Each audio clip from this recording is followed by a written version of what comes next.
music going, got everybody looking like a target. Go and take your aim, find someone to blame. Funny how you don't know you're the mark, yeah.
Yeah. Man, shut the fuck up. Oh, man. Man, that trailer. God damn it. Oh, yeah. Fem's better. I prefer male because I am usually the one who's, you know. I'm usually, you know. It's easier for me to, you know, roleplay it. You know what I mean? It has been 28 hours straight since I've started playing Endfield. I cannot be saved no more. No longer. Okay, so you question why. Why are we all here?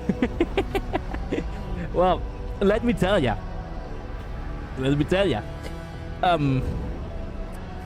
Technically speaking, I did promise that yesterday I will play Fortnite tonight. Well, there are two good news, one bad. One bad news is that it wasn't actually Fortnite for tonight. The one good news is that the reason why I'm playing Endfield is because the single is actually from the band Starset. Right? And I'm like, no, fuck that. You didn't just do this to me. No, it's not fair. You cannot commission them to make music for your gacha game. Oh, come on. This literally happened like late at night. Like, what hour was it? I think it was like after the stream, like 2 a.m. or so. And I'm like, I actually posted about it. I posted it, you know, Arknights, Endfield, and Starset online, and it's like, I promised to myself, no more gachas. I said that nothing will tempt me to start another for any reason, no matter what. I spoke too soon. I found out that Starset created a track for Arknights, Endfield. These guys know what they're doing. Well played, Endfield devs. So here we are. I'm here for Starset. Let's see if I will find a reason to stay though. Then again, you can actively switch the gender whenever. Oh, okay. Okay, that's fair. By the way, the trailer has apparently come out like a couple of days now. Like, it has come out how long? Wait a minute.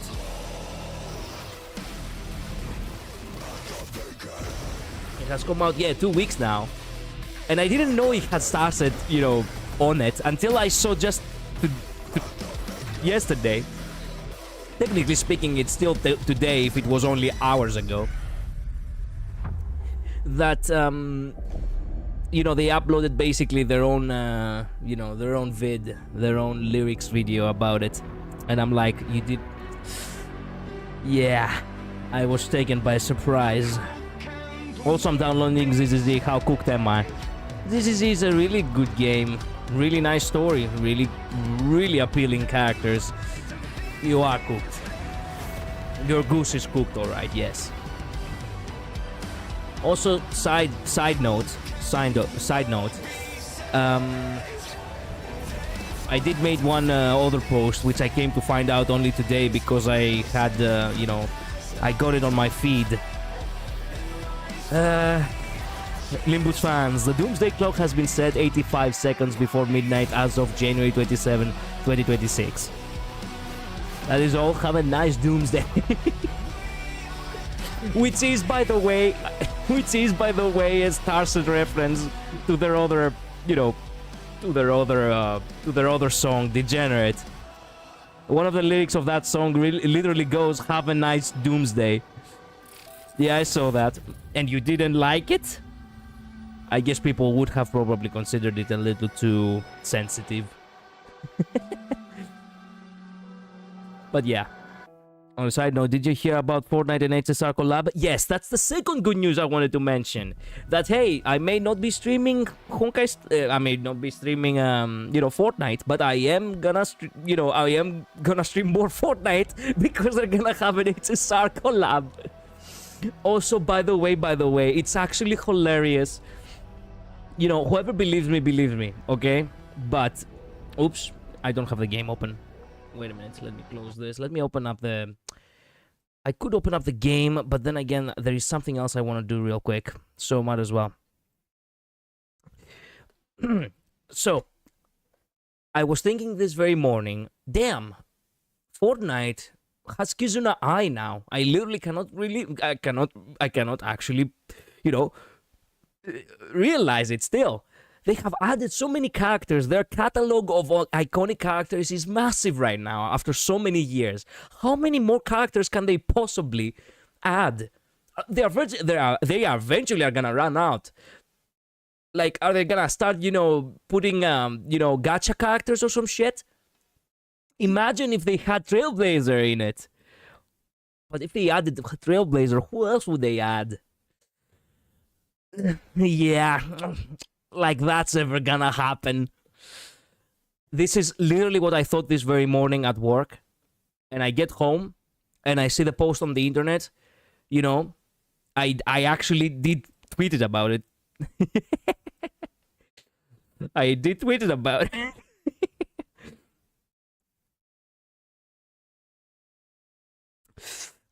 Who's trailblazing their way to Fortnite? Yeah, and I'm like, hey, I was literally thinking that. Oh man, I hate it when I do that because it's difficult for me to actually. It's difficult for me to actually prove that I actually did thought about it. The game closed on its own. I am free. Well, nice. Good to hear. Good to hear you're finally free. Anyway, yeah, sorry. Very hectic opening. There's a lot for us to wrap up. Let's take things, you know, a little bit slower. I, yes, have updated the game. I made sure that it opens. There is no problem with that. We can play Arknights immediately if we want to. But the one thing I really wanted to do is to actually see the lore recap until Endfield. Because I did know the original Arknights. And I was very intrigued to play it, but I wasn't really into the gameplay of it.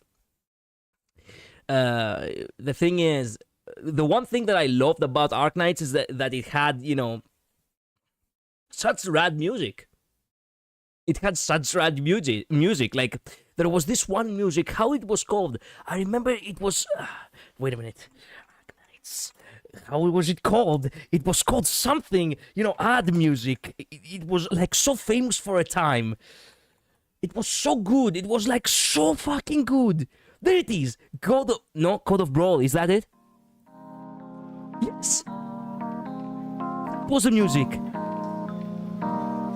And Rhodes Island, I was like, you know what? I know it's a fantasy game, but in the back of my mind, I was like, yeah, Rhodes Island is actually, you know, in Greece. You cannot change my mind. That is actually my headcanon.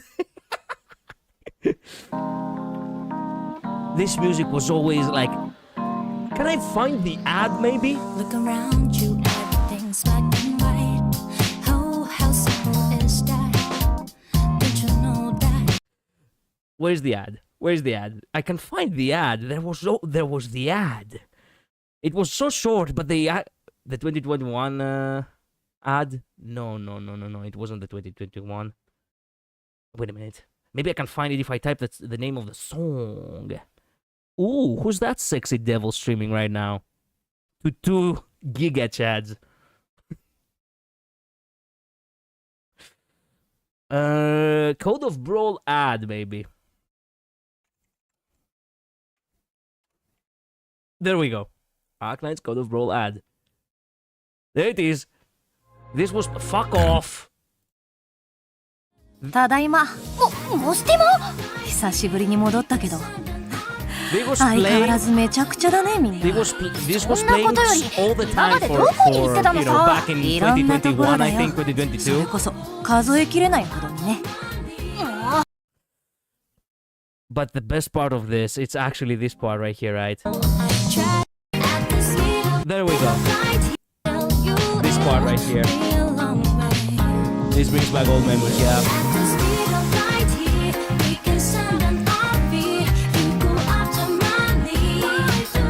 This stream is getting copyrighted to oblivion.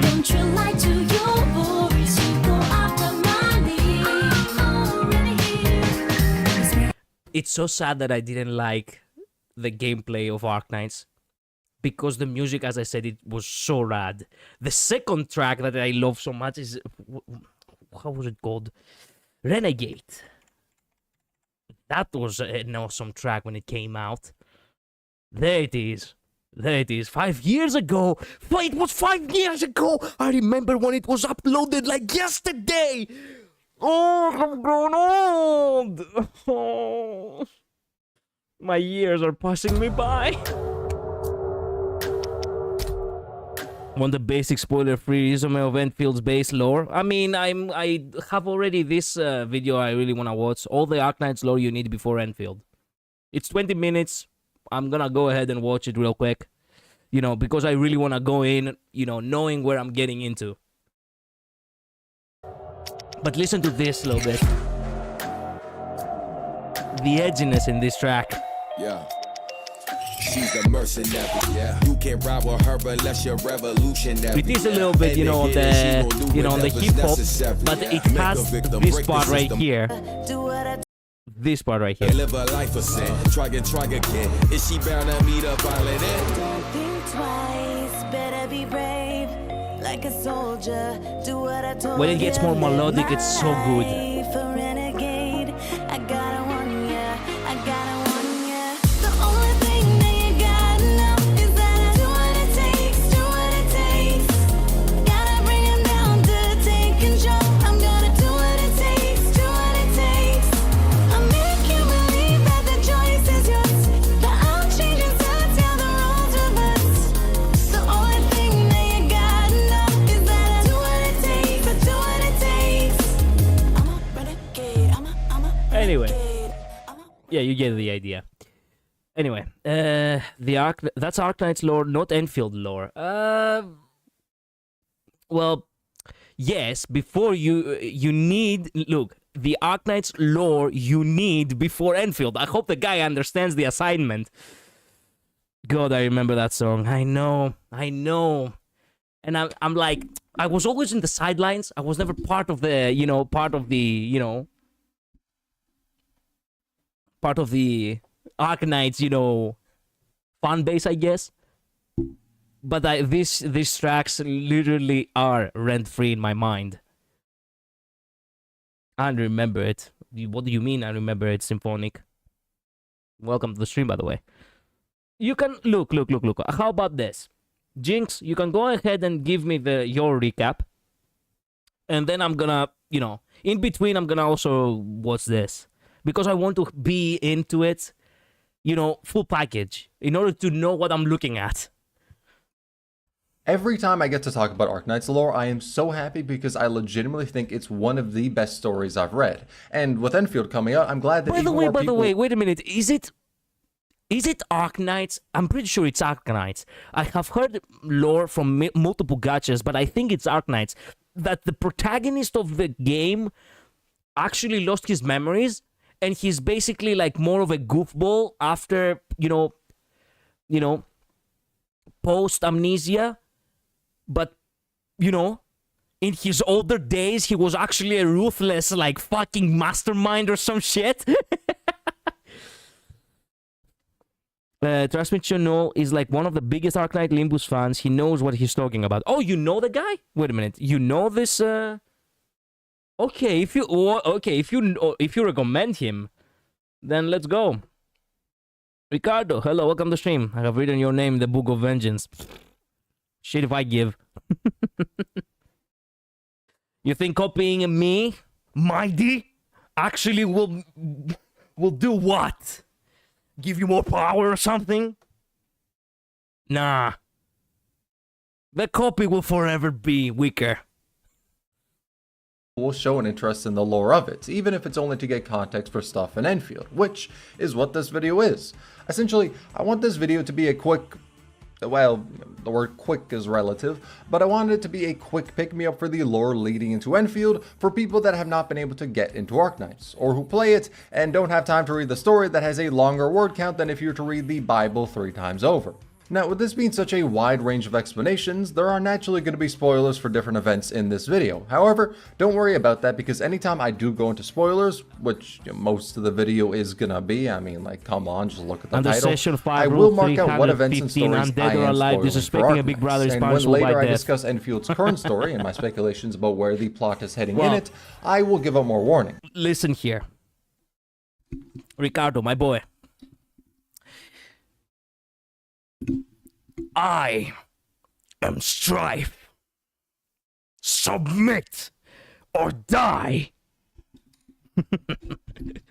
Our ventures will reach might even in the afterlife. Mindy's undying, man.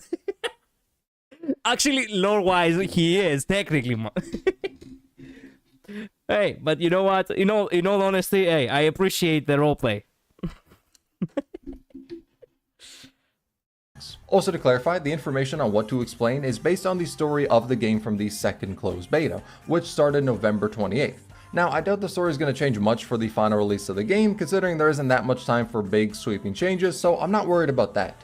The only reason I bring this up is to preface that this is the starter explanation, pretty much. Wait a minute, I'm lost a little bit here. Jokes aside, hello. Hello, welcome. That's true, by the way. The word count of Arknight is generally 3-4 times the length plus the length of the Bible. Wait a minute, what are you talking? Wait a minute, I missed that. Wait a minute, let me read that again. Oh yeah, AK is unbearably long, actually. Yeah, I know. That's why we're here. The word... Wait a minute. Oh, when you say word count, you mean actually going through the entirety of it? Wow. 3-4 times bigger than the Bible. Oh my god.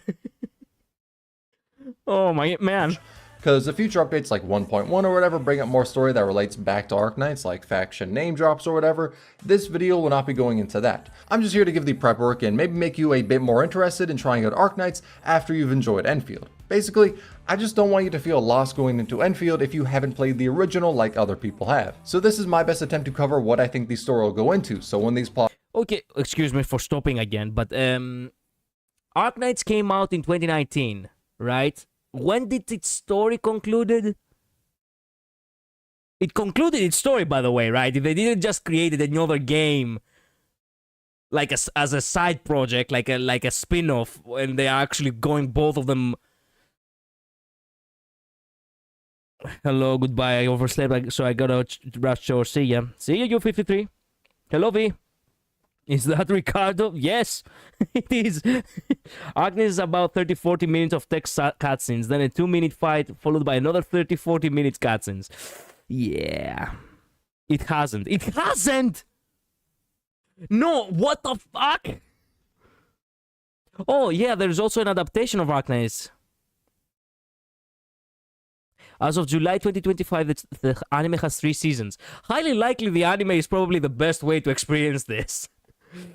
I would like to believe, if they do not, if they haven't bastardized the script. 3 seasons of the anime. Yeah. Arknights is available. Blah blah blah blah blah. The spin-off game Arknights Endfield was released in January 2026. Yeah, just last week. Okay. Plot points from Arknights are brought into Enfield, you'll have the context of it. And to be honest, that's a bit of a lie. I'm just here because I like ranting about the lore like a crazy person. But this crazy person was also able to have this video sponsored by Vtuber, the creators of... Shoo. I don't want your sponsors. The more you stay home, your sponsors the less do you not wanna pay me. leave. What the fuck? What the fuck is this? Man, what kind of ads I get? Wait. Talk about the lore. There we go. Thanks for the lore. Also, before we begin about the lore, might as well finish reading the chat. You see, with Honkai Impact 3rd and Honkai Star Rail, right?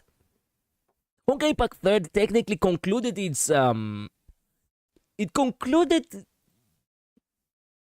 its arc with its main characters. So per se it's over. They just moved on to like a second arc with different kind of cast. I cannot really say that it's not over per se. It's a little bit complicated. I don't think gacha games ever end, honestly. As long as an arc it's over, we're good. Especially Hoyo games, big dogs like AK. Yeah, we're far from done with the plot. Maybe 3/3 or 3/4 into it. I see. Even if one part ends, then just create more parts so so that more money is. Yeah, I know. The Spawners, the company itself. The Spawners? Honkai Impact 3rd concluded its part 1 a while back, around the same time that the HSR began. I know. I was there when it happened. By the way, when you're done with Kanto 8, you should check Chuno's video about why the world building of Arknights and Limbus are ones of the best, very best that exist in the gacha world. And also his video glazing the Arknights collab. Oh, that's right.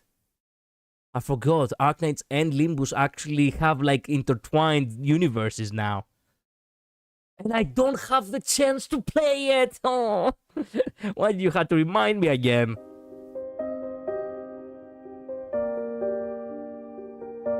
So, wait a minute, is Arknights...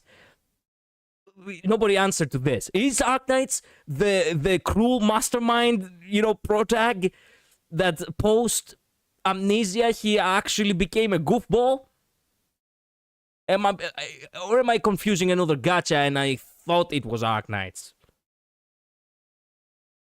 The AK collab for Limbus was pretty bad. Currency drain. Sure, but still. Did we got any ideas from the collab, by the way? As sinners having Arknights cosplays? No. Okay. Then it only egos. Okay. No, it was him. It was him? It was him, the cruel mastermind. Okay. No ideas, only egos. Okay, hence why currency drain. I missed out on it, but I low-key don't care. Sure.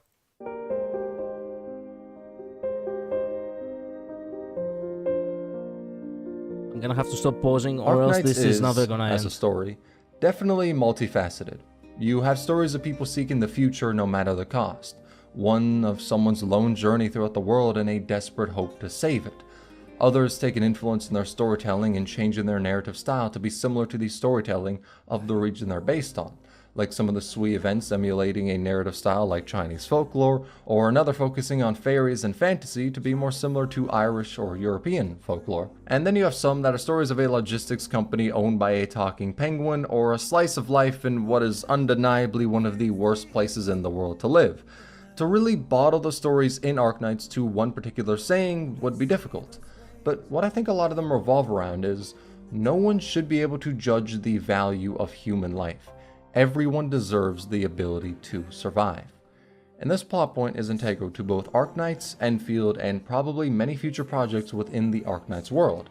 Now, the full reason as to why this is important will be discussed later in this video, but also definitely in the endgame of Enfield's story. Honestly, I have a lot of thoughts about how that'll play out myself, but the first thing I want to lay out for the people who don't know the lore is the setting for Endfield. Now, the explanation on its own doesn't have any spoilers for Arknights. Further explaining how the setting came to be is where it is, but the basics are no worry. So the story of Arknights takes place on Terra. This is the world map of it. Now, off in the north, past the Infi ice fields, takes place on Terra. This is the world. Wait a minute, is this like the whole world as of right now? What in the fuck happened here? It seems like actually something. It reminds me of the Raiden Shogun, you know, in the, you know, in Azuma, where literally that one attack she did to slay that one serpent actually cut the island in half. Don't be fooled, the map is gigantic. No, I'm not saying that it isn't gigantic. I just want to know, like, how much of the world is known. Because this unknown area over here, and also this area over here that seems like the edge of the world, it would apply that, yeah, you see, the world of Arknights hasn't actually been fully explored yet. Technically, the sinners do cosplay with the operators from Arknights during their ego. I see. I love the collab, very fun story, and it shows how deeply the PM team understood the character. Don't care for the gacha part, it wasn't the point for me. Yeah, I'm gonna have to actually go watch the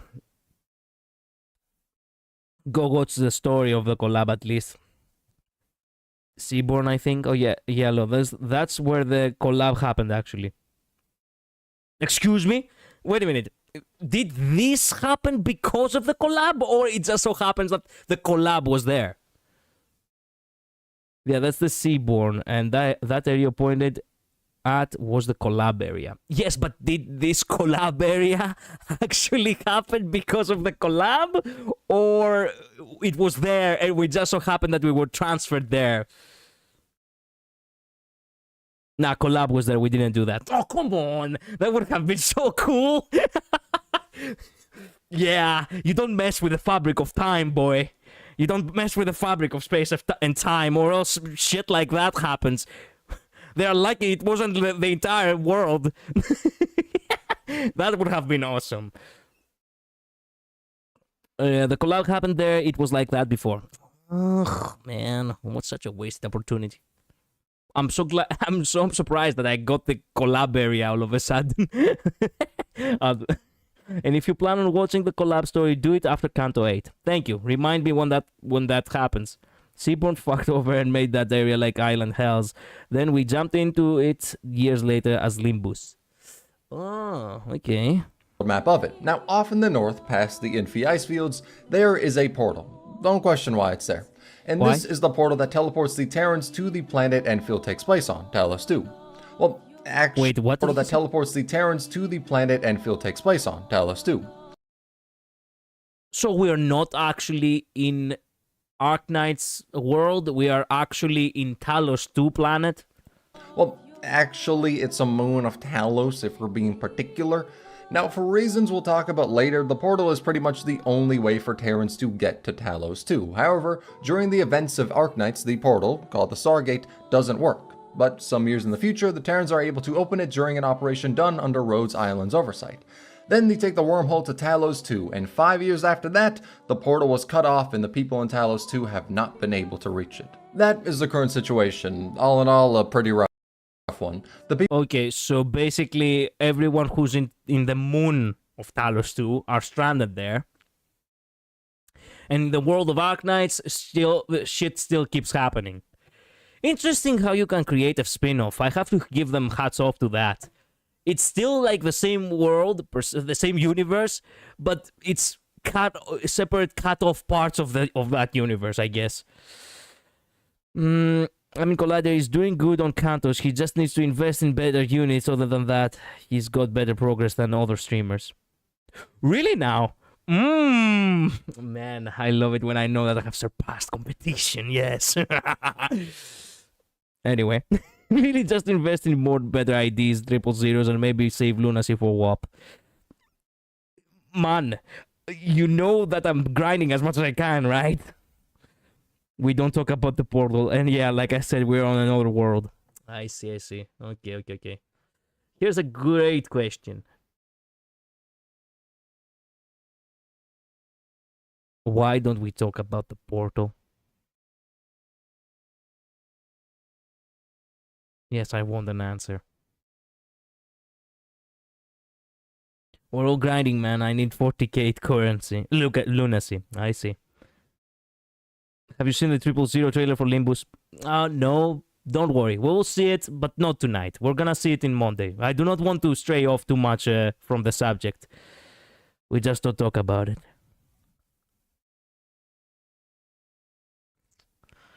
Okay. At least answer me one thing.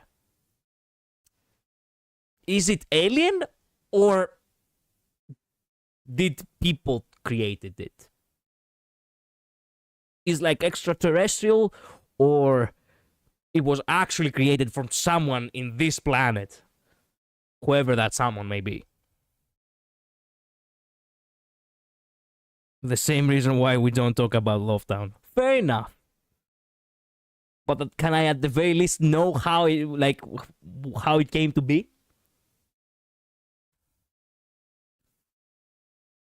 People on Talos 2 are left to fend for themselves on this unknown planet. Now, Yes and no. It's like a mixed bag. I see. So here's probably the real answer. Something like a material from the outer space actually landed on the world of Arknights, and some crazy scientist decided to experiment on it and create a portal out of it. Maybe. Usually that's how plots go. positive of that has been that diplomatic relationships on Talos 2 have generally seemed more cordial than they were on Terra. I mean, sure, they nearly had a civil war in the past, but only having one war between themselves in 152 years is still doing considerably better than Terra. Now, granted, they do also need to contend with Agaloy fighting against them constantly, the Bone Crushers, and the Blight that erases all life and information links, so, they're not doing much better. In fact, you could very well say the situation on Talos 2 is getting more dire as time passes. It really seems like the very planet is fighting against the Terrans, not within the sense that the planet is sentient or whatever, but within the idea that it is incredibly hard to inhabit. Endfield is very much a story about life surviving and thriving on that new planet, but now the question is, why was there a portal on Terra that led to Talos 2? The technology on Terra isn't exactly backwater, but they're not really a civilization that has the ability to just make a wormhole out of nowhere. And not to mention, why was there also one on Talos 2, a planet countless light years away? Well, that is where these spoilers come up. The explanation contains spoilers for the Babel event in Arknights and Lone Shroud. Now, to be clear, this story plot point is one that spoils those events, and I would say specifically those. Because even though Babel is a part of the main story of Arknights, I wouldn't say explaining these spoilers ruin chapters 0 to 13 that you would naturally read before Babel. Because how can you make such big stories, like in all honesty, how can you make such big stories in a game that has been out for about only 5 years? Like, then again, now that I think about it, Genshin is more or less the same, and I have fallen so far back to it, I literally cannot catch up to it anymore. Okay, scratch that. Union Arc and the Londinium War to a certain extent, pretty much all chapters except for the last one, Let's just say it's made by really literal touch on this info plot, hazard. just give foreshadowing to it. You can very much treat what I'm about to explain as the lead-in for later stories of Arknights, but not a spoiler of all these stories that came before, just the ones I have marked out. So with that explanation, if you don't want to be spoiled on these two events, skip to here. Later, when I get Skip to here. It's literally the entire fucking video. into spoilers that can spoil other events, I'll give out another warning, so don't worry. Right, But the reason why the geostory. I portal have- in the Infi ice fields exists and why it goes to I take my Talos 2 time. specifically is because it is a lifeline, a survival method. Not from anything specifically on Terra, but what exists out there in the universe, the observers. Now, to y'all who checked out my Arknights Limbus collab video, you'll notice I'm explaining some similar plot points between these videos, but it comes with the territory of explaining the main conflict. Though I will say, if after this video, Man, but it comes with the territory of you know what? I may not know Arknights, but I have seen her face multiple times before. Seeing this face and this face in the same picture just it brings a laugh out of me. Okay, I can't. explaining the main conflict. Though I will say, if after this video you want to learn more about Arknights, then I can recommend it because this is focused on explaining the why of the plot points that I think are likely to reappear in Endfield and showing the weight of them in Arknights. But that video is, even though it's for the Limbus collab, focused on explaining the morality and philosophy of Arknights. Though before explaining the observers, I want to talk about the history of Terra briefly. See, Imagine being able to build Motherfucker. an app with your name. Just as it gets so to the point. At one point, it was just a regular planet in the galaxy, and the only race living on it were the Tikas, until the predecessors came to it. They're a tier 3 civilization that could travel throughout the stars, the Doctor is one of them, and thousands of years before the time of Arknights as we know it, the predecessors brought life to Terra. Aside from the Tikas who were already native to it and would later become either the Sarkas or Sanctum. But the predecessors are the reason why the animal races in the game exist. They brought them to Terra and are the reason why they look human. But these life forms originated... Excuse me, what? Doctor is one of them, and thousands of years before the time of Arknights as we know it, the predecessors brought life to Terra. Aside from the Tikas who were already native to it and would later become either the Sarkas or Sanctum. But the predecessors are the reason why the animal races in the game exist. They brought them to Terra and are the reason why they look human. But these life forms originally came with the predecessors from Talos 2. The reason they decided to land on Terra was to prepare against the threat of the observers. And really the only explanation I can give of the observers that makes sense is the one the Doctor gave before their amnesia. They equate civilizations and their growth, schemes, machinations, triumphs, and glory all to a tranquil forest, where a tree represents a world or a collection of planets all host to the same civilization.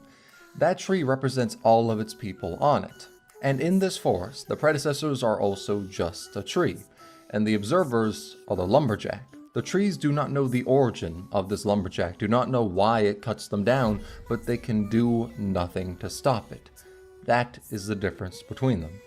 We do not know what the observers are. We do not know why they do what they do. We just know that even though the predecessors have technology that can have them travel throughout the universe, they view the difference between them and the observers as they are the lumberjack and the predecessors. Hell, every civilization in the universe are the tree. Equating it I see.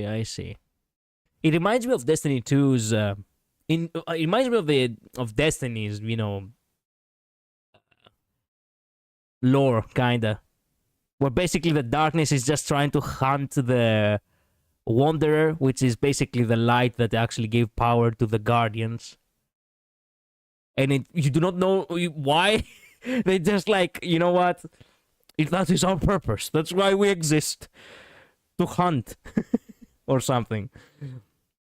To be fair, the plot was pretty boring for like 3-4 chapters. Not bad, just nah. I see. Basically, Doctor, main character, yeah, the guy who, cruel mastermind before became a goofball, is from a race called the Predecessor, hyper-intelligent, high-tier space civilization that made cat girls and every other animal people on Terra. I see.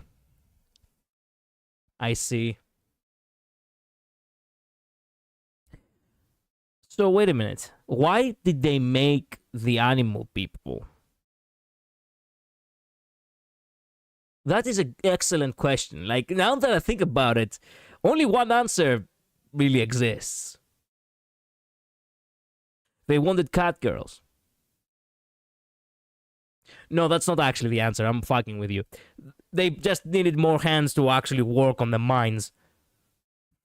tests, literally that. What? Oh yeah, let me create a dinosaur real quick. No, just for testing. Not that it would be much of a problem if it decides to eat us. Okay. To cosmic horror might not even be that far off the mark because the observers are not explained as a threat you can fight and win against. They are something you run and hope to survive against. They were bored and wanted to did not go to life. Terra to win against the observers. They went there to survive by any means necessary. But then the question is asked, if the observers are such a big threat, why did it take so long for them to be mentioned in the story? By the way, this has nothing to do with anything, but I really have to mention it just because I really want to actually express it. In the project of Divine Confrontation, technically speaking, like, how much have I revealed about that project, by the way? I don't think I have revealed the main bad. Okay, Jinx, V, Labris, have I revealed the main bad when I talked about it, like, what, last week? I'm pretty sure one of you guys was there. I cannot remember which of you was there.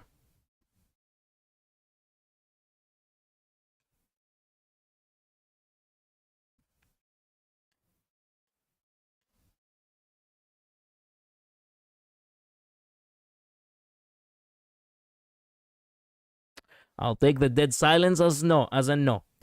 Well, gonna be honest, I don't think I was there last time. Okay, don't think so. Maybe I wasn't there. Endfield made me miss a lot of streams. I see. Okay, it was a Limbo stream when I said it. If you probably don't remember, but if you don't actually don't remember, then yeah, highly likely I didn't say. Well, let me just say this then. Let's hope that I will not get to collab in a game. Which one? Now that is that is the question. Well, it's in the first 30 minutes of the stream. It's in the stream that actually, I started half an hour earlier than 9 as I had it programmed. I myself cannot remember which of the 7 I made last week was. I think it must have been the first or the second one. Can't remember. Anyway, the one thing I have to say, that is for the sake of actually expressing a little bit of the lore, is that if we ever get the chance to actually make something of this project, I really hope we will not get to collab with with any title that is like Arknights, where it has basically, subhuman species on it, because, well,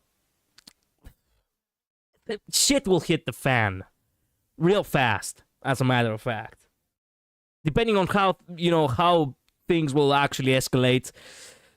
Yeah, a collab might generally be world-ending. Not just some random, little, side episode that you probably see in most cases. Anyway. I'm pretty sure the first time they were specifically mentioned, not just foreshadowed because that happened year 1 of the game with Astasia's operator profile, amongst other things, but the first time they were mentioned specifically in the story was the Lone Trail event, and that was 4 years into the game. And why aren't the predecessors talked about often as well? And the answer is because the observers already came to Terra and wiped out most of the predecessors. That's why Arknights as a story isn't based around this big cosmic threat all the time. It's focused foremost on very human stories, but the threat of the observers... I didn't get one thing. Was it because of how we survived? Were specifically mentioned, not just long for them to be mentioned in the story. I'm pretty sure the first time they were specifically mentioned, not just foreshadowed because that happened year 1 of the game with Astasia's operator profile, amongst other things, but the first time they were mentioned specifically in the story was the Lone Trail event, and that was 4 years into the game. Wow. The story isn't based around this big cosmic threat all the time. It's focused foremost on very human stories, but the threat of the observers is still appearing to be the end game of the story. Not to beat them, but the question about how the people on Terra can survive. Especially considering how they seem to be infatuated with consistently fighting each other instead of actually unifying against the threat. But thankfully for them, the experiments the predecessors did to try and survive, even though it didn't end up saving them, ended up helping the Terrans survive. And some ended up murdering a considerable amount of them, but that's something left to talk about on a different day because it doesn't relate back to Endfield. Wait a minute. That we know. Wait a minute. Remind me, is Terran how they call a subhuman? Hello, Julian. Welcome to the stream.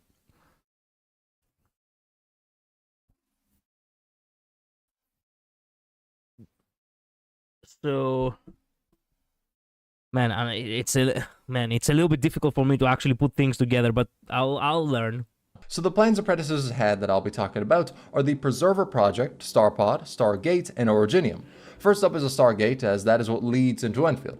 So the portal that goes to Talos 2 was created by the predecessors as an escape plan to use before the Observers came. But the Observers arrived much earlier than anticipated, so it couldn't be finished. As a result, Collapsals arrived through the Stargate, and they are kinda pretty damn scary. The reason as to why most people in Terra don't know about the Stargate or go to it now is largely in part because of the Collapsals. The fact it's like 20 million miles up north, it doesn't really help much either, but the Collapsals are a pretty big reason. Now, to put it briefly, not much about them is known, but what we do know is they have exhibited a certain degree of reality warping and space-time manipulation. So when you're in contact with them, the world simply doesn't function how it should. Excuse me, they do not function? What? Fun fact, there are real humans on Terra from Rainbow Six Siege. Wait a minute, they had another collab? Basically, the Observer are tiers of reality above the predecessors. I see. Who are already miles above everyone on Terra. They got wiped out so bad, it wasn't even a matter of resisting or fighting back. Oh, I see. They got fucking massacred. That's what you're trying to say. They got fucking slaughtered. How's everyone doing? We're doing well, my friend. I'm recapping a little bit on the lore over here with Arknights in order to, jumping into Endfield for the first time. It's like a deer trying to understand the concept of landmine. How could it? Oh, I see. It's more of a... I see. It's like a cosmic horror kind of bullshit. Like that one, where is it?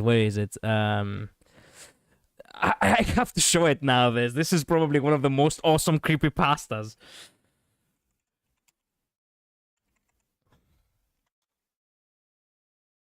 Come on, find it.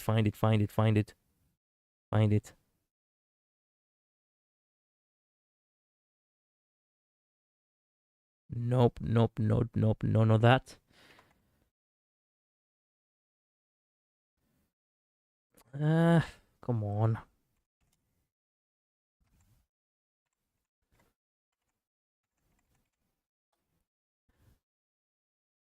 Where is it?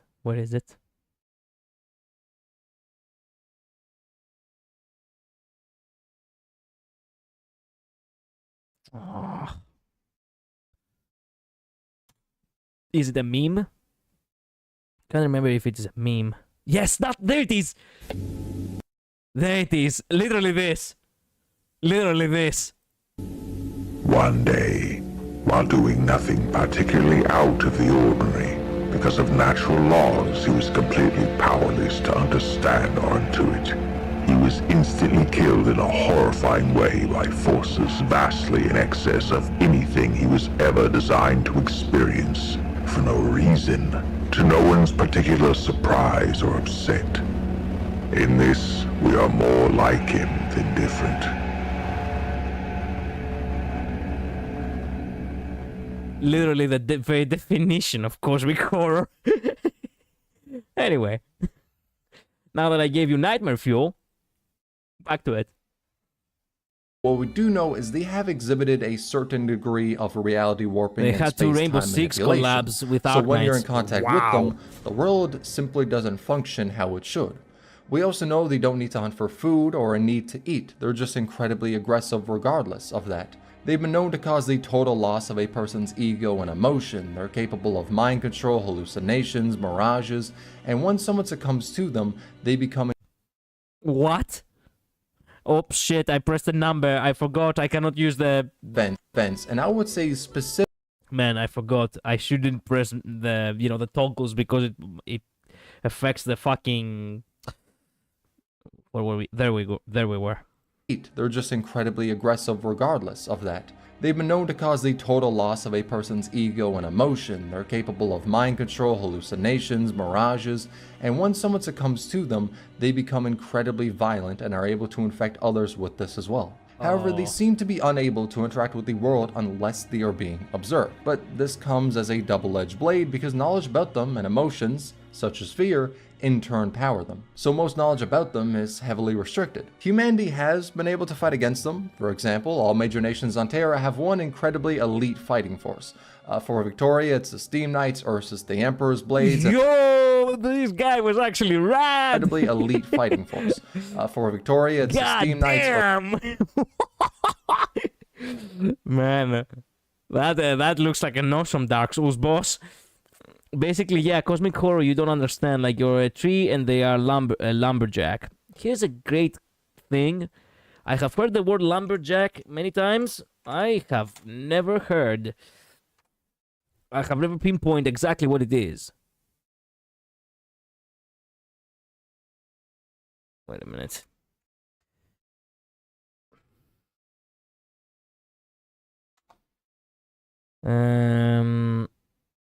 A person who fells trees, cuts them in logs, or transports them to a sawmill. Yeah. Wait a minute. How do you call them lumberjack in Greek? Please tell me it's not woodcutter. Yes, it is woodcutter. In Greek, it's just woodcutter. I see. When the guy arrives as a tree, the lumberjack. When the guy arrives as a tree, you don't understand what it is, how it got there, just the cutting pain. Oh, I see. That's a comparison right from the game, by the way. Ooh. That boss. It was a boss? I love the Steam Knight. That was actually a boss? It's a little guy who cuts trees for a living. Look up Monty Python lumberjack. What do you mean Monty Python? Yes, I am looking it up. Since you suggested it. Oh, it's a song. Fair enough.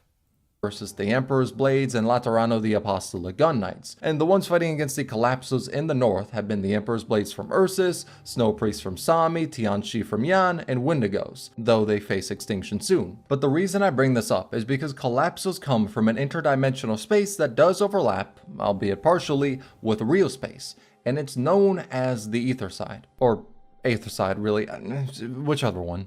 Now in Arknights the word Ether Side is actually barely mentioned, I'm pretty sure. It's only really in the forefront for Endfield, but there are some connections you can make in Endfield to the Collapsos that seem like it's very likely they're present in it.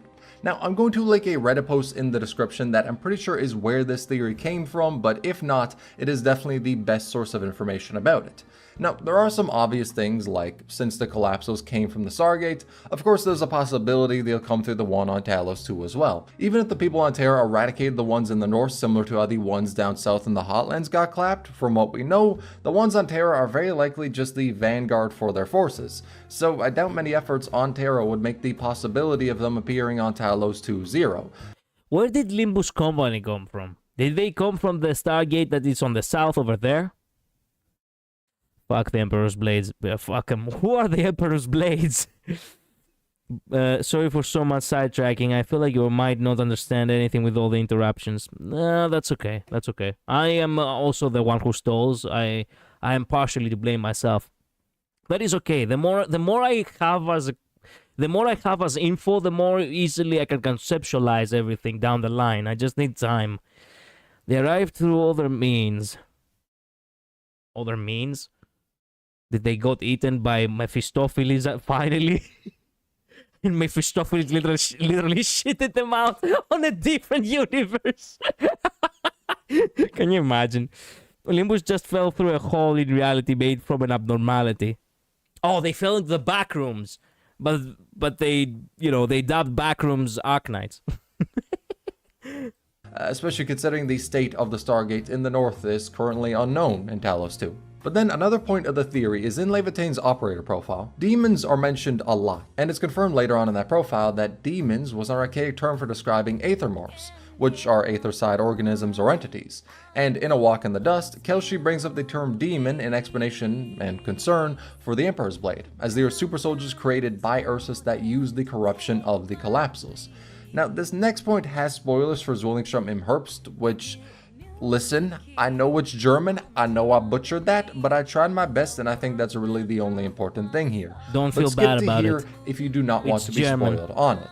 So the Witch King, who is basically the strongest arts caster on Terra, and it's not really even close, dedicated his life to uncovering more about the realm the Collapsals come from, and later into his studies, after learning more of the truths about Terra, went insane due to the revelations he found. This led to him becoming a dictator in Leithania, the country he ruled over. And due to his cruelty after losing his mind, he was overthrown and killed, but through his arts, he made his soul go to the realm of the Collapsals, which he called Kargereich. Oh, shut the fuck up! No, we don't want anything! Cut it off with your advertisements.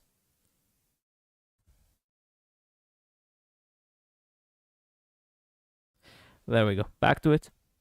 I know, I fucked it up again. It means desolate domain in Leithanian. Moving on. Now, with the Witch King being the greatest caster in the history of Terra, he was only able to carve out a small pavilion in that realm against the Collapsals. He only made a tiny, volatile bubble in an infinite void. But the importance of this is that he was able to resist the Collapsals moving more into Terra. But one other thing he might have been able to stop happening on Terra is the Blight. Now, the Blight is an Endfield. It erases all life and information links, and it comes from the ether side. So if the Desolate Domain and the ether side are one and the same, the pavilion the Witch King made is why Terra didn't have the Blight problem that Talos 2 does. Basically, if the theory is correct, he was the stopgap against the Collapsals doing whatever they wanted to in Terra. But if this is true, it also means there's no one in Talos 2 who is defending against the bulk of the Collapsal forces, so if they are in Endfield, their showing will be a lot more intense than anything in Terra. Basically, the theory is, the Witch King called the realm of the Collapsals the Desolate Domain, and if this is the same as what the ether side in Endfield is, it means Endfield will deal with the Collapsals later in its story. Now, this theory isn't exactly bulletproof, the link importance of the characters referring to Collapsals as demons and the portals being in play. But I mean... I love that we have so much lore to talk about. Like, we generally have, like, the Bible 5 times to talk about in lore, and yet somehow we ended up talking about theories. Man, in all due respect, I do like good theories. Indeed I do. But here's the thing. Theories is something that I search when I want to expand on my idea of where everything came to be. When I want to expand the story and actually see more to it than meets the eye. On something that I literally have no fucking knowledge of with the actual fucking info and facts. Why would I want to focus on any theories? Nah, you know what? That's okay. That's okay. But I had to let that out. By the way, if you want to know more about the Steam Knights, look up Arknights Centuries, most epic fan-made work personally. Okay, top 5 Arknights bosses, obviously Patriot and Steam Knights, 2 of them. Arknights, the word demon is only used a few times, and words only used as a name are against the Collapsals, including all of In-Hero People's Souls, where the defensive line against the Collapsals is called the Demon Defense Line. Yeah, Arknights is very particular about their wording, so if I'm putting money on them becoming a plot point in Endfield, I'm putting down a lot. But that's the explanation of the Stargate and the theory that the Collapsals will appear in Endfield. To talk about the other plans the predecessors had, let's talk about the Preserver Project and the Starpod, as these show the more imminent threat around the world and what Talos 2 is under as well. The Preserver Project was a strategy the predecessors had where they would, well, preserve their bodies in sarcophagi to avoid the observers until a time came where they could rebuild their civilization, as this was after the observers' attack that nearly wiped them all out. But to see this project fully realized, they needed a preserver to look over the sarcophagi and wake them up at the right time. They basically needed a guardian angel who would be responsible for saving their civilization. But they couldn't just make the preserver an AI, as they were worried the observers could take it over if so, and a person wouldn't do because their body would wither away with time. So they decided to upload the consciousness of a predecessor to make them an organic AI, and Trevor Friston volunteered for that role. He spent the next 13,000 years alone in a cave far underground, watching over his civilization in hopes to save them. The entire time broadcasting signals to space in hopes other predecessors would hear, but he never got a single response. And as time passed on, as the consciousness of a human needs to endure 13,000 years alone, he starts to notice the vital signs of the predecessors start to fade, with no... Yeah, okay, look. He's a weakling, okay? 30,000 years is nothing compared to 33 million cycles, okay? Just saying. To be fair, this video came out before Endfield did this. Is basically everything more or less relevant to Endfield we could find from the trailers and leaks, not 100% correct. I mean, this video did came out only 8 days ago, so just before 9 days ago, just before Endfield was released. Quick sideline: just take a moment to look up Arknights Patriot just as an idea of that badass. Okay, Arknight Patriot.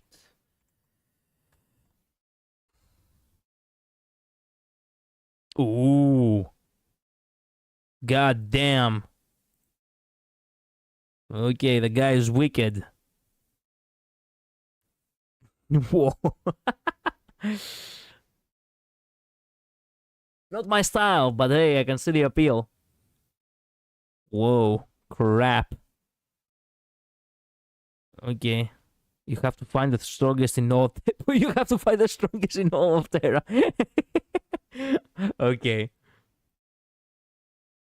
No hope for his civilization in sight. Around the same time, Christine Wright wishes to uncover a secret on Terra: why the stars are always shifting. That's a You cat's see, the animals. sky of Terra Ooh. is weird. Astrology hardly works as a science because there's not many constants with the stars you can observe on Terra. And even more weirdly, any spacecraft or vehicle capable of flight always starts to fail at around 6,000 or 7,000 meters above ground level. This made it so the people on Terra never looked into the universe or thought about traveling the stars. To them, Wait a minute, what did he say? What did he fail? capable of flight always observe on Terra. And even more weirdly, any spacecraft or vehicle capable of flight always starts to fail at around 6,000 or 7,000 meters above ground level. This made it so the people on Terra never looked into the universe or thought about traveling the stars. To them, the word universe doesn't even exist. They cannot fathom what that means. Not for a lack of technology, they certainly have the ability to make spacecrafts, but because this invisible barrier shut down any attempts to travel at high altitudes.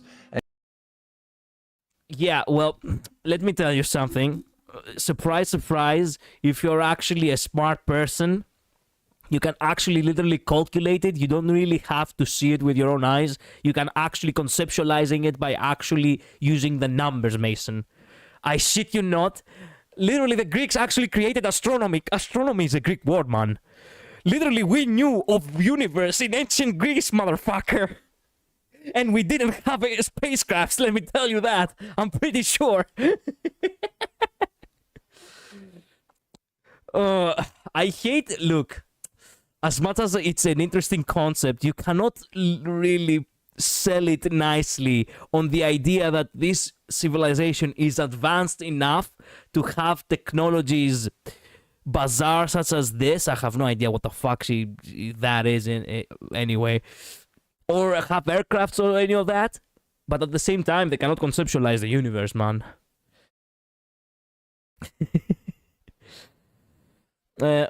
Once you dig into Arknights, it's basically a greased up rabbit hole. You just keep slipping further and further in. I mean, I do like a good lore. Move back a little, you understand why they can't. It's literally Genshin Impact lore. Yeah, the heavenly principles. It's all their fault. And Christine Wright's parents died in a plane crash due to this fact. So she dedicated her life to uncovering why that's the case, and as a result, found the cave where the Preserver project was taking place. Asking Trevor Friston about everything, about why this all came to be, she got some answers. That the barrier in the sky is called the Star Pod, and it was made as a way to shield Terra from the observers due to the worry that they will attack again. That's why the stars are always shifting and objects aren't able to pierce it. It acts as the greatest restriction to Terra, but also the main protector of it. It's a veil to hide what is happening on Terra. As the threat in the stars... ozone layer. I see. So let me guess. Eventually they're all gonna... Eventually in the end game of Arknights, there is actually gonna be the equivalent of climate change. Oh no. far outweighs any benefit of traveling through them, and this gave extra time for 2 other plans of survival to come to fruition. But after Christine spent 2 years learning about the situation with the Star Pod and why it came to be, her ideals never wavered. Even after learning the truth of the world, about the observers, about Terra, truths that drove the Witch King to madness, she never lost sight of her goal. Because of this, she asked Friston if he could reroute the power of the sarcophagi to make a beam capable of splitting open the barrier. As if we ignore the energy of the sarcophagi, it would take an immeasurable amount of energy to pierce the Star Pod. It would basically be impossible, which was by design, because such an act is equivalent to signing the death certificate of Terra. If the sky is split open and the people can see the universe for the first time, the observers can also see them. And if they decide, though it's not like we know what makes them decide to take action, to wipe out all life on Terra, there is nothing they can do, in their present state, to survive. Due to the years eating away at Friston and the ever-creeping reality that his civilization will wither away in the sarcophagi before having a chance of survival, he agrees to the plan. But knowing the risks of it, he asks Christine, Christine, Say your piece. after knowing all of this, do you still intend on gambling with your life to tear open the sky? Terra is ill-prepared, and your death will be without meaning or reason. Wow. What the fuck? Come on, the very moment it gets good. Allow me to ask you a final question, to serve as my answer. Ask your question.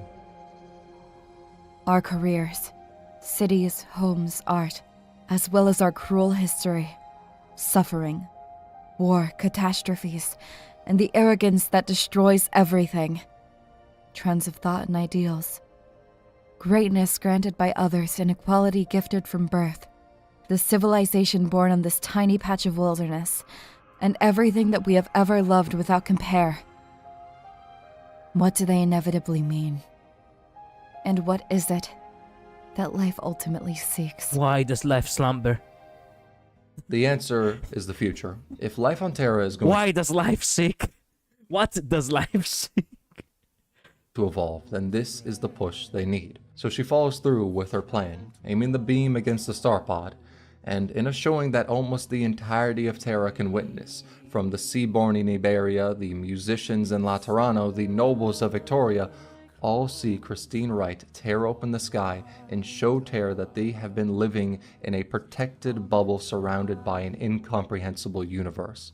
They had their own version of the light nights, of the, how do they call, light evenings? No. How was it called? Crap, I can't remember. Well,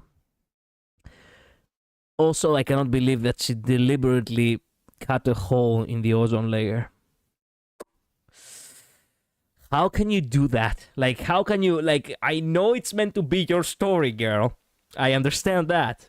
But how can you take the decision of millions upon your soldiers, upon your shoulders? White Nights and Dark Days. Yes, White Nights. Yeah. From Blimbus. Yes, they had their own version of White Knight. She launches her shuttle into space through the opening she made and quickly runs out of power for it. Drifting in space, she starts the status chamber and records one final message, a good night to Terra, before she is lost in space for countless years. What? Runs out of power for the universe. She launches her shuttle into space through the opening she made and quickly runs out of power for it. Drifting in space, she starts the status chamber and records one final message, a good night to Terra, before she is lost in space for countless years. Lone Trail is widely seen as one of the best stories in Arknights, for good reason. It was basically the turning point of the plot. This is what first revealed the major conflict of the story, and how it relates to Endfield is that Terra's on a timer. We don't know how long this timer is, we don't know when they'll face extinction, but we know they need a plan to survive the observers because they cannot fight against them and win. So her actions, making Terra aware of the threat, is what was probably a driving factor in the project to get to and start opening the portal to Talos 2. Given time, it would have happened eventually, but her showing Terra that they are not ready for what is out there, that was the push they needed. But another thing is that the Star Pod does not exist on Talos 2, within most areas. There is something similar in the northern polar region and in some other specific places, but it's not enveloping the entirety of it. So with Talos 2 not having a veil like Terra does, and Terra's veil opening for a time but self-repairing after some years pass, it's getting more and more likely that the observers are going to be a major threat for Talos 2 or Terra. If the portal is a means to help save life on either of those planets by traveling to the other, like an escape plan, then it currently being out of commission is reason to be terrified. By the way, one thing that I didn't got the chance to understand very well. So why did she launch herself with her, with her shuttle spaceship or whatever it was called? Like, she used the white light. Okay, good. And then she was like, fuck this shit, I'm out. And she literally just gets out of the one hole she created. And she runs out of battery right before, right after she gets out. That's what I didn't understand quite well. But generally speaking, yeah, he's right. That sounded like an awesome story, by the way. The fact that she's lost in space would for me, I would genuinely love to imagine that one day we're gonna have an update where she's basically in the banners. And guess what? Well, she reached Talos too, man. She just took the scenic route. That would be actually so nice. In my personal opinion, not everything has to be dark and realistically miserable. For me, I would do it. If it was up to me, I would be like, okay, you think she's lost in space? No, actually, as a matter of fact, she will appear in Talos too, because she actually lands herself to the other side. Because her dad died trying to go to space, crashing into the barrier, so she accomplished his dream in his stead, having nothing more to live for, and proud to be the first Terrarian in space. Yes, but how come she did actually thought to herself, yeah, you see, I would love to have gas to come back maybe, or at the very least have enough gas to go somewhere else. With that, Endfield shifts from a planet banding together to survive to a, planet banding together to survive with a doomsday clock hanging over their heads. Now, in reality, I don't believe the observers are just going to pop up out of nowhere, but I think there'll inevitably be a future conflict, and the lack of a star pod is even more fuel to that fire Talos 2 has to deal with, whilst Terra is mainly dealing with the fire of Priestess and Originium. Oh, come on, stop! I'm always taking it so peacefully whenever we have ads.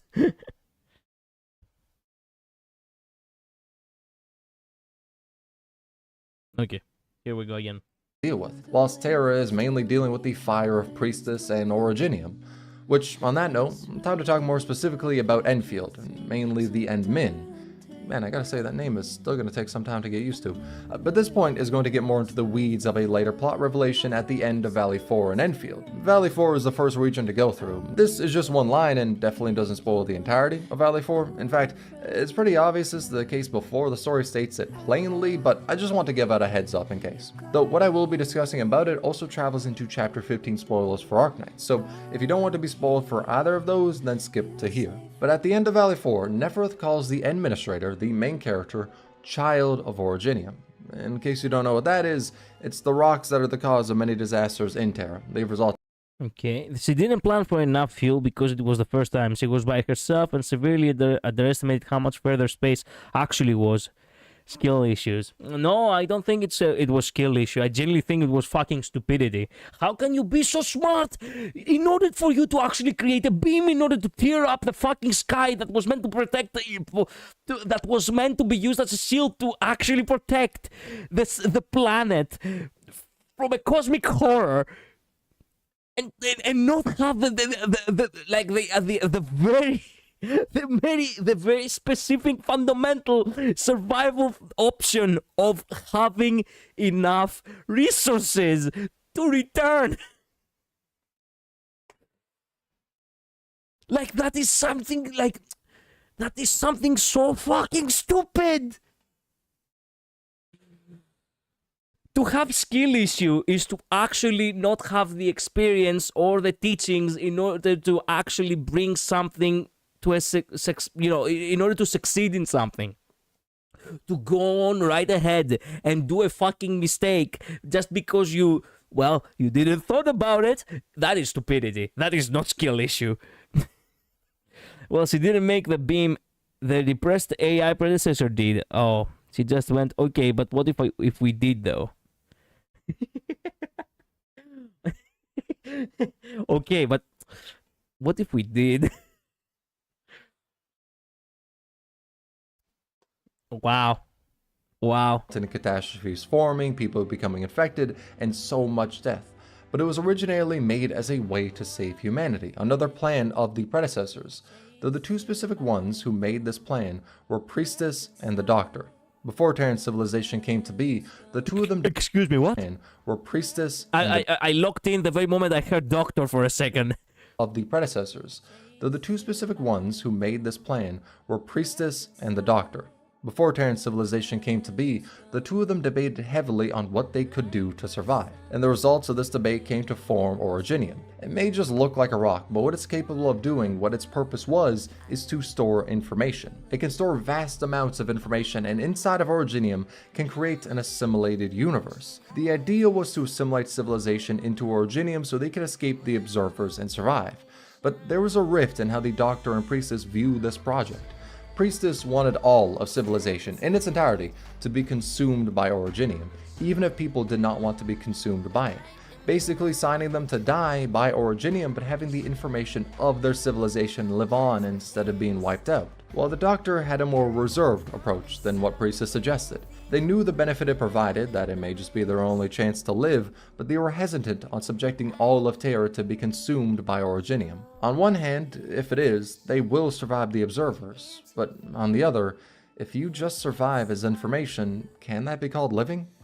Now, without going into a lot of the thought process behind how the Doctor was in Babel about this, in their current state, we don't have a 100% definitive answer about what they want Originium to do, but we do know that the Doctor is against Priestess. Now, this brings in some interesting questions. Like, if the Endman is called... So, is Priestess like the antagonist of that character that you play in Arknights, Doctor? Like, it sounds like the classic plot of that they were actually kind of good friends, roommates even, and then they just, fell apart, and now for some reason they have to have beef. Yes. Okay. Okay then. Thanks for answering. That's why aviator pilot doesn't qualify for astronaut. child of Originium, that means it's likely to be the case that either Priestess or the Doctor created them. Now, the answer as to which one is still up in the air. Definitely a lot more likely that Doctor would be the creator of the two of them, as there are theories floating around that the Endman was created as another body for the Doctor, and the close cooperation of Rhodes Island with them only adds to that. But that child of Originium line holds a lot of importance for the future of the plot, just like the Reconveners. It's the way they bring back older operators, but how it's done is also through Originium, where the information of them is brought into real space. So information of characters from Arknights can, through Originium, become people in the world of Talos too. They're different people fundamentally, they just got some memories of the person they, in a sense, used to be. But since Endfield takes place, I don't think we know precisely how long. I've heard 500 years thrown around, but bare minimum, we know Endfield takes place 150 years after Arknights. So most of the original people the Reconveners are taking after had already passed, unless there's some... That is sad, and that is actually fucking me off. Why? I like it when they have, you know... I like it when they have parallel scripts. Oh, this is bullshit. To think that everyone has died just because it has been like 150 years. Motherfucker. Long-living race like the vampires. But the reconveners bring up an interesting question. If life can be assimilated into the Originium universe, and then brought out from it to interact with real space, does Priestess's motive hold more moral ground? My answer would still be no, because end of the day... For 1 second I was questioning whether I was imagining or not the music from Reverse 1999. That song is so rad. Unless there's some long-living race like the vampires. But the reconvener brought out from it to interact with real space, does Priestess's motive hold more moral ground? My answer would still be no, because end of the day the person you are is dying out and only a faraway echo is taking its place. But how Endfield handles this plot point I think is going to be very interesting with how it ties into Arknights. And I hope to see similar stuff like this in Endfield, because Arknights is already such a vast world, there is so much to explore. So seeing the concepts in it still hold weight in the world is nice. I don't think we need to go full sail in the direction of more Arknights lore, especially considering I believe Endfield was set to be a standalone game. But it's nice to see the lore of OG Arknights hasn't been thrown to the side. In fact, with how the lore in Endfield has been, it really seems like some problems on Terra are just going to get ramped up to 100 on Talos too. And it ain't just those either. I mean, hell, there's also so many theories about the Agalor having halos and how that relates to the Sanctum. Oh, wait a minute. This entire time he has been saying Agelos? And I'm like, what the fuck is he saying? Agelo, Agalo, what the fuck? Agelos in Greek literally means angel. Literally. It's also a Greek name. Especially after Master's travels, but I'm not going to get into all of that now because if I throw too much information in this video, it'll kneecap itself by new players watching it and not being able to retain Listen any to Final Fantasy 14 I wanted to song in the avoid background. information overload, so I hope this explanation 14? of the lore didn't hit that point. There's a lot I want to explain, but in explaining a lot, I would then explain fucking nothing. I pretty much just want y'all to have a basic understanding of the lore because I'm thinking it's incredibly likely the points I discussed in this video will appear in Endfield, and if they don't, 3 years down the line y'all could come back to this video and say I'm wrong, but I'm gonna put a lot of money on being right about this, and even if I'm not, hopefully the lore in this video was able to make you more interested in trying out Arknights, because I do... Well, actually, you know what? I'm not gonna cut you off. This is generally a good video. I believe that people trying out Endfield would still really enjoy getting into the story of Arknights. I think Endfield will be able to stand on its own, but knowing where this story started from will always add to the experience of it. I see. The weight of forgiveness. Oh, fuck me! I was getting spoiled for Cato 9! Oh, let's hope. Hopefully, I will forget that in 2 months. And Walker's credits, I believe. Oh, I see. I mean, some are immortal or long-lived or gods, so they might come around. Okay. Yeah, that is Final Fantasy 14. Ooh, nice. This is finished downloading. Be right back. Yeah, take your time. For me, I'm gonna go ahead and run Endfield. Finally, we can get into the game. 1 hour and a half on the stream, but hey, finally we get to play the game. Man, why am I always such a tease whenever it comes to... Why do I always waste... Man, I don't like that. Every time I say to myself, hey, I am gonna go right ahead, you know, do a quick recap, and then gonna start the game. It will not take longer than, you know... It will not take longer than, you know, than half an hour, and here we are, wasted 1.5 hours. There you go. I didn't do anything. Arknights. Okay.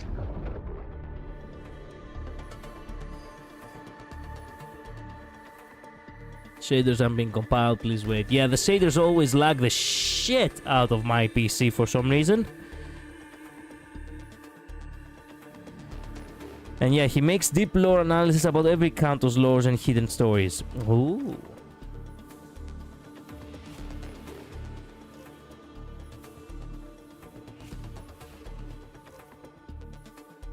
The song was Flow from Final Fantasy 14. Ah, I see. Nice. I don't remember it if I have heard it. Perhaps I haven't heard it.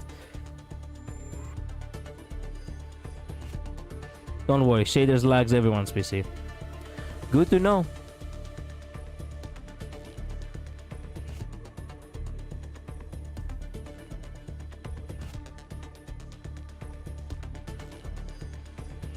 Have you been an Endwalker? No, I only finished the Realm Reborn. I didn't really proceed it much because I had a lot of work after that, and paying for subscriptions that paying for subscriptions that I don't get to play became a little bit of a thing for the last 2 months, and I'm like, okay, you know what, fuck it. Eventually I'm gonna go back to that game, and I'm probably gonna be streaming it once we actually have that little rebrand I'm talking about. Okay, then you haven't reached that point. Okay, good to know. Okay, I decided to play with a controller. I believe that's the best way to go. If only the controller decided to play with me, though, it would be nice. Oh.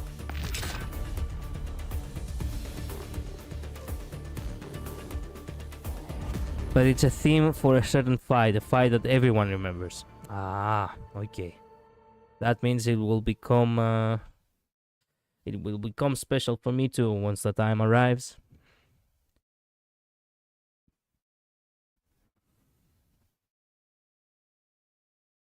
By the way, that's my UID. Send me your friend requests. I'm gonna need support.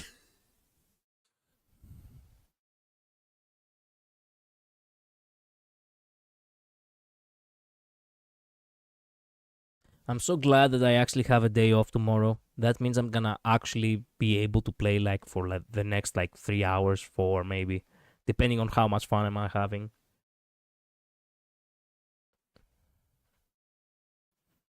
Can't believe that Starset actually made me play this fucking game. I love how I was like, Labridge, no, don't play, and here I am. What a fucking blasphemer I am. Hyperglyph presents.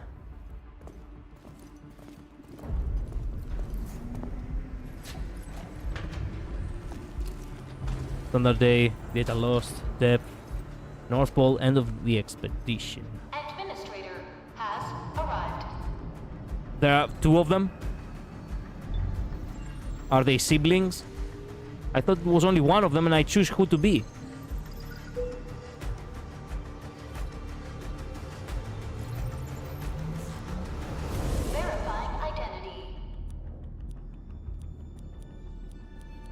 Why can I cannot switch input device right now?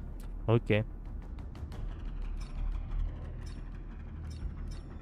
Well, I truly do believe that I want to play as the guy. If they meant to be a little bit of a self-insert, I believe I do have to play as the guy. Sparkle didn't want me to play, but I needed some new waifus. Fair enough, man. Go for it. Okay. Well, you know what? Screw it. Yeah, let's go. Wait, where's the girl? Oh, I see. We had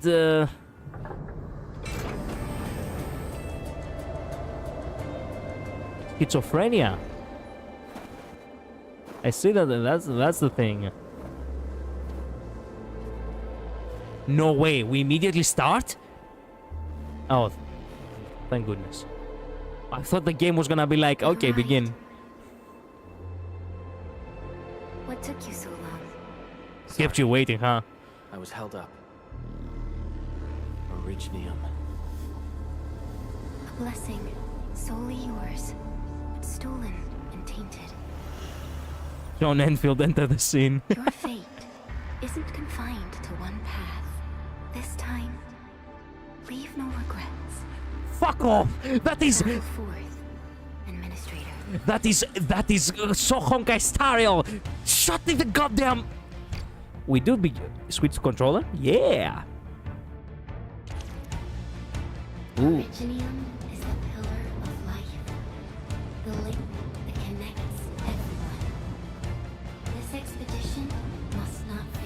Well, the sky is falling.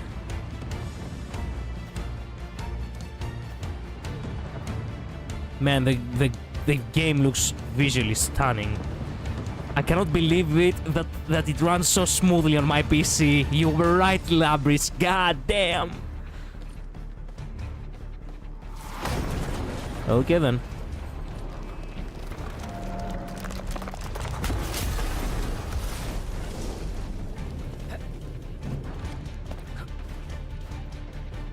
You can only dash. You cannot sprint. Difficult campaign. Zip across when you're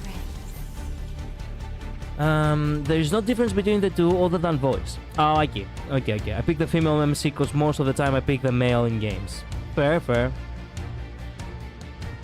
Yeah, I know I am. Yeah, okay.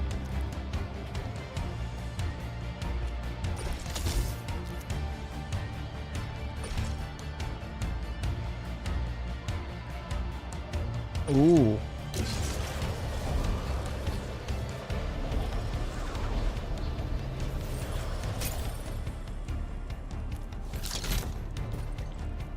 Okay, I see.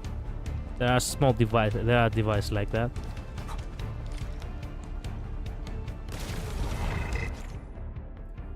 Okay, yeah, I know how to fight. The enemy is here. Time to fight. Wait, is there a dodge like?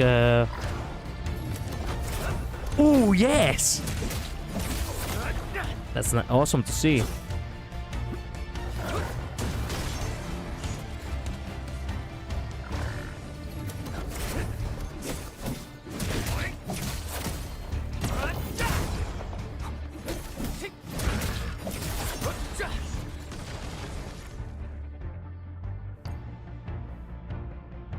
Yeah, I know. The most alien life form that never tires. For over 100 years, we resisted their ruin and devastation.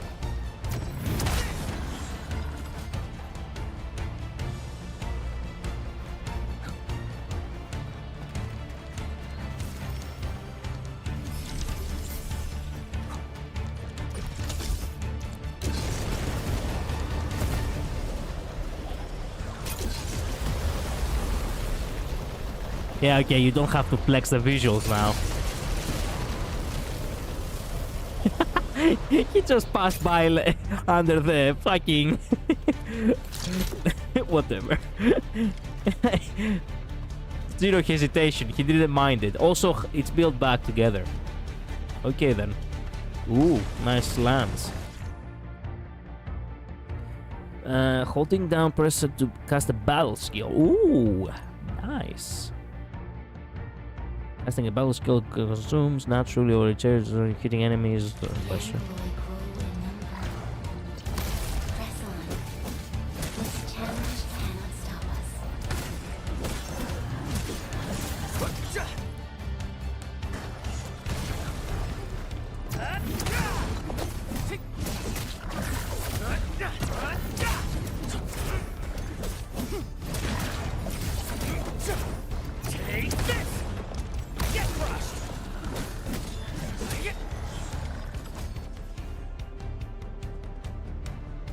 Okay then.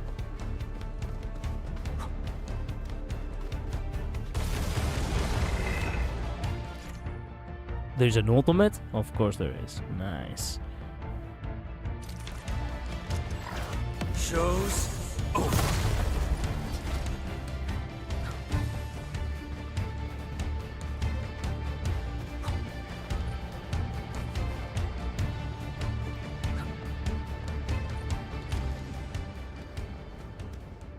These flowers are... A legacy. A tomb. A lonely soul. Never meant to bear such burdens. It reminds me of Final Fantasy VII. You chose not to let go. In the end? What do you mean in the end? Is this our death? Wait a minute, what are you talking about?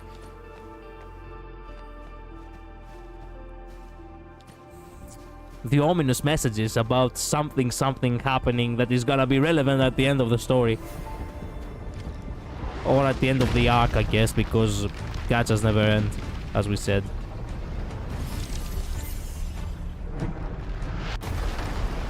We're getting closer.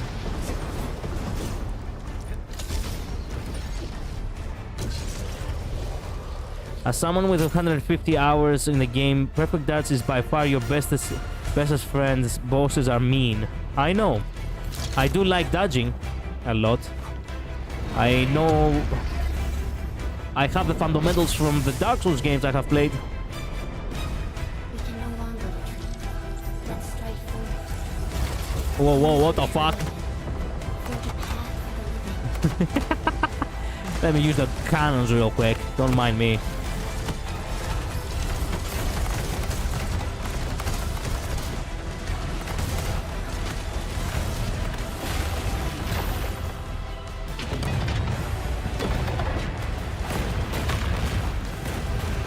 Just build guns, no issues here. Yep. Life always fights back. It is our nature and our fate. Rise from ruin and be reborn in the ashes.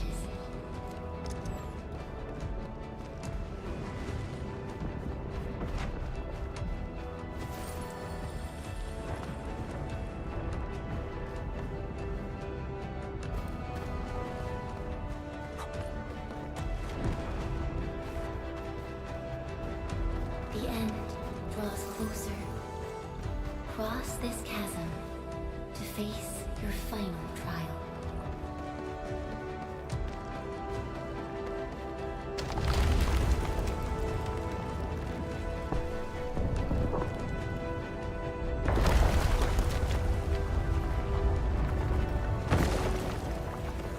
Is that the guy? Even you have decided to help me. Is that the guy you showed me before?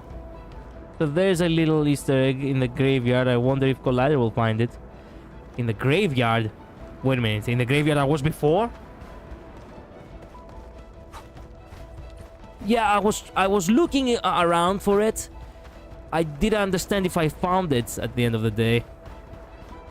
God damn it, I have to track back. You get it. Oh, I see. I thought the flowers was the you know. I thought the flowers was the graveyard. It's the Witch King, if I remember. I see.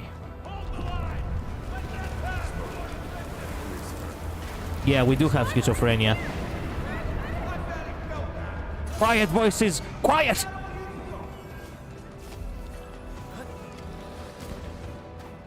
Enter the past, okay. Try not to move.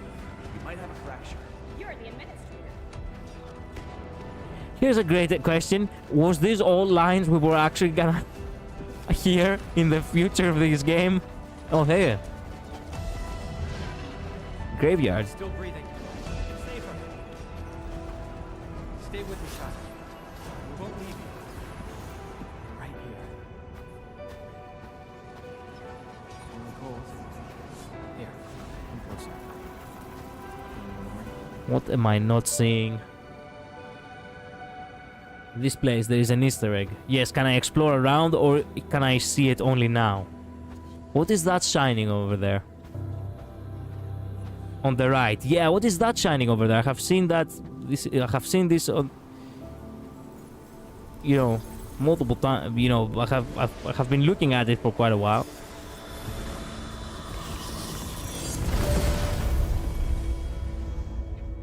Ooh. Name. Yeah. How about... What is this?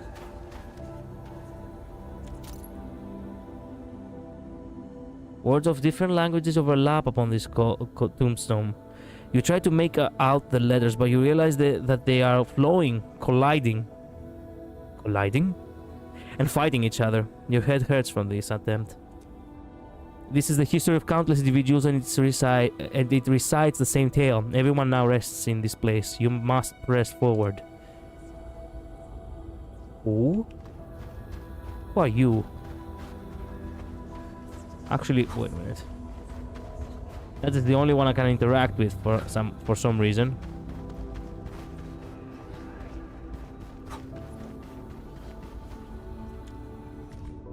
Epitaph. The cosmos held by her lips is untouched by time.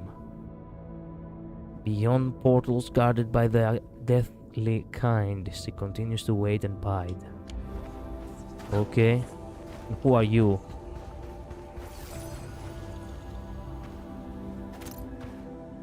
A gossamer of nostalgia envelops you. A voice stirs a list of names. Alcit, Teresa, Theresis. Oh, it's the characters from Arknights. I remember Katsits and Teresa. I have no idea who Theresis is. Scout, Ace, Outcast, Whitesmith, Buldrocast, Yelena, Kristen Wright, Relkin. The voice intends to continue, but it suddenly disappears like melting snow. Only that every step you take is still planted upon solid ground, and every breath on inhalation of frigid air.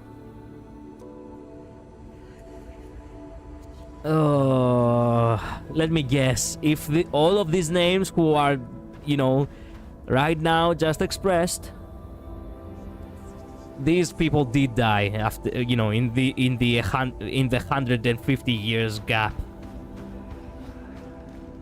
Some other characters may be immortal or gods or whatever, but these ones are confirmed dead by this right here. Wait a minute, I wanna see the... I wanna type the names. I am really curious. I cannot help it.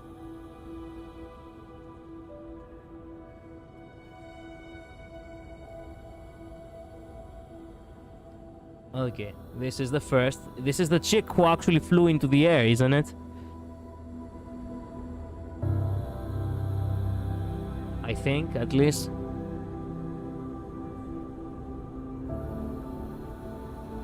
Flew into the air. She actually, you know, went up into the, you know, into space. Teresa? Oh, fuck me. I know Teresa from the... Oh, this is one of the best stories I have heard. And this is the doctor actually who had lost his memories. Shit. Yep. I have heard that this is probably one of the bestest, you know, stories in the game. Faust Seago. That was Faust Seago? Well, makes sense. Now that I think about it, it makes sense. Okay, who's Theresis?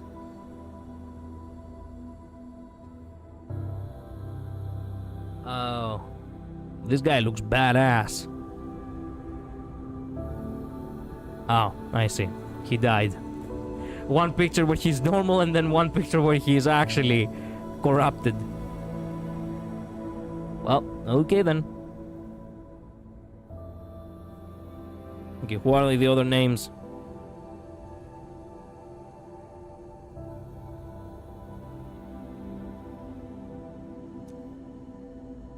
Scout, Ace, Outcast. Wait a minute, Scout. Oh, who's that? Oh, he's the... Oops, wrong page. This. It's just a guy. Who's the Scout, apparently? Ace?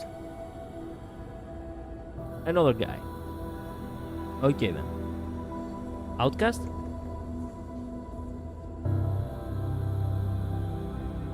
Some guy. Who looks a lot like a... You know... Like a cowboy. Yes, chapter 12, I wanna say, or further. I see. Names of the imported characters from the OG. Yeah, hello Shadow, welcome to stream. Chapter 1, Spain. Okay, which other? Whitesmith. Who's Whitesmith?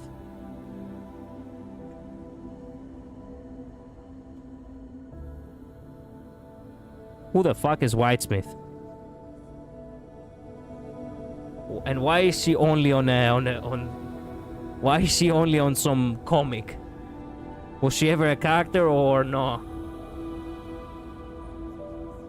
I guess it's someone who was only mentioned, but not actually, you know, appeared. That is a lot of names.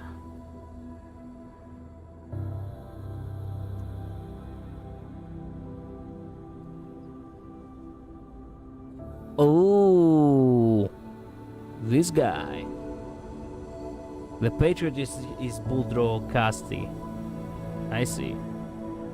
Okay, Yelena.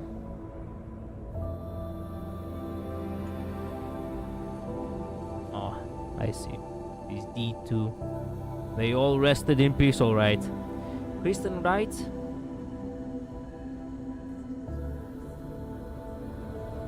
Well, just Kristen. Oh, that is the other girl, you know, whose parents, I think, you know, died. Relkin?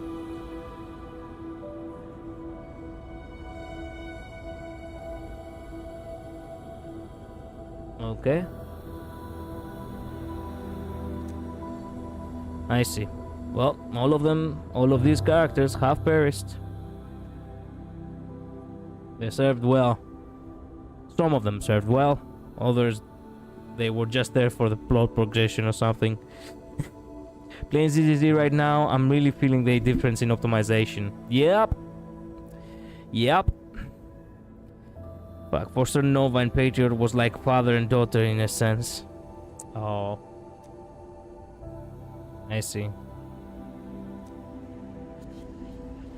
Well, rest in peace. Traveled beyond the stars, through death as chill as the cosmic abyss. Yet your heart kept hope alive. For our sake, and for the days to come, you sacrificed yourself.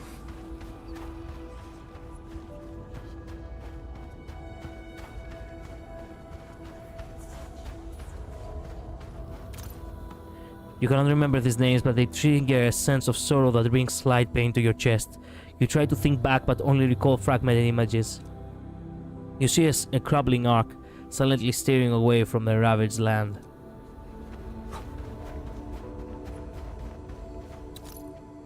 This tombstone has been split through the middle. Its words are barely legible. You notice a shadow dancing in the cracks. It could have been yours all along. You suddenly recall a fate meant just for you. This is our grave. I see.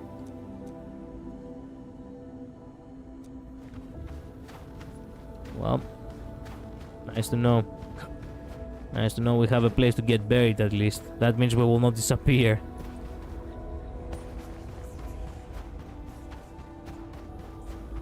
To have a grave, it's a nice thing if you think about it.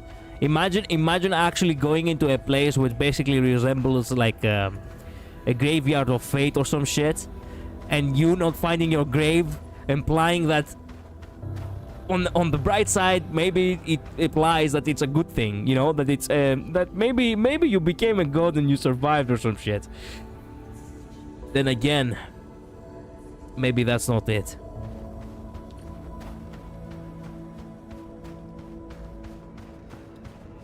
That would have been far worse than not having a grave in a place such as that.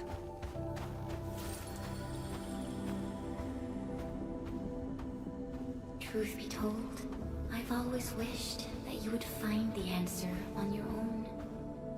And find your true self.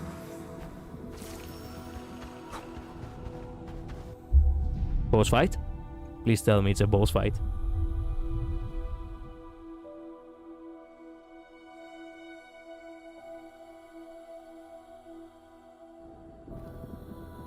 Oh wait, why do I have more? Hey.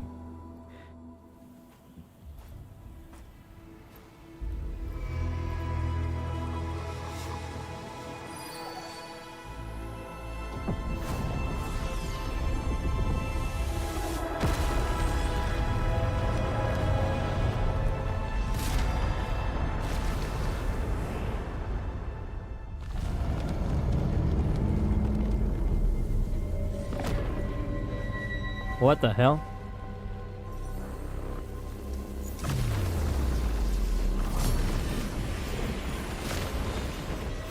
Who's the lolly? Okay then. She didn't like our little structure. Wow. Okay. That is a cool design. He has... That cave has swords in its back.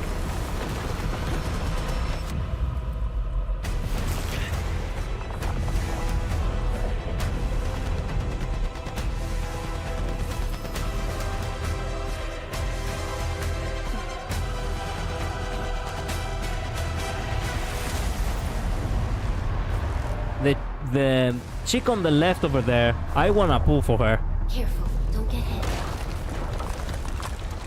Yeah, it would have been nice for you to actually show me how to... Now, break its arm.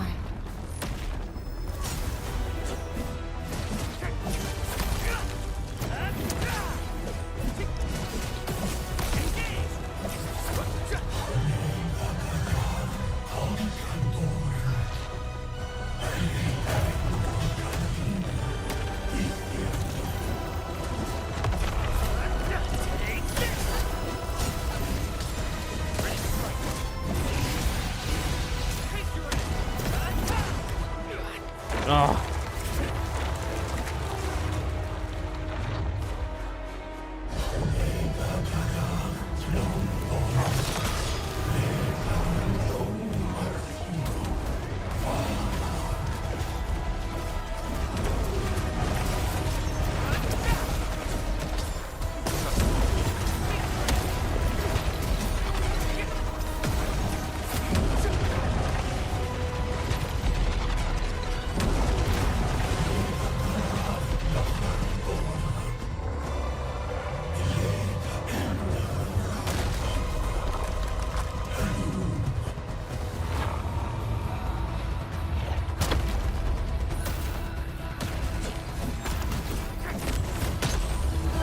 There goes your arm.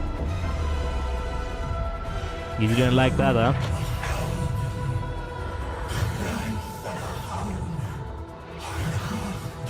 Oh, shit.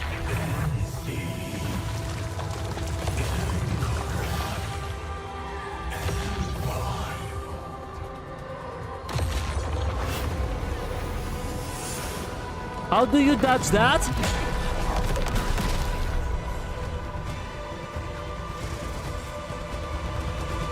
You don't. You were not supposed to dodge that. Or perhaps you do. You should have just gotten out of the way. Yeah. Whatever.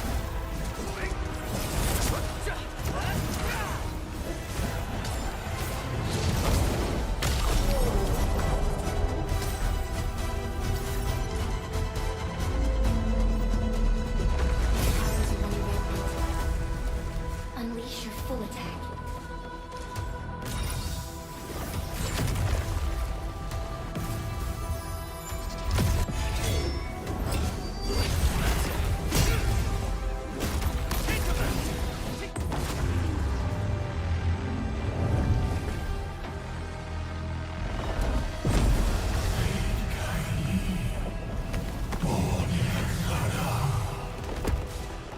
Oh, more?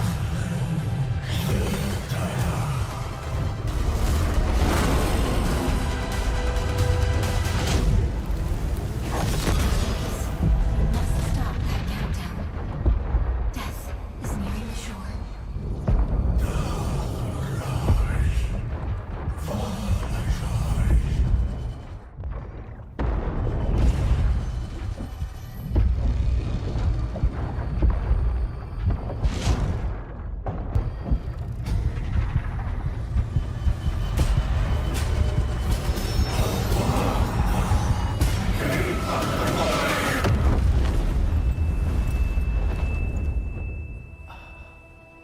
Do not forget our promise. I'll be waiting in the north.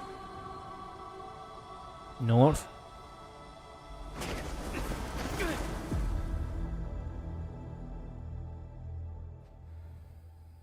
That's into it. That has infinite flames. Really? I hope it... I was trying to dodge into it, but I couldn't get it right. Oh, look, a doomsday clock. Yep.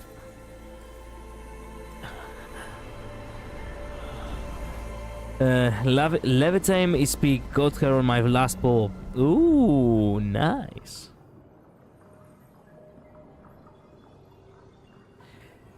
Go for an awakened life. Sure. Every giant enemy in video games. Oh, I'm gonna hit you with my giant hand and leave it on the ground so you can hit my knuckles.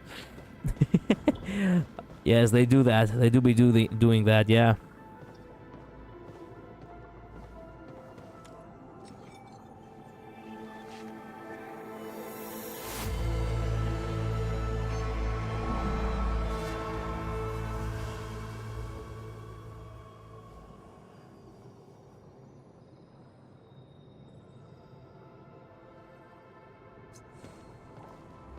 Starting point. Okay.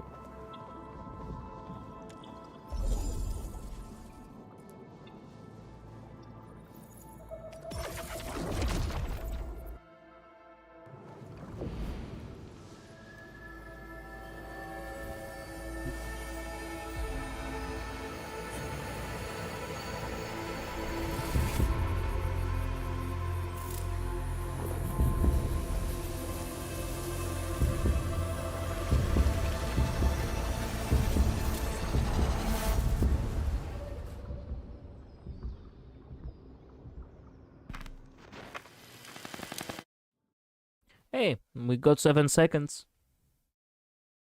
I think it was 7 seconds at least.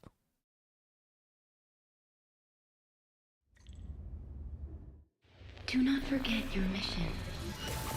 Do not forget who you are. Like some doctor, for example. I remember. Who are you? The Endministrator.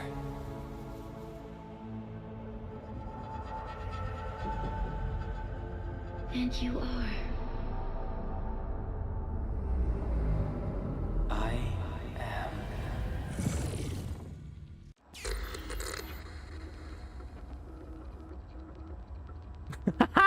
I get to have a name. Okay. Name cannot exceed 7 Asian or 15 alphanumeric characters in length. I could say just Work Collider, but you know what? I could use just the name of my character. I love the sound. Wait.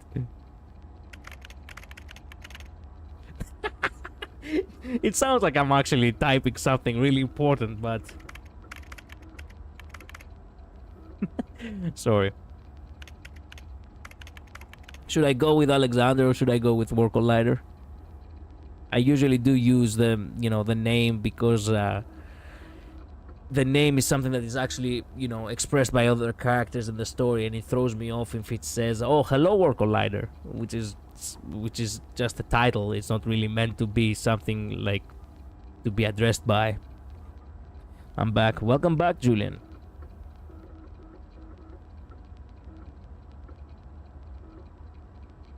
Collider. But I don't want Collider. Anyway, if we are the administrator, then shouldn't we have already a name?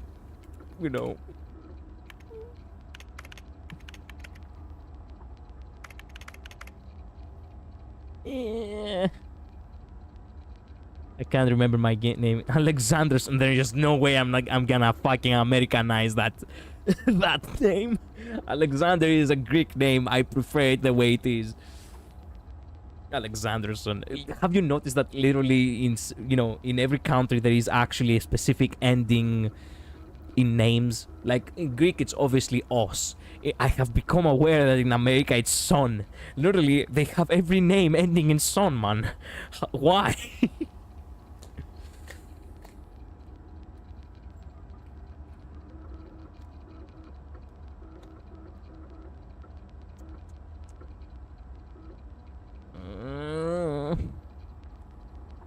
Alexandre. Fuck that. Fuck that. I shouldn't flip a coin for it. I shouldn't flip a coin. It has to be Alexander. People do call me Alexander.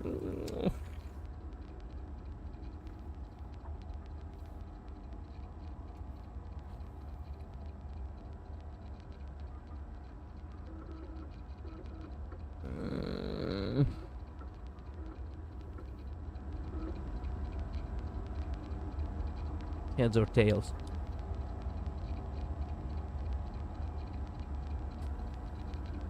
Oh, heads! So... Oh, I was afraid. I was so afraid. I have won the coin flip like 3 times in a row. I am genuinely afraid that I'm gonna lose soon. Okay, Alexander it is. That way it will make sense. From your name, Alexander. Yeah, sure.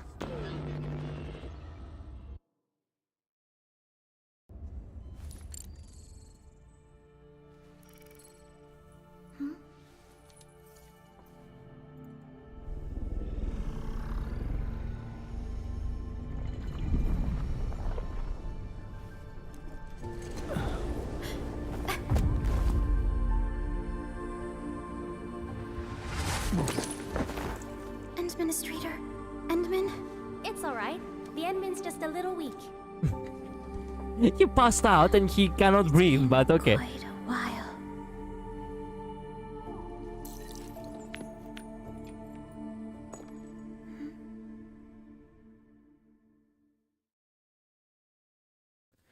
What? Yet once started walking forward, the traces of our journey will always be there beneath our feet whenever we look back. Okay.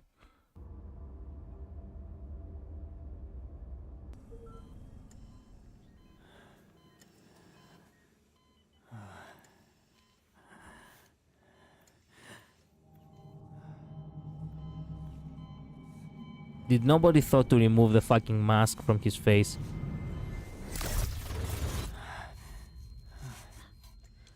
You're awake, Endman.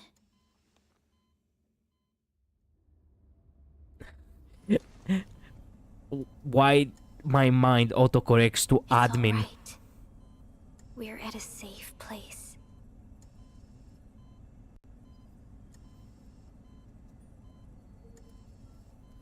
Whenever I hear admin or administrator, I keep thinking about Enderman from Minecraft.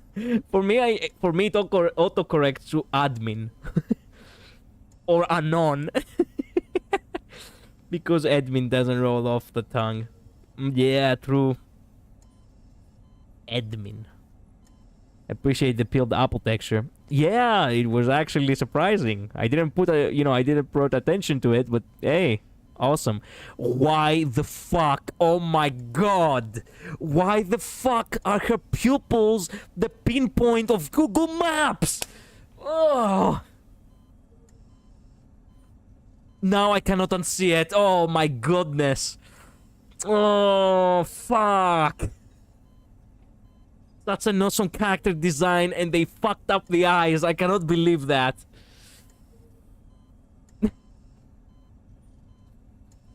Oh.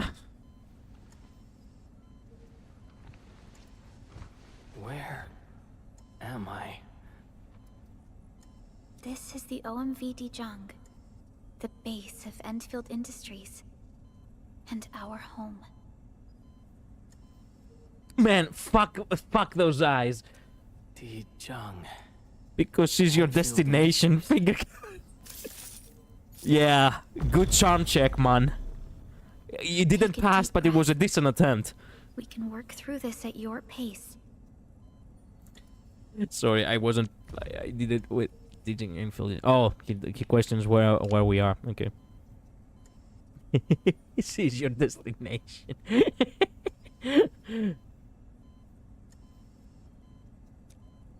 This mask is a suppressor for stabilizing your vitals. You've slept for 10 years and your conditions aren't exactly stable yet. 10 fucking years. No, we have to use the mask then in order to have a faceless protagonist, basically. Sparkle's about to nuke me. Not again, man. Not again. Wow, rude. Oh, rude. Just because I told you that you didn't succeed on the speech check.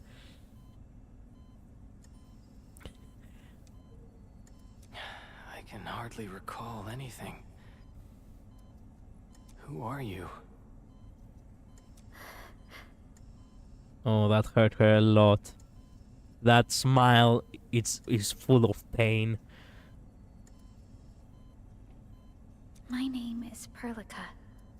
Man, I have to give it to them though, by the way. The fact that it's just a cutscene. It's just a static cutscene, right? With nothing more than just the model and a few facial expressions that are basically stock.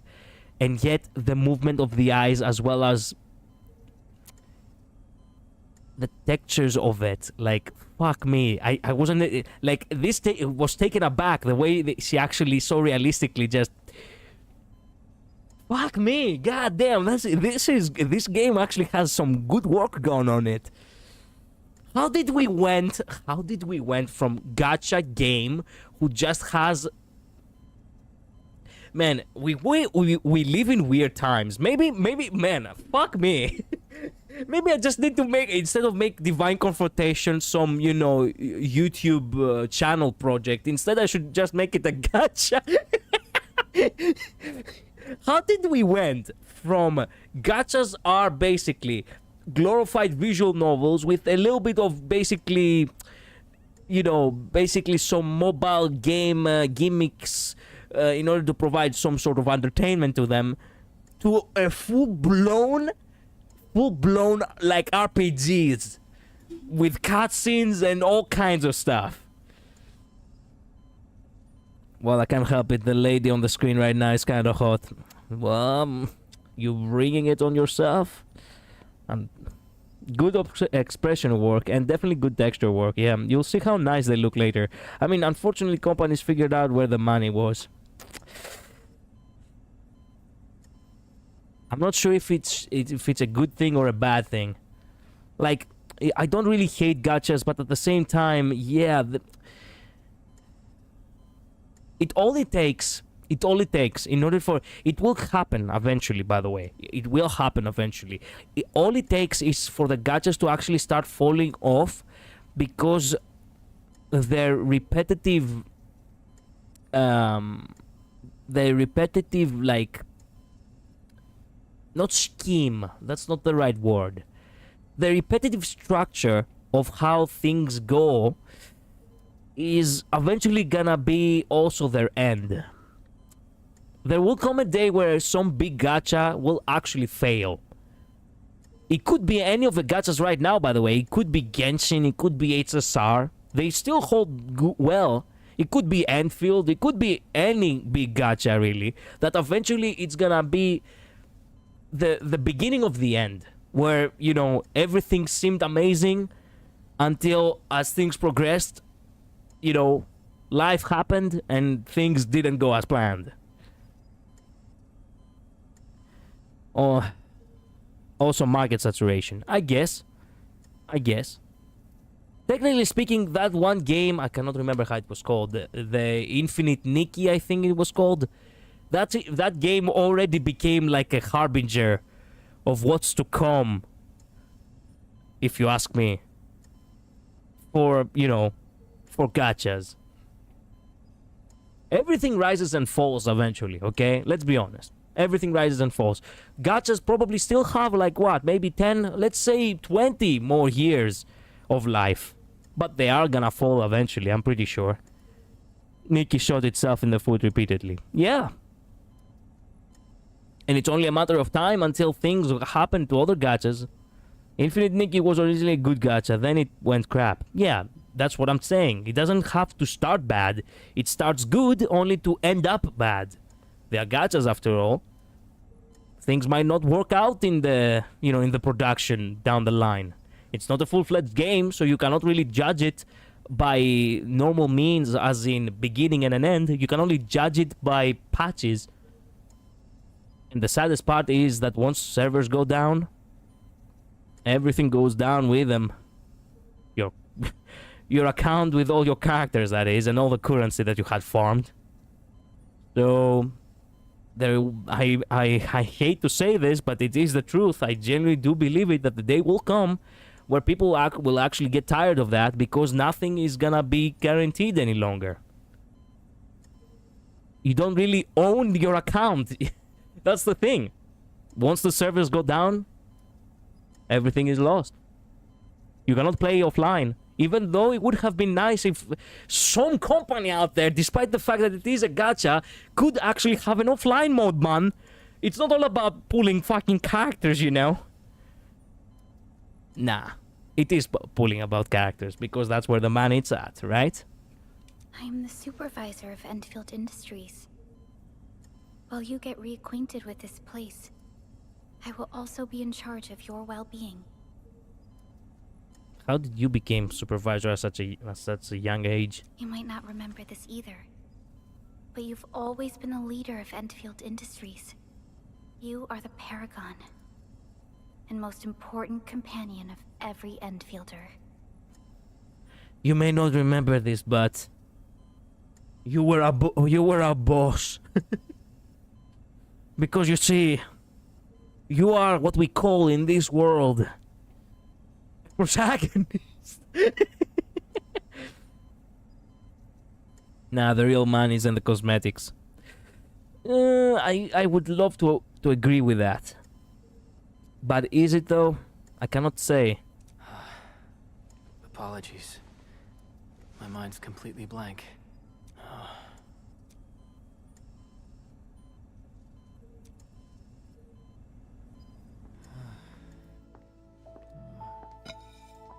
Oh, build up. But for someone like you, this fresh new beginning might just work out. In any case, welcome home, Administrator. Thanks for having me back.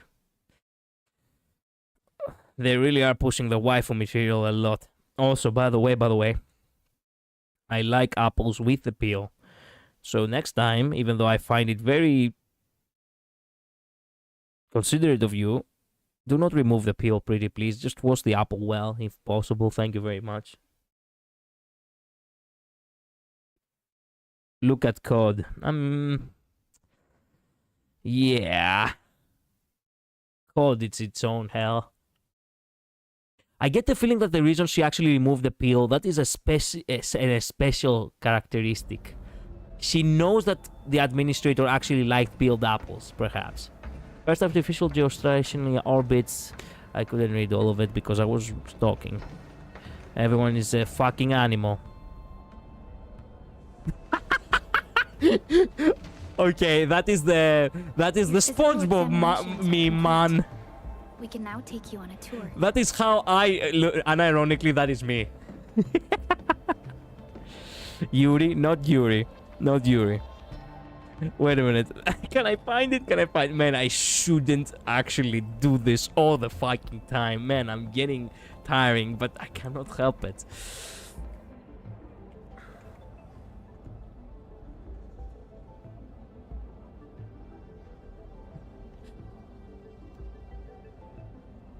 Wait, but can I find it? Can I find it?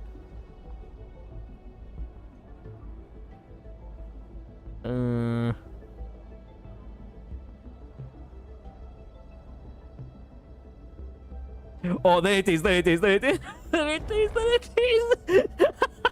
it is. Man, that movie was so good. Like, man, I love Dennis in this movie. Dennis is me in this movie.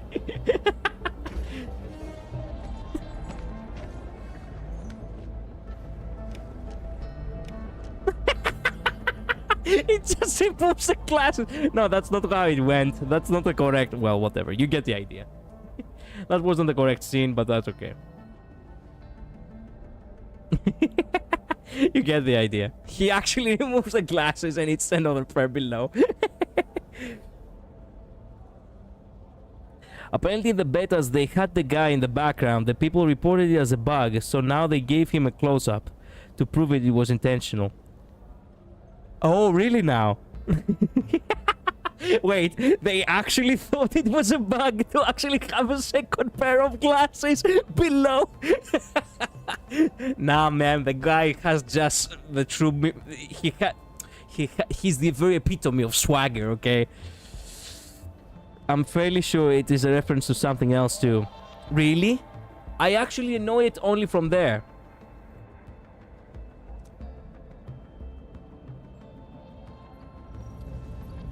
He moves glasses. Another pair below the glasses This you is were our wearing. HQ. She is the pinnacle of human science and technology. Originium-powered multi-surface vessel, Dijong. How do you know HQ it's a she? There was a time when we were close to losing Dijong, but we followed your lead and saved the ship. Ooh. Dijong survived the day. Ever since then, we've kept her at low orbit and minimum power. We're now repairing Dijong using ground-supplied materials. The ship is also where we develop new technologies. Sorry. I remember nothing at all. It's like a Don't certain blame doctor. yourself, Administrator. Follow me. Where's the... Are they all animals? God damn. They are all of them are animals. Someone should check the depot for spares. I applied for some. They should be here soon enough. That is with one fucking tail. What are you supposed to be, like half owl? Oh, it's the guy with glasses! God damn! Man. You have any idea how much I'm struggling right now? Literally one line is actually repeating over and over in my mind.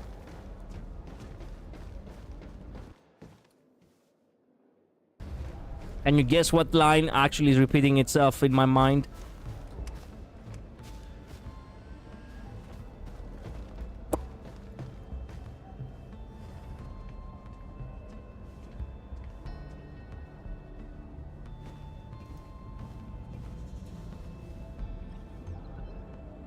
What?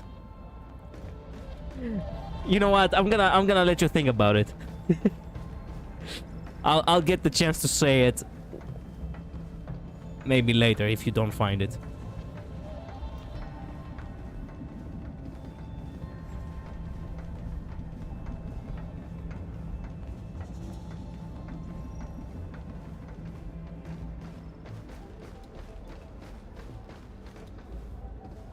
Yeah, that's basically the Arknights plot. They're all like this. The only humans are the predecessors and whatever the admin is, kinda. I see. I see. Sounds like it's worth a Google docket. Most definitely it's worth of a Google docket. Ooh, that is one interesting cone. It has eyes too.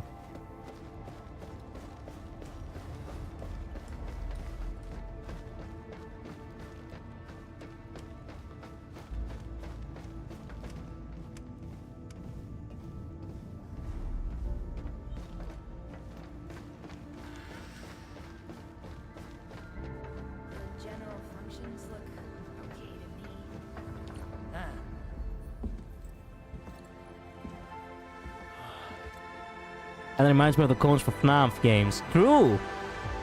A majestic world, isn't it? I saw it in my memories. It's... Talos 2. Our home.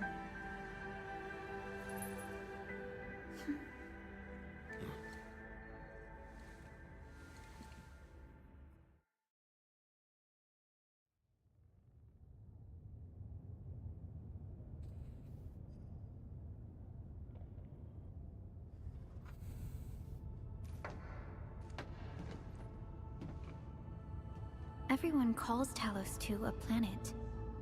But truth be told, it's actually the second moon of the planet named Talos. I love the Greek, by the way. Do you know who Talos was? Much about Talos 2 remains a mystery to us. We're also facing enemies that once threatened our entire civilization. But since you're here, I believe that Endfield is capable of overcoming these challenges.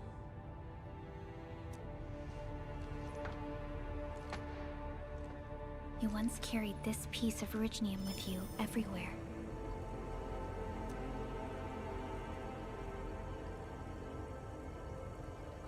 Every specialist tech division operator carries a piece of proto-rig. The mineral helps teleprotocol triangulation. This is your very own proto-rig, and it carries secrets only privy to you. A giant that brought down fire? I might be very much wrong, because I know Atlas is the guy with the world with the world on his back. Okay, so here's the thing. First of all, Atlas was not holding the world, he was holding the sky. First of all. Second of all, you're kind of close. Yeah, he was a giant, a bronze giant, who was, meant to protect Europa in Crete from, foreign ships. He was actually, basically, the myth of Talos is the very first science fiction in human history, actually. Why? Well, let me tell you why. Because eventually, when the Argonauts arrived, well, they kind of tricked him. Specifically, one witch, which I cannot remember her name. Damn it! What was her name? It was not Kirky. It was someone else. Well, whatever. There was one witch in amongst the Argonauts who actually fooled Talos to actually remove one of his screws on his heel. Yes, it was on his heel or on his leg. But you see, Talos was actually powered by the ichor. Ichor is the blood of the gods, the golden blood. And when the screw was removed, he actually, all the ichor spilled out. And he died. But the sad thing is, the way she tricked him is by telling him that, hey, if you do remove the screw, you're gonna become immortal. And that is the very first sign of actually science fiction, The fact that, Talos was a machine, and yet he wanted to become immortal. Because even though he was a machine and he was gonna last far longer than any other human, he himself had a sense of mortality because his metal would eventually wither and, and get rust.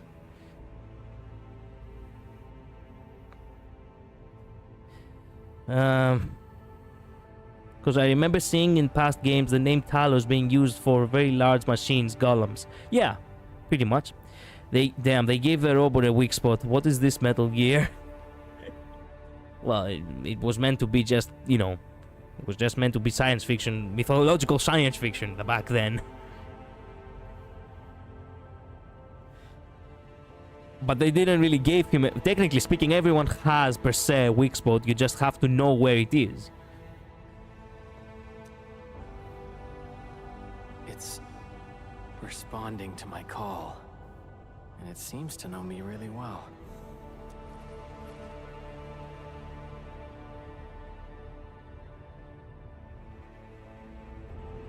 Everything we need for our survival would be impossible without Originium. The mineral powers our machines, and is the basis of the arts we wield. When we first arrived at Talos 2, we planted Originium upon this new world. The spark from our distant origins was meant to create a new place to call home. But war destroyed our first landing. Though we achieved victory, we paid a bloody toll that left us battered and ruined. To revive our civilization, you led Endfield and developed the proto-rig technology, as well as its ultimate evolution, the Protocol Automation Core. The fruits of our labor. Yes. Our plan is to deploy automation cores throughout the civilization band. This will boost our industrial capacity and fulfill its special mission. My Apple Watch loves me. Yeah, it sounded kind of weird, but I didn't want to say anything. Special mission. Reboot of life. What? What do you mean? Someone very important commissioned us with the Zeroth Directive. Your awakening, as well as the mission and plan I mentioned, are a part of it. That looks like a nice keychain that you could buy. Who commissioned it? They could create for, you know, the sake of having some sort of merchandise. You? You did. Yeah, I knew it.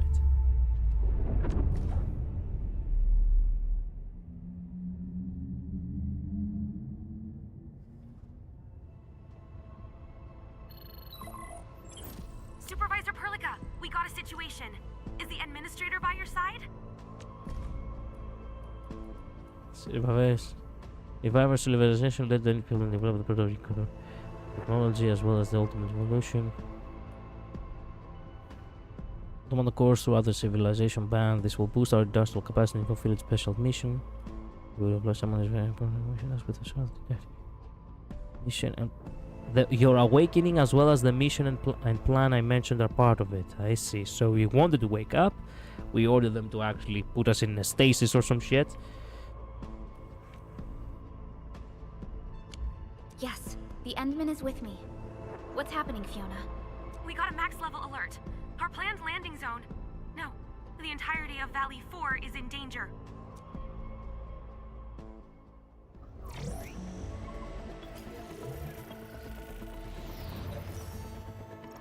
Just moments ago, simultaneous self-destruction occurred to the orbital landing relay drone squadrons.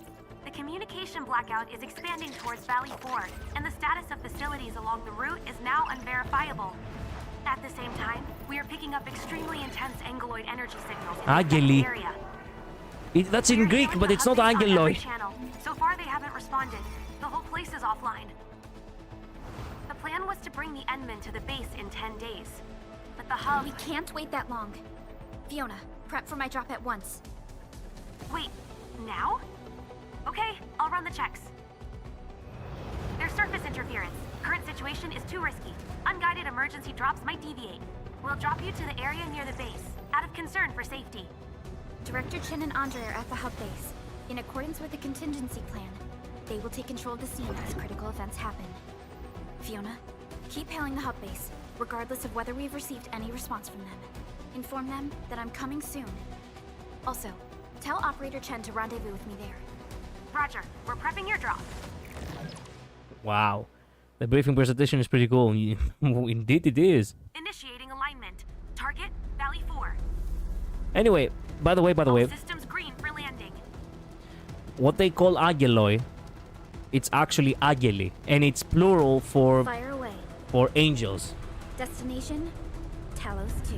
The reason why it has the oi, as they actually spell it, it's one of the exceptions in Greek, in the Greek language. Oi, like an O and an E, equals just an E.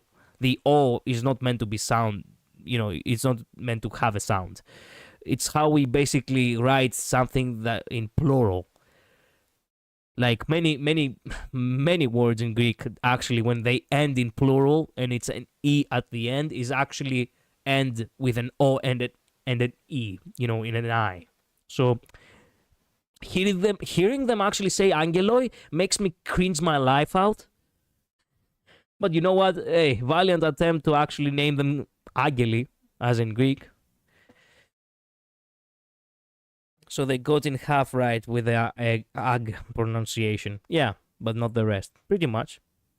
Pretty much. I will just call them Ageli. I will not bastardize my own language.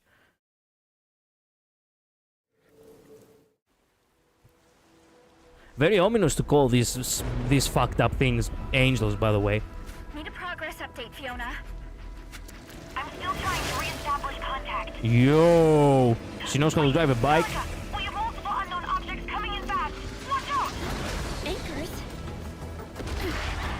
Hold on tight, Endman. Do you have a driver's license for that? Guess not.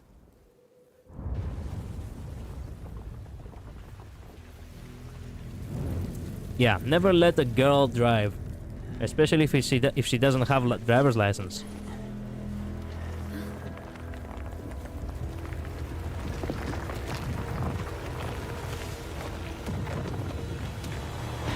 Ah, there they are. Now, only now I came to realize that I said something I said something that it sounded targeted, but it wasn't meant to be targeted. It came out naturally to me. Oh shit. Perlica will be joining the battle when the controlled operator starts fighting. Other operators will also fight automatically. Nice. Fighting as a team allows the casting of teammates' skills. Holding down cast replica's battle skill. That's nice to know. Ooh.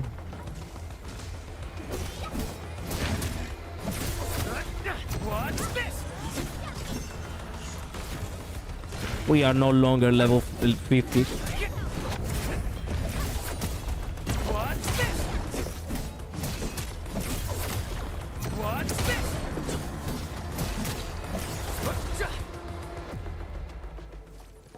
Administrator, you all right?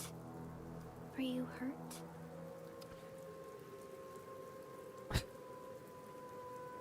Don't give me the pucky eyes, okay? Just make sure that you're gonna have a license next time, maybe. I'm still good for the mission. What about you? I'm okay, but we'll have to walk the rest of the way. Yeah. The angle I even managed to reach this place. The situation in the field is far more severe than our previous estimates. Seems like a warm welcome from Talos too. I actually hoped for a gentler reception than this.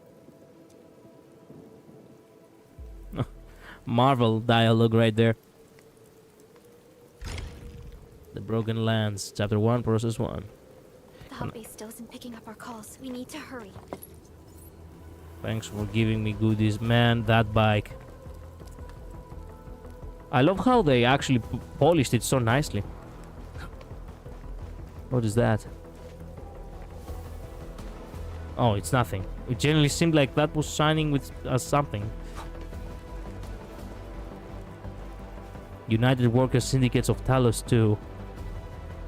Research Center. That box I cannot open.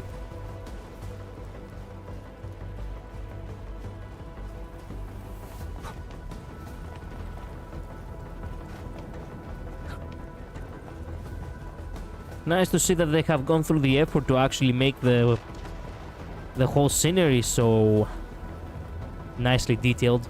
Too bad there is nothing to collect though. This Angelos looks dangerous. We need to be cautious. We can focus our attacks to bring down its defenses.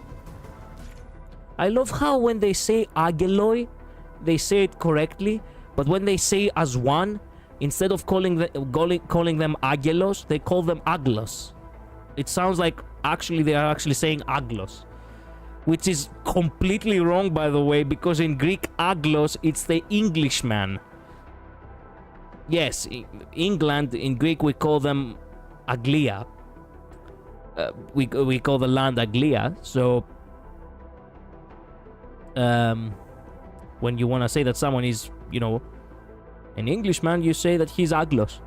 So in my ears, it sounds like these things, even though they are trying to say, "Oh, this angel looks dangerous," it sounds like they say this British man is dangerous. Aglaia? No, that is a different pronunciation. In Greek, the name Agli, you know, the name it's Aglaia in Greek, like, right? So Aglaia does not match Aglos. In English, it's confusing because, well, obviously, English just butchers languages. I just put the Japanese dub so I don't have to bother with the bastardized language. Can kings to something I can't understand, I guess. Anglo? Yeah, pretty much. Like Anglo-Saxon? Yes, exactly. Well, we are colonizing. Yeah. Yeah. Found strike, stagger. Ooh, we can stagger enemies. Hopefully we can at least. Oh, look at this Englishman right there. Take this.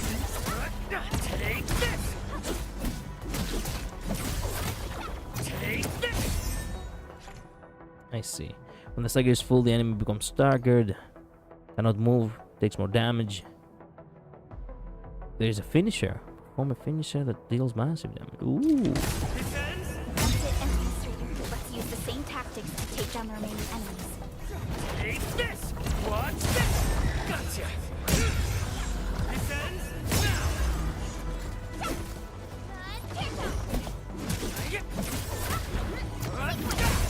Gotcha.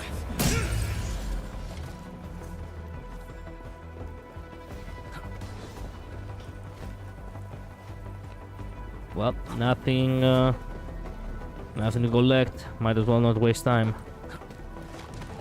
It feels kind of bothersome that I'm playing a game that looks so anime, but I don't get to double jump. Severely damaged.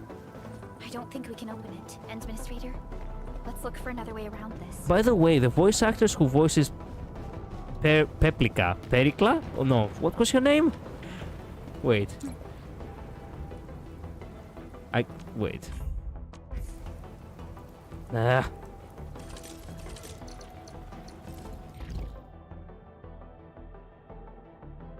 Perlica, Jesus.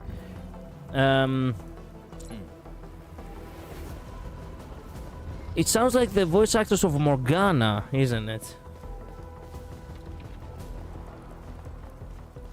I mean, I come from a place that they speak French. Imagine the amount of bastardization I hear every day, let alone when they do it on purpose and mockingly. At least Greek is rarely used.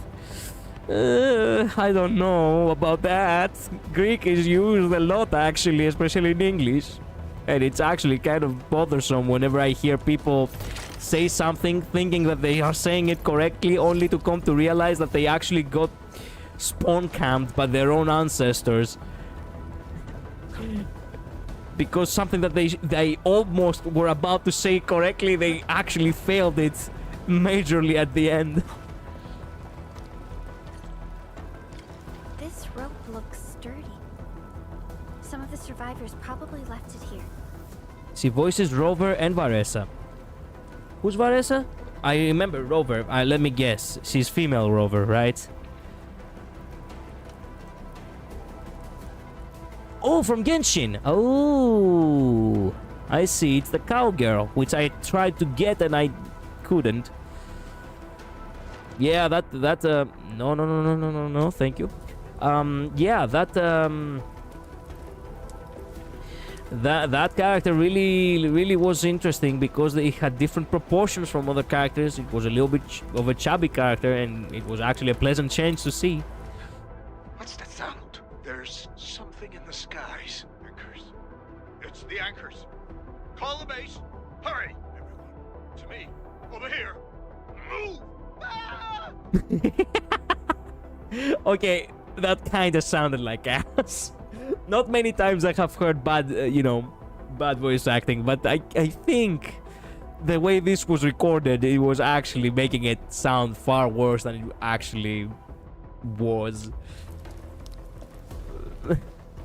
Whoa, what the? This girl literally looks like an angel. Actually, she is an angel. She actually has a halo and wings.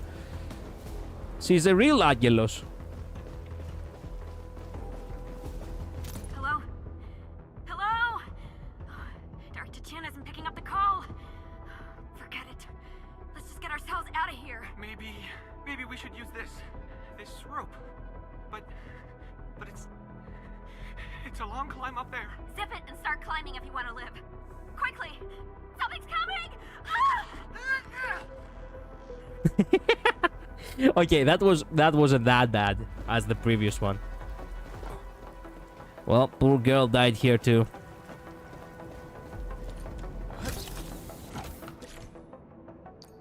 Should be the way. Let's continue, Endman. She sounds a lot like the voice actress of Morgana. The pitch is only slightly different. survivors are capable of spawning Angeloi. They pose a major threat to Talos 2. That- We must find the survivors. And quickly. That is not what you said it was. That is a fucking marker. And the only thing that that comes to my mind right now is... Turn it off. Turn it off. Turn it off.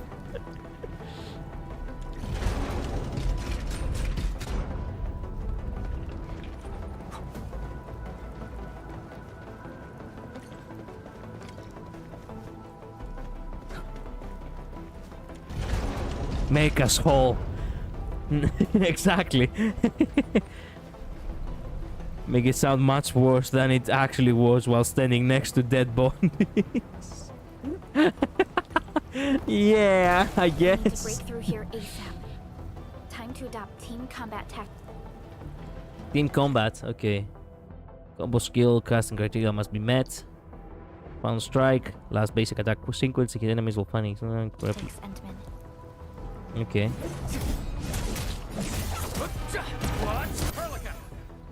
Ooh. Seize the chance to press the attack. Our strikes are more effective when we coordinate. Let's take down these enemies together.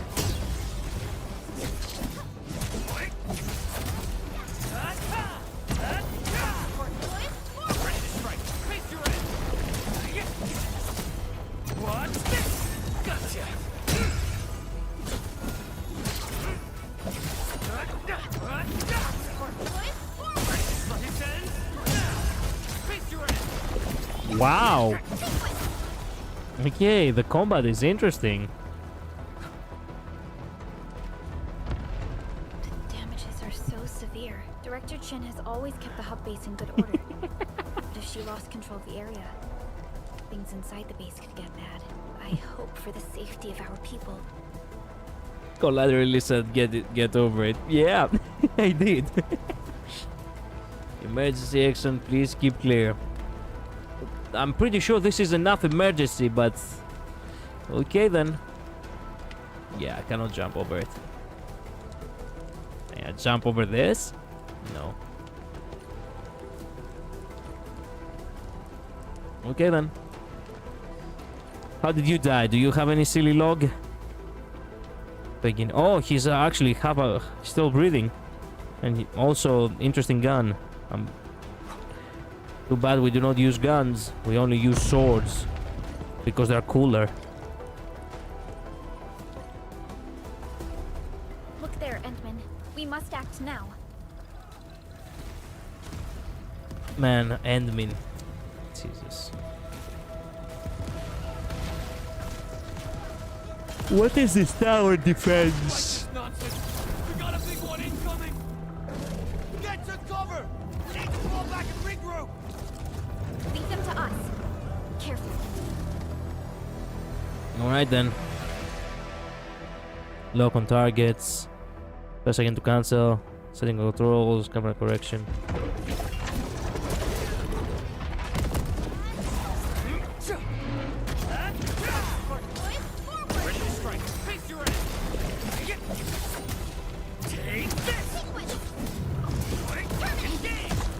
Ooh, that actually hit me. Nice.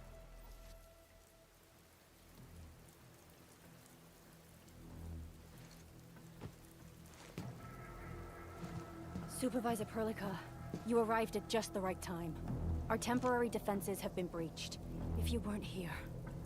And I'm glad that you're alright, Director Chin. I believe you have a sit rep for me. Yes. An anchor fell right into the base. The thing won't stop spawning the Angeloi. We've sent all our injured personnel to the control tower. There are just too many Angeloi. And they will overrun our security division eventually. Look, I'm trying to tank it. I am genuinely trying to tank it, but I can't. Like I said that stupid name 5 times already. We must find a way to stop the anchor. And stop the Angeloi while we're at it. Supervisor Perlica, may I ask who this... Ah, of course. This is our administrator. Oh, they're not gonna stop. Oh, motherfucker! I'm gonna have to call the company, tell them to get literally every fucking voice actor in the booth again. They have to correct this. It's also pretty good at times. Is it? How exactly? But if you hate that pronunciation, you might want to switch. No, I prefer English. I don't mind the voice actors. I just you know, it just kind of ticks me, but okay. A second one will be said a lot better. Clench. Oh, motherfucker! Mainly there are cool accents. Oh, okay, fair enough. Fair enough. Also, where was I? Oh yeah, of course, this is our administrator, aka your boss. Endministrator? Are we talking about the Endministrator? I wonder how do people talk about me. Just curious. Apologies. Many operators in Valley 4 have never seen you before, Endman. News of your awakening gave rise to plenty of gossip and rumors. When we received the message from Dijon, the entire crew tried to plan a welcoming ceremony. But just a few days later, we were suddenly attacked. I didn't expect you to arrive here in the midst of the battle. God damn, okay, not gonna lie, the textures of Rain in the mask is actually so dope. God damn. We're here to help, Director Chin. Do we have any news about the missing personnel? How many of our people are outside the base? They also have textures for the body as well as the clothes, but sadly they don't have textures for the hair or the face. Damn. It's hard to say. The Angoloi just kept attacking. Security Division can only maintain a limited security perimeter. I clench my fist every time I hear this shitty word. People here are in danger. I suggest we delay our earlier arrangements, Administrator. Rossi moment will speak. Okay, love how you can see the water on his mask from the rain. Delay our earlier arrangements. Time to thank those Rocky Crowleys for the warm welcome, yeah. I won't let my Endfielders face the dangers alone. Good, Administrator. I knew you would say that. Director Chin, we'll handle the hostiles in the base and direct any of your missing staff to the control tower for safety. Wonderful. Your help will set my mind at ease. Good luck out there. By the way, I was thinking about how, you know, how the customization of the administrator is actually looking a lot like Kalus from Stario. And in all honesty, I never liked that kind of style. It is what it is. But then something else came to my mind. I liked the customization a lot in, you know, Code Vein. And with Code Vein 2, it's even more advanced. And I just before this stream, I just remember and I wanted to mention there was actually someone who made Mersault in Code Vein 2. By the way, I do have both Code Vein and I do want to play it on stream. The first one, because I want to move to the second one. But I was thinking that I wanted to do the rebrand first. Then again, maybe I should not do the rebrand. Maybe I should just go ahead and just create the character that I want there. Regardless. It is what it is. It is what it is.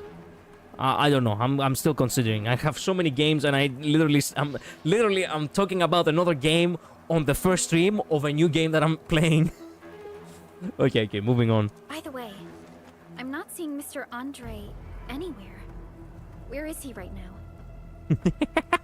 These the brows. That silly old man. He went off trying to be a hero again. Now I can hear a little bit of an accent. That fool never stops treating his projects with far more respect than his own feathery hide. So many games, so little time. Yep. Anyway, if you see that old fool, tie him up and haul him back to the control tower. This might be the only safe place left in the base. We'll find him. Have faith in us. The anchor at the old factory is still spawning Angoloi. We must first eliminate this threat. Time to initiate our mission, Endman. Remember what I wanted to say? Repeat what I was saying. That I was saying something repeatedly on the ship. I'm still saying it, by the way. And every time I hear Ageloy, it ticks me off just enough to actually not be able to concentrate.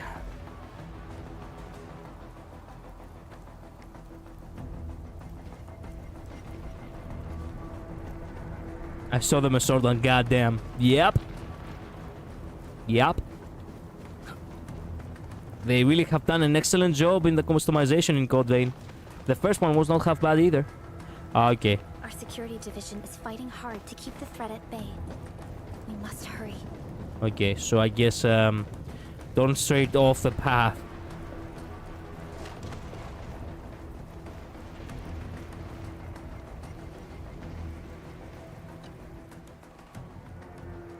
Administrator, is there anything you wish to know? Anchors? Anchors are constructs that fall from the sky. After landing, they extract soil minerals to create the angeloi. We figured out how to take out the anchors, but we still have no idea where they come from. Of course, the angeloi are composed of a wide range of materials. In extreme scenarios, anchors can even use nearby biomass to build new angeloi. Though such incidents are rare, they can be horrifying to behold. The anchor must be taken out to stop the angeloi from spawning. This must be done before we can start rebuilding the hub base. One dialogue 3 times. The emergency barrier of the control tower is still working. Our security team did their best and fought off a few attacks, but they're barely holding on. No deaths have been reported so far, but we have plenty of injuries. And our facilities took heavy damage. Most of our staff evacuated to the first floor of the control tower. As for Andre, I just hope he's all right. There's no way we can outlast the angeloi. I can hardly imagine what would happen if you weren't here. But since you are, the worst is finally behind us. Supervisor Perlica, Administrator, please be careful out there. If you see any scattered personnel, tell them to evac to the control tower. Who are you? I cannot see her face very well. She has glasses anyway. Yeah, okay. I know. Our security division is fighting hard to keep the threat at bay. We must hurry. Man, they really are all animals. God damn it. Don't be racist. Don't be racist. Don't be racist. Don't be racist. Take that out, and the entire construct will disintegrate. The core itself is fragile. Every time I hear Ageloy, I cannot focus on not being racist. Yes, this is what I have been saying in my mind ever since the fucking spaceship. I'm hurting. I think I got a fracture. Are you alright? Where's your injury? What injury? I'm totally alright. I'm not that weight, you know. We're about to start our super project, but they turned our base into this mess. I really hope the project won't get delayed. Okay, the guy is out of his mind. Man, they really are, all of them, some different species of animal. How do you, like, how do you preserve who's having what and how do they have it, and why am I perplexing myself with that stuff? I'm alright, Director Queen. Keen really needs your help. Director Queen, yeah. No, I can't just leave you like this. Are you alright?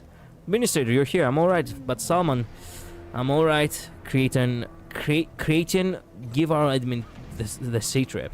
The side-trip? An anchor fall scored a direct hit on our position. Thank goodness our security division responded at once. Plenty of places in the factory area got wrecked. Everyone's looking for fields and colleagues. Friends and colleagues, man. Blah, blah, blah. I cannot read. The crew is also trying to shut down the machines to avoid secondary disasters. Director Queen is organizing emergency rescues. Really? Great. Once Salman gets better, I'll take her along. Yeah, okay then.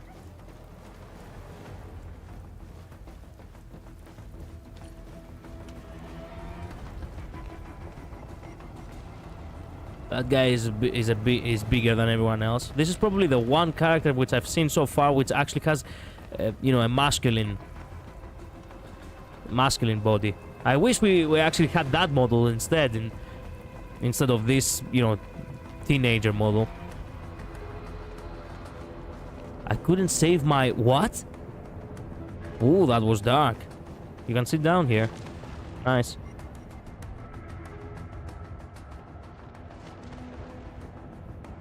Who didn't go? Who he didn't go to save? I wonder. Anyway, we're wasting time. A cluster of smaller angloi. We must stop them. Don't be racist. Don't be racist.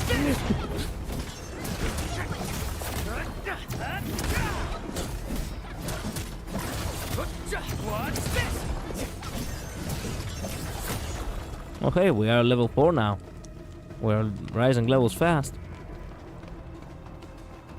Stay strong, people. We're winning.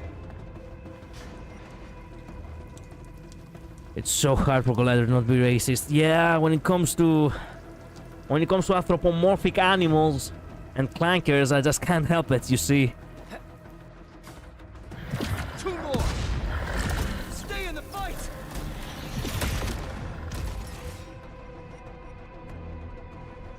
Are you all right? Supervisor Perlica. Thank goodness you're finally here. Yeah. We assembled here after the anchor fall and managed to hold on to this place. Okay, I guess we held on to this place until 5 minutes ago.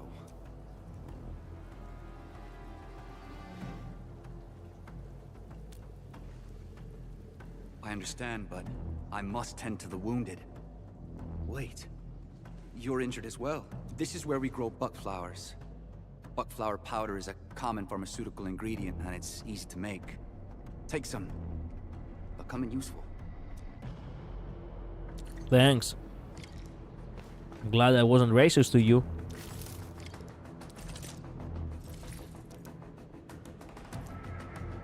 You can craft? Ooh.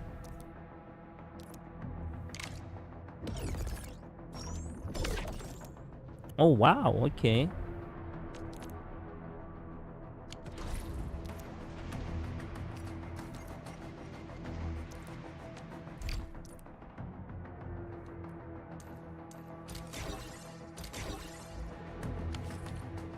This will give me a peace of mind.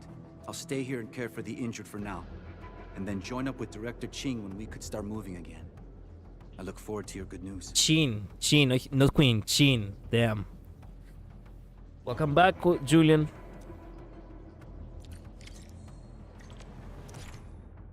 Gather resources. Must be attacked, smashed to smaller pieces before they can be gathered. Okay. After can be crafted. Okay. Give me more of these. Perhaps your own people are gonna need it, but yeah, I'm just a, you know, a glutton like that.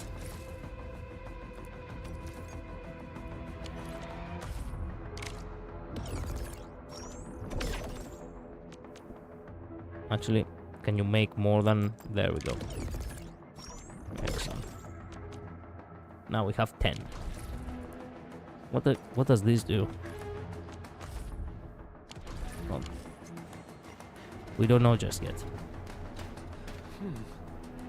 Director Chin managed to create a safety perimeter, but there are just too many Agili. We can't risk joining her with so many wounded people. I think we should stand our ground at this spot. At least we have a dust-haired sergeant with us. Speaking of which, why are we calling Miguel a dust hair? His hair isn't really dusty. Enfield sergeants often work on the front lines with us. They often end up covered in dust and dirt like everyone. Dust hair became a respectable nickname for them. Oh, I see. Basically for, in a sense, like a combat medic nickname.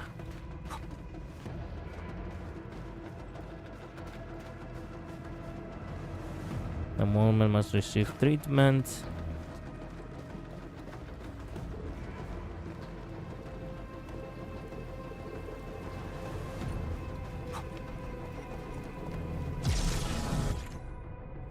Defeating enemies gives enemy operators XP. With enough XP, operators can level up, improve their base stats, and to We're bridge. facing more Angloi.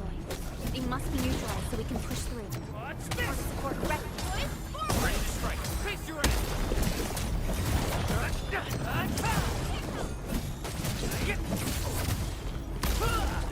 What's this?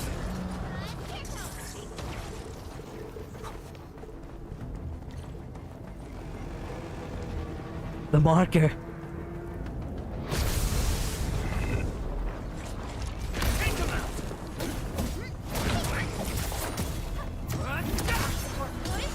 Ready to strike. Face your enemy. Target locked. Fire! Shows over. This ends now.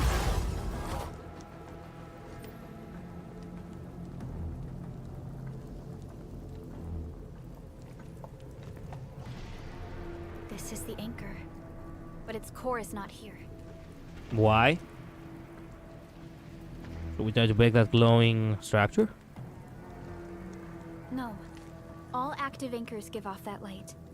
This anchor plunged itself deep underground. That's where its core should be. I've seen the hub base building plans. This old factory should have an underground floor that we could reach. If this basement area is stable, we should be able to reach and destroy the anchor core. Let's go, Endman. This should be the way. I can only stay for like 40 more minutes though. That's okay, man. Enjoy your time here. Why can't we not just jump down?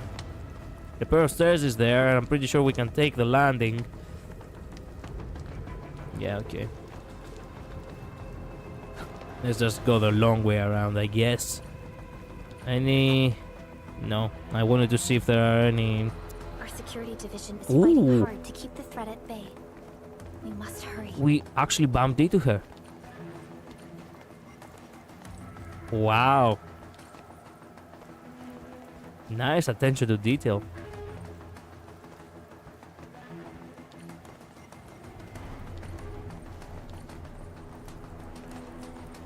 Why am I bullying her all of a sudden? I love how even the protagonist model actually does that. Wait a minute. What happens if you change?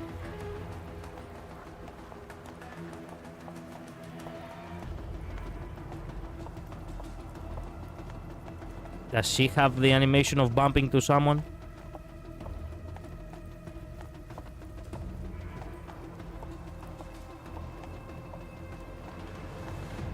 I cannot see it very well. Ah, she kinda has like a side. Like a side. Well. Good attention to detail regardless.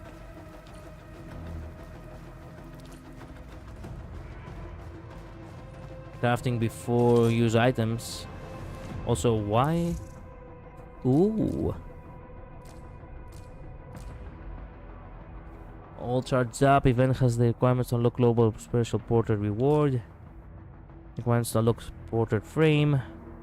Since the official release of Arknights, we have received a wealth of free feedback and suggestions from players all over the globe. We would like to express our heartfelt gratitude for your invaluable feedback and insights. As our first self-developed and self-published project released globally across multiple platforms, we recognize that there are still many areas for growth.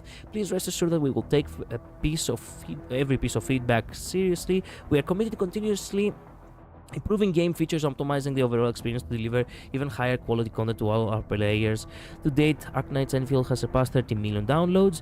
The milestone is the greatest encouragement we could receive, and it fuels our drive to keep moving forward. We are currently focused on targeted optimizations for the current versions while steadily advancing development for future content, working alongside all of you to build a better Talos 2. As a token of our... Man, I got to the sequel already. As a token of our appreciation for your support and companionship, our team has prepared a special gift for you. Thank you again for your continued interest and encouragement for Arknights Endfield. Arknights Endfield has achieved its global pre-registration milestone and the official social media follower goal. Please claim your rewards.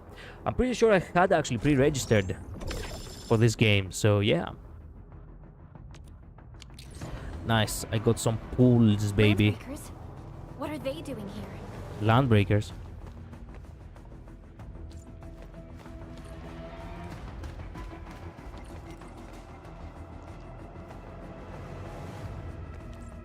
Crap. Oh shit. Hear that sound?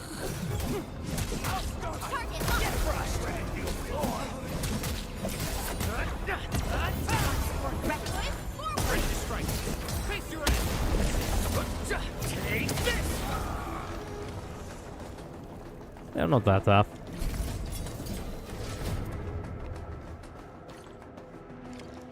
This looks like an arena. Look there, Endman. We must act now. Why, tell us!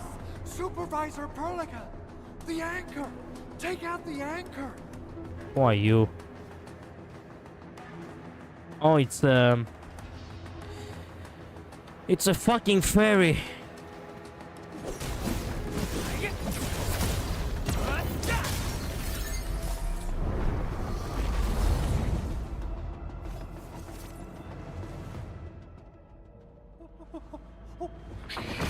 Albert. I would like to say it's Albert's cousin. Oh my god, it's Pyramid Head! No, it's not Pyramid Head. Damn. The way he was walking in.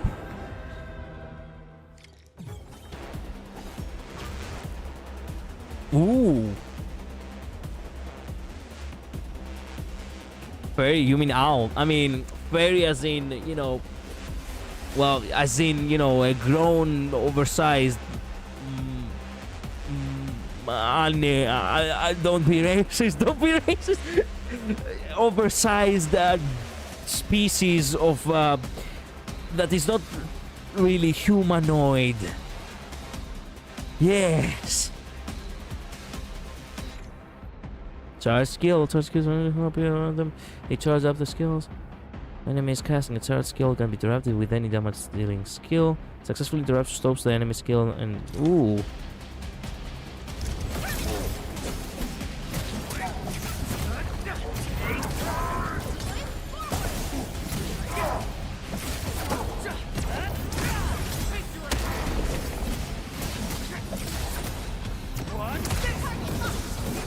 Oh crap! Electric, nothing flash, blah blah blah. Okay.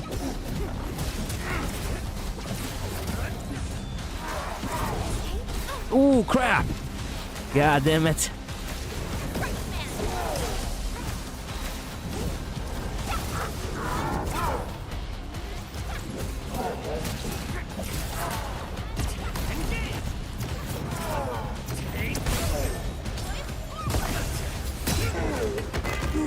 Nice work.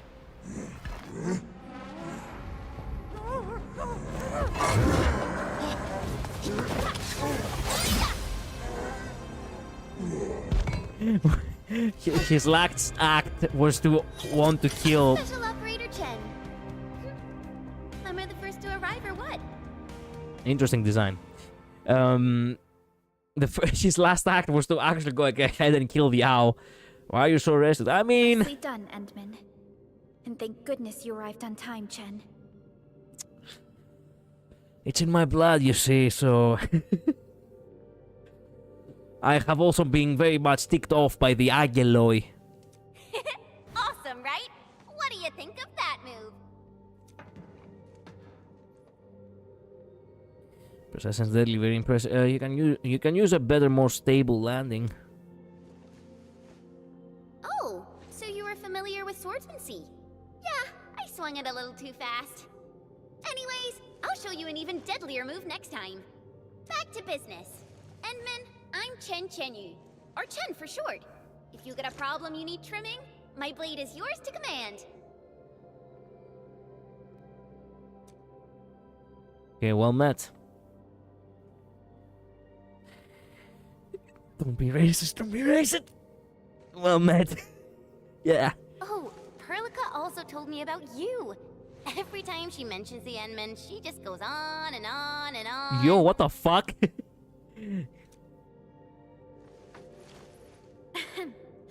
We should check on Mr. Andre. Yeah, try to make the waifu not look like she actually has a crush on the character. Impossible challenge on the protagonist.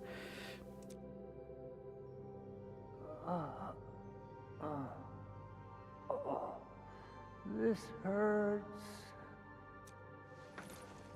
Mr. Andre, are you alright? The lab.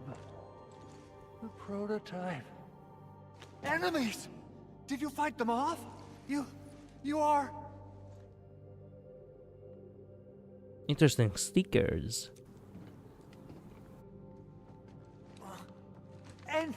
Endman! You're really back! I thought you'd be here 10 days later. You're not hurt, are you? And what's with the mask? Never mind that. Thank goodness you're back. Endman, it's been 10 years. We finally did it. We cracked the project you left behind. Why do you make it sound like why do you make it sound as if I just, you know, abandoned it?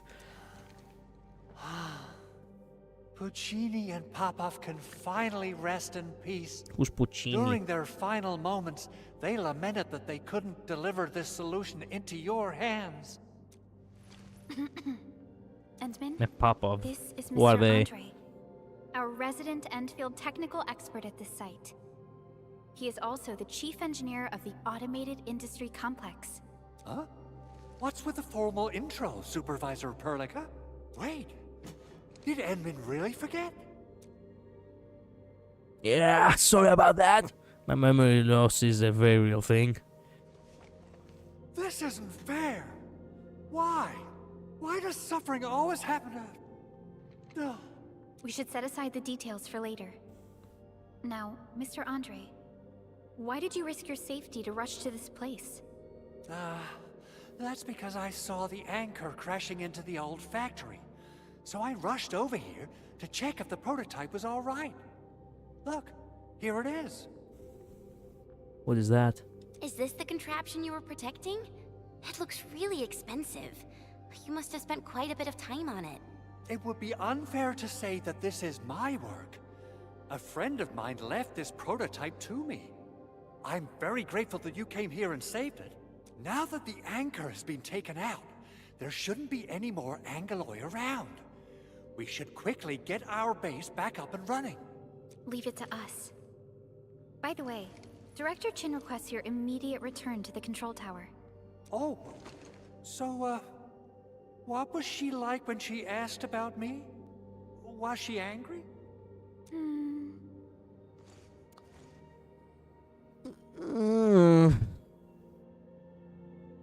I would say that you should actually protect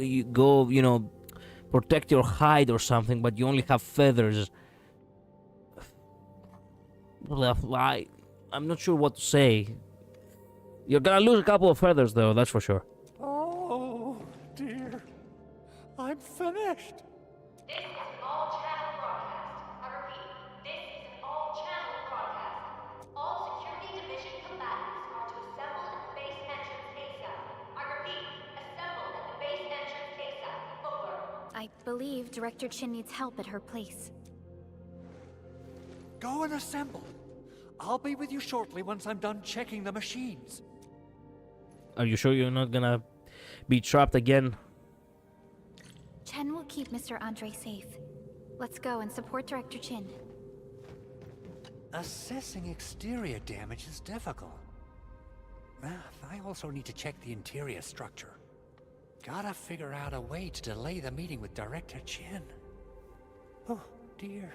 Doing okay? Did you get hurt? Probably sprained my ankle when I passed out. Oh, age is really catching up on me. Okay. I guess you can leave first, Endman and Perlica. I'll watch over the big owl. Mr. Andre. Oh, I see. Fellow racist, aren't you? Hello, nice to meet you, Chang. Now you're speaking my language, damn. Well, sorry for, trying to hold it together back there. I think you and I are gonna be real good friends. We found something common, I and her.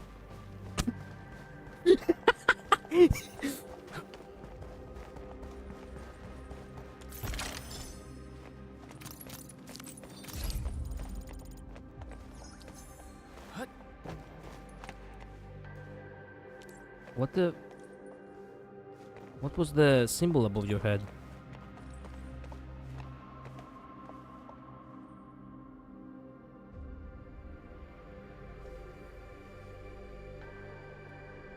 Does she do it? Wait a minute. Wait.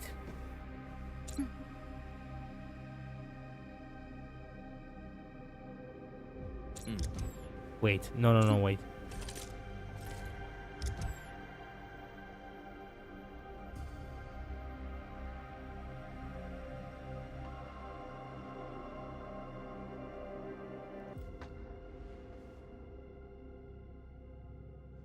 Oh. I guess it's not in her personality to realize that there is someone behind her actually, you know, checking her ass. Look at her shoulder. Shoulder?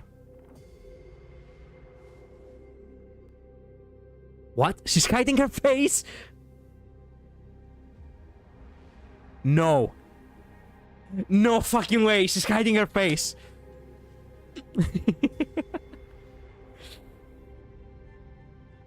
By the way, I had something in my mind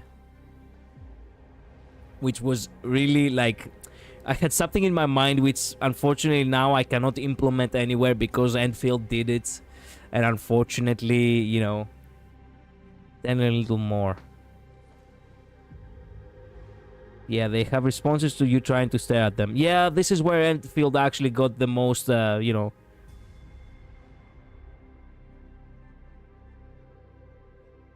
Oh, she's speaking to someone. She's not hiding her face. Okay, excuse me. Okay. As I was saying, this is where they got the most fame out of them. Like, this past week I have been bombarded by literally clips of characters who actually, you know, react to you, you know, looking at them from certain angles, right? And in all honesty, I was thinking to myself that, hey, what if I had one from Mighty? And I'm like, yeah, that would be awesome. Like, I thought of something really cool, but I cannot implement it because now it's an Enfield, you know, it's an Enfield original, unfortunately. So if I was ever to, you know, do it, it would be more like a reference instead of an original thing. But if I was to actually do something for a character like Mighty or any character like of mine, for example, for Aristarchus, for the Divine Confrontation project, the character would actually literally shift into a death glare, and actually it would do literally one of the creepiest things that always gets me in the, you know, in the character screen in Honkai Star Rail, where basically the character literally just, you know, imagine a bulky guy, like imagine Mighty, okay, because I cannot actually give you a visualization of Aristarchus, right? Literally just turning to the camera, face forward, and literally wherever the camera is going, actually the gaze and the head also turn while he has the death stare right square on the fucking camera. And I'm like, god damn. Such a great idea, and I don't think I get the right to actually implement it anywhere. It's not like I'm gonna develop a game anytime soon, but if I ever reach that level, because, well, developing a game had always been a dream of mine. Well, yeah.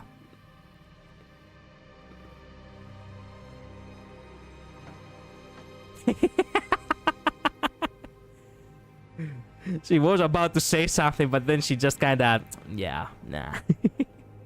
Why would she get embarrassed by someone looking at her? Oh fuck, she actually does follow. She actually does follow the camera. Okay. You know what? Do that, Endfield. Do that. You can have that idea. Once you release a character who's actually, you know... Oh my goodness.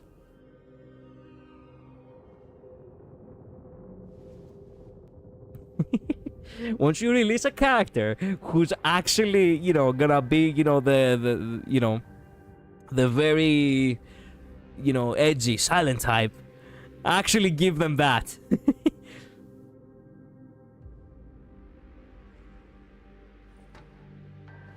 Anyway, enough time, you know, we wasted enough time. Let's go. Does your main character do that?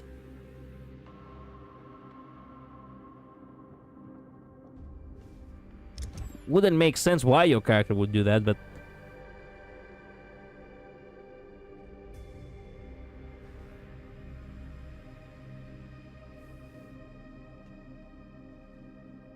Oh, hey, you can see that he has eyes below that mask.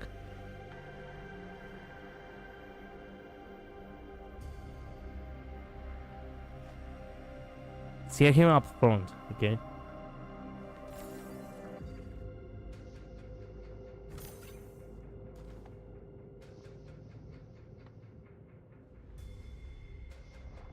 Let's stare down. Come on, give me something.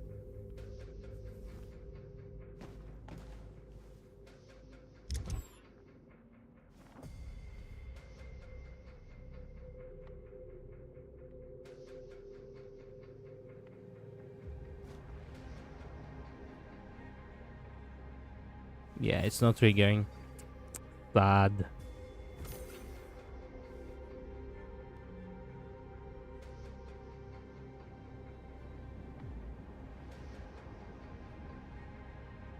Lower the camera.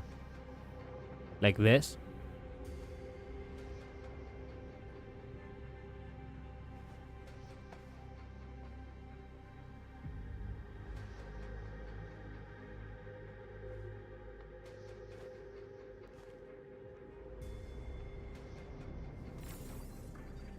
Should I?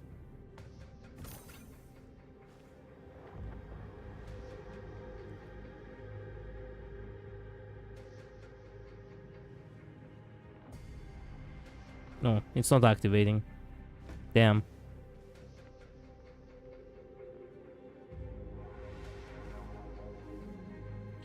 Zoom back and low. Okay.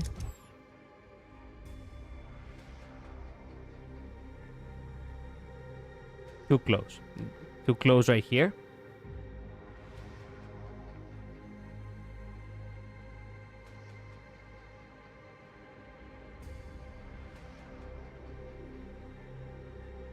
He's looking at the camera, but he's not doing anything else. Earlier you were too close. Ah, crap.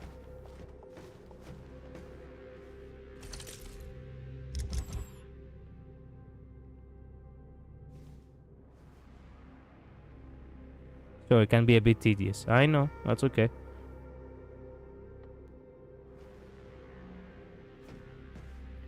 I want to see how it triggers.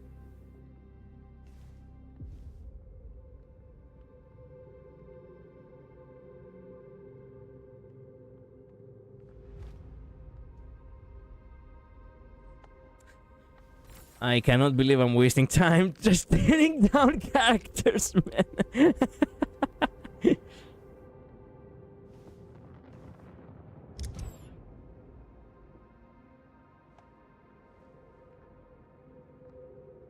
Come on.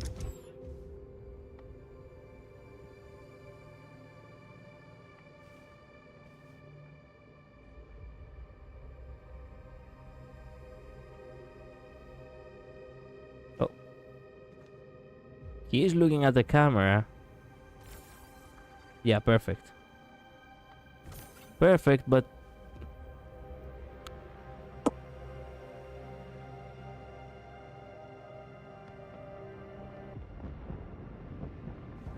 Yeah, he's not feeling it right now. We can try again, and you know, we can try again in due time. Once we get more characters. Those landbreakers. Were they here to loot our base amidst the chaos? What the But hell? showing up I know. right after the anchor fall? That's I too know. much of a coincidence. Sometimes things Seems to be don't more work out for complex me. than we thought. No, hey.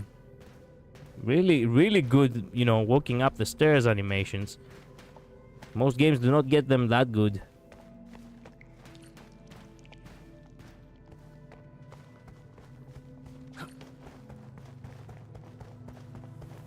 Our original plan was to deploy the protocol automation core nearby and run some tests, but with the hub base severely damaged, we need to get it up and running first.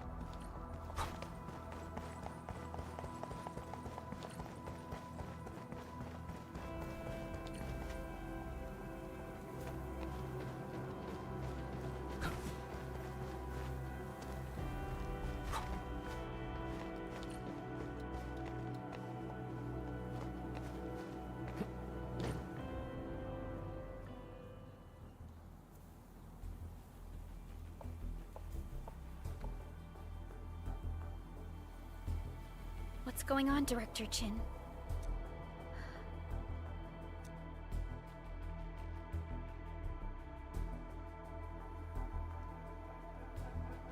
Landbreakers. And so many of them. This isn't the worst of it. Look over there. What the fuck is that? That place. It's the deployment area we reserved for the automation core. From the scale of the rising smoke columns, the deployment area has completely fallen. This area was completely surrounded by Angeloi, yet these bandits still got through. How did they manage to slip in without anyone noticing? Those landbreakers we encountered were probably just their vanguard. Director Chin, is there anything we can use? Security Division gathered as much intel as they could. I'll sync it with you. Okay. We have Ooh. yet to recover from the anchor fall. Power's still out, and we've taken heavy casualties. The Angeloi destroyed many backup cables. Our systems are failing. The attacking landbreakers have been confirmed as the Bone Crushers. Their objective remains unclear at present. But their assault was too well timed to be accidental. Okay. If the current situation persists, we will not be able to successfully deploy the automation core. We can use the resonance tower to activate Originium for power, but its energy cost is steep. It won't last long. We have another option available. If we can deploy the PAC, we can restore base operations. You mean, we power the resonance tower with the PAC? Yes. We can use the AIC to set up a power transmission relay. Once I love the resonance artwork. tower is activated, the base will get some respite. But there are so many landbreakers along the way. If only we could weaken them.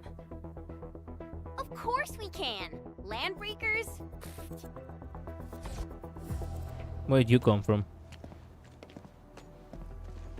You got a team of pros, Director Chin. Enman, you saw what I did, right? I know tons about fighting these scummy LBs.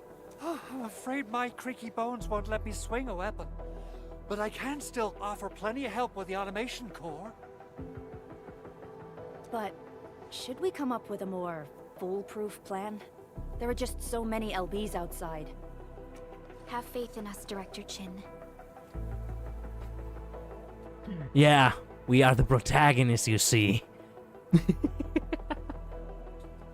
Why is it always this the solution? Every time someone who, technically speaking, is very smart, they're like, this is too dangerous. We cannot risk this. We should find a better way. Hey, doc, or, you know, scientist or whatever. Trust. We got this. You can gamble on us. I'm not just the supervisor of Endfield Industries. I'm also the acting lead of the Endfield Crisis Team. I'm part of it too. Excited to work with you, Enman. I'm sure there's a lot I can learn from you.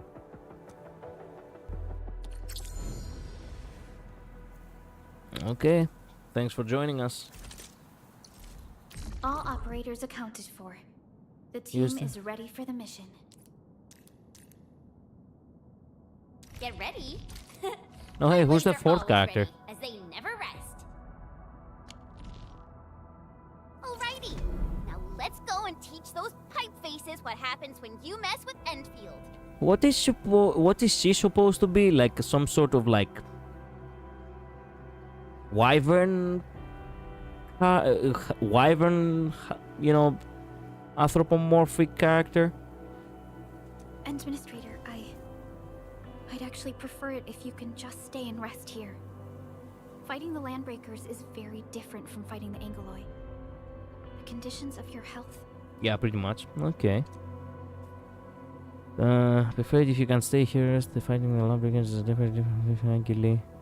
Condition of your health, I can't simply let you face the dangers. I'm an Enfielder. I do Enfield stuff. I'm John Enfield, okay? I Enfield all over the place. Basically what he says. Well, I can't simply let you face the dangers alone. Much appreciated, Endman. So, we have a conclusion, Director Chin. The crisis team will whittle down enemy forces, deploy the PAC at the designated site, and transmit power back to base with relay towers to restore base operations. Mr. Andre, I'll contact you once the roads are clear. Apologies for forcing you to travel into the wildlands, but we will need your help. No problem. I feel so much better knowing I can finally help everyone properly this time. Why do I feel like I have heard his voice before? Stop puffing up your feathers, old man. Administrator, Supervisor Prolica, and Operator Chen, do be careful out there. Before I forget, the TP point is not part of the base's power system. If there's something more that you can handle, just head back to base and rest. Okay, we're going to an expedition. We're counting on you. Yeah, who isn't? Endman, let's first activate the teleprotocol point. TP points will let the team move around faster, and... Ooh. Excellent. I love authority. The fact that I have upgraded the authority level, I like that. Currency. Ooh. Okay, Andre thanks. just updated me about your condition. Please keep yourself safe out there. Okay. You can rest, you can manage depots. Quick stash, you can filter. Minerals. Minerals, Marie.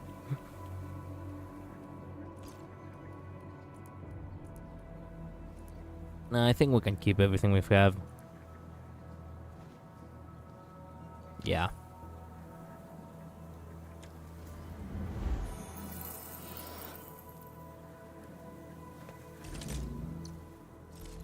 Orignium will carve a path for us.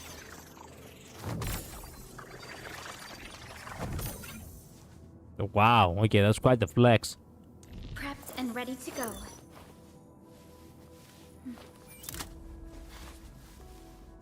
I love these animations. Ooh, she flaps her ears too. Nice. Over here, Endman! Wanna come snowboarding with me, Endman?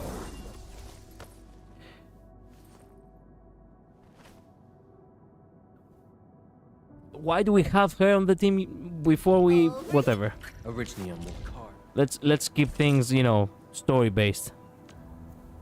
Headhunting. Oh, headhunting actually means pulling. Yes. Use headhunting requires more operator support. New operation headhunter is not available. Permit. Go and claim it. Ooh. Ooh. Thanks. Handhunt now. No, thank you. Fuck me. Wait. Oh, we can actually handhunt. Okay, so 120 attempts to guarantee once only. It ends in 7 days. Attempts for a 6 operator. We do have a 10 pool, right? And we also have them. The Horizons hand hunting. The limited one is this one, right? I so badly want her. And we have 20 of these too. You know what? Let's begin with the standard stuff.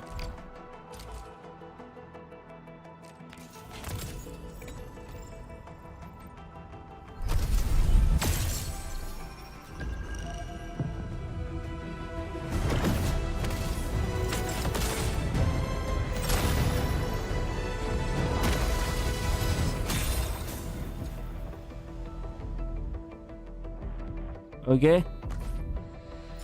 Catcher, Op Team Z7. My role is giving the team cover and logistics support. 2 5 stars. Not bad. Okay. Operations, and I'm good with the blade. And I hope I'll be an effective addition to your team. Nice. Captain Akakuri of Operation Team Z7 reporting in. The operations dossier, budget summary, and action plan are ready for review. Which would you like to read first? He does have a lot of characters. O knowledge most ancient, lead us not into temptation, but deliver us from the codes of malice. Excellent. I got the. I am Saihi, Administrator. I got the sister. May you be enlightened. Yeah. God be with you too. O knowledge most ancient. Two of the same. Okay. Lead us not into temptation, but deliver us from the codes of malice. This is gonna be one of my strongest ones. Oxy 7 Skirmisher, Fluorite. Got anything to say? No? How about we just call it a day? Captain Akikuri of Operation Team Z7 reporting. Antal of Opsy 7 reporting for duty. I've studied Originium automation and occasionally help with modifying or repairing Originium devices. You may approach me for such tasks. And I have a question for you. What is the material of your mask? Carbon fiber? Killer Clanker, lover woman. Killer Clanker? Everyone seems for fluorite. Yeah, I have seen her too. She has an extremely good design. Just a heads up, five stars are not that uncommon. It's the 6 stars that are the real prize. I know. Oxy 7 Skirmisher. There she is again. Got anything to say? No? I get the feeling that it's because of her abs that people really simp for her. Why do I have to do this again? Greetings, Administrator. I'm Estella. And please don't give me physically intensive assignments. Thank you. Yeah, sure. Fluorite is simping for me, bro. I got her 6 times in one temple. She won't leave alone. She won't leave me alone at all. Okay. Catcher, Op Team Z7. My role is giving the team. Well, this wasn't half bad. Okay. Now we could. Well, again.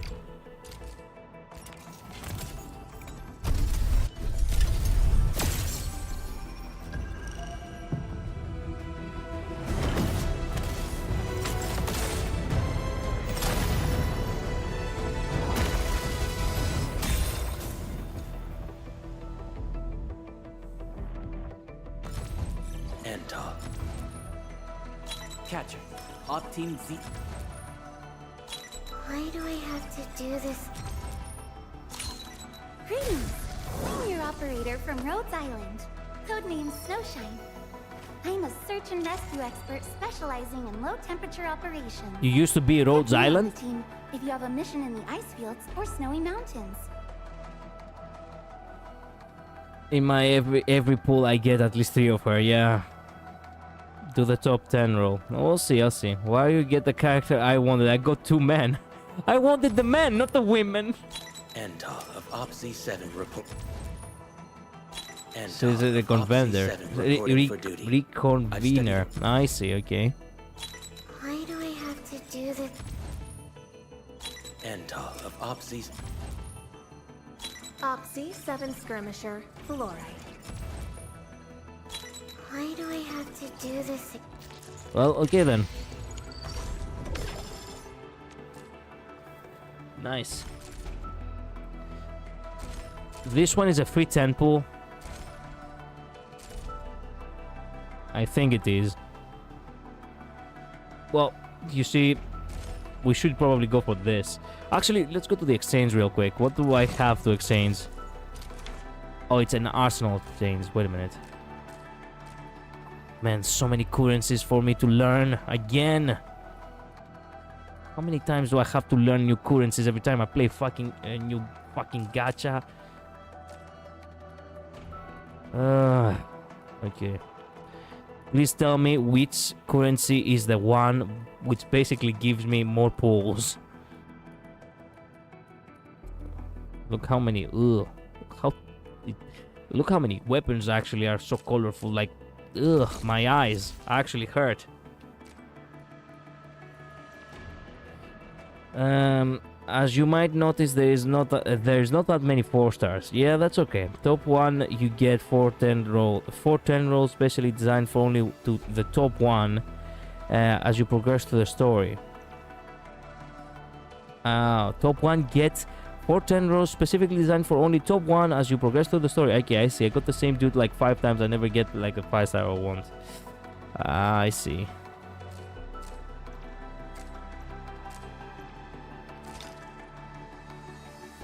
The monthly pass, classic stuff. I see how it is. A special discount for pearls. How do no the origiometry over here.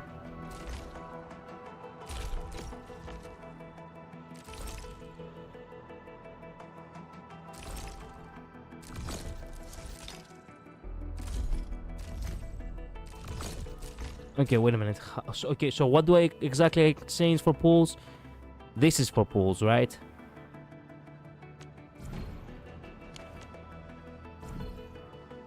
Bond quota. No, this is bond quota. I still don't understand how the tickets look in this, but that's okay. Well, let's go for this.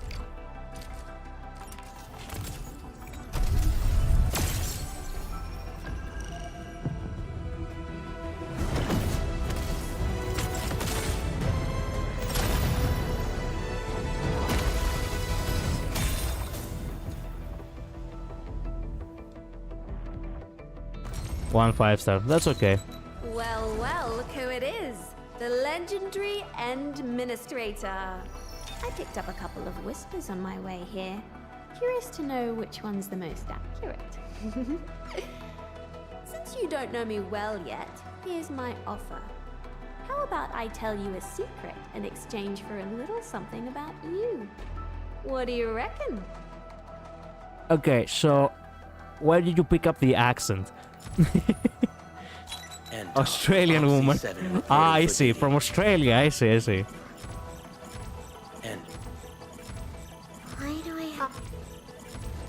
Captain, a kick.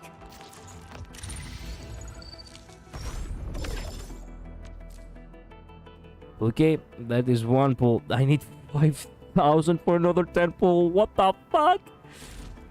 Okay, I guess it is what it is.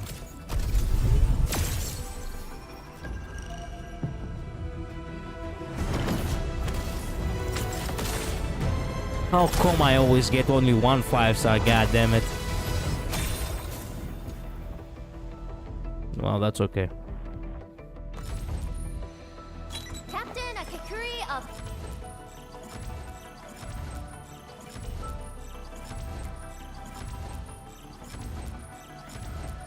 Oxys? Oh, knowledge most ancient. Lead. You always get at least 1 5-star, I believe. I see. So the 5-star is the equivalent of a 4-star. I see. Okay.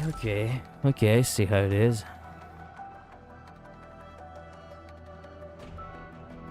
I think I found your main. Oh yeah, I think I found my main too. Unfortunate. It is what it is. It's not like I care too much. I still don't want to learn where I'm supposed to spend these coins though. This extra currency from pulling characters. This is the Arsenal exchange. What is this? Mark of Perseverance.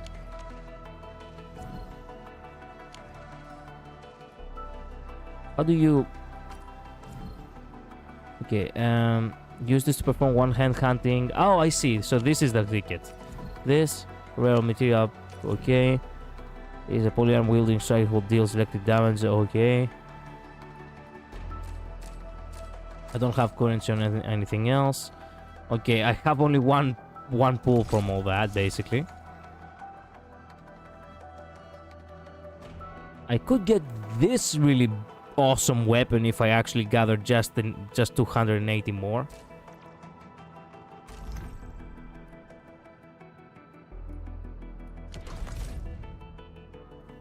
Go back to your events tab. Okay, you save up so you can pull on the weapon banner. Okay, I see. What is this? Man, a lot of stuff. Okay, events tab, you say. I hear Originium singing. Ooh. One pool. New Horizons, beginner event. Ooh, you do the more you level up, the more things you get. Nice. Awakening and signing in. Take part in the awakening, signing in to acquire rewards. Progress to the main missions. Raise the administrator level. Main mission. Progress to the main missions again. Basic permits. Blah blah blah. That is a lot actually.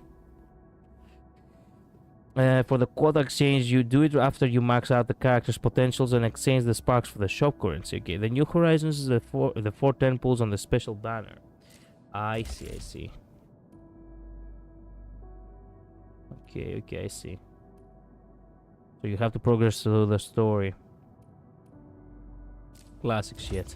Classic gacha.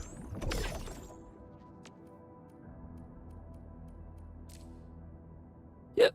Combat drills is basically doing trials. More activities, okay. Protocol pass. Oh yeah, it's the battle pass basically. I cannot skip this, it doesn't let me.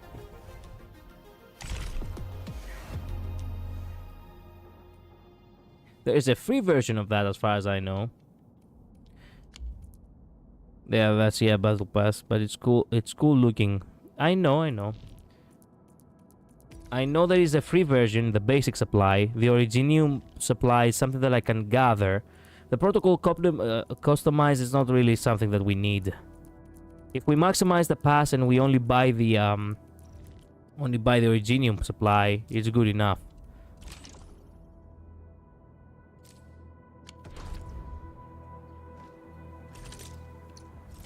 Still waiting for something? What? Am I looking all right from this angle?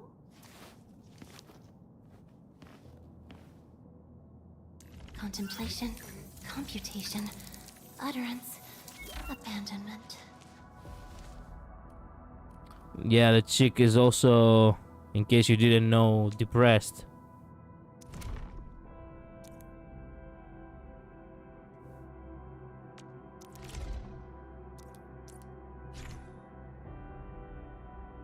Oh, you can have snaps. Ooh, you can have a showcase. Ooh. Cancel execution.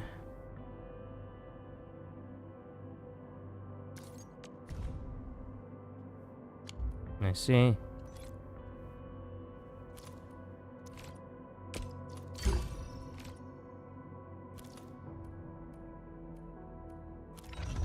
Okay, that's good for you. Wait, I wanted to see the rest. Originium will Where are we headed? I offered. Wanna come snowboarding with me, Endman?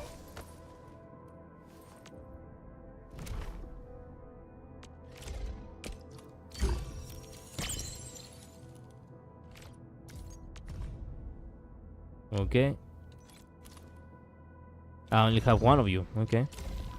Oh, come on. I just want to see the rest of the animations before I upgrade everyone. I am trying to compose a bad joke for you. Okay. Who's due for some bad luck this time? I overworked myself again. I better appreciate the break while it lasts. Same. Defensive cover? I shall give you my best. I like that guy. I don't like the blue hair, but hey, I like the guy. Come on, let me do something for Enfield. I wonder if they are worth building. Compose a bad joke for you.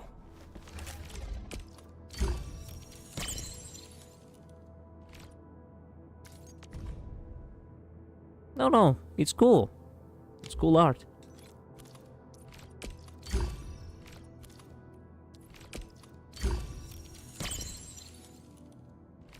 More art. Nice.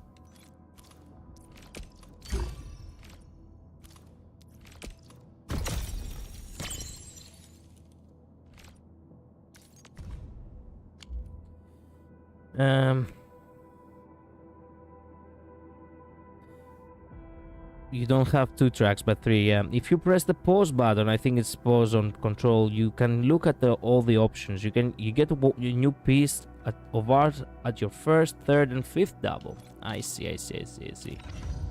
Really nice. Really good.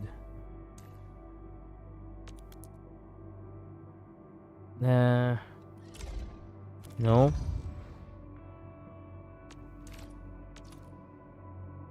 How do you go? Oh, there. You press this. You have something to discuss with me. The gear system is locked.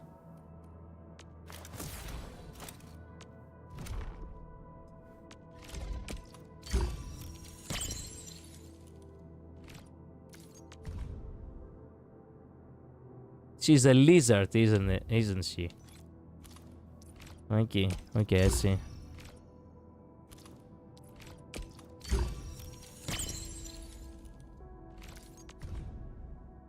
Nice chibi arc. She actually uses double handguns, or is that just the stylistic thing in the artwork? You get a... Wait.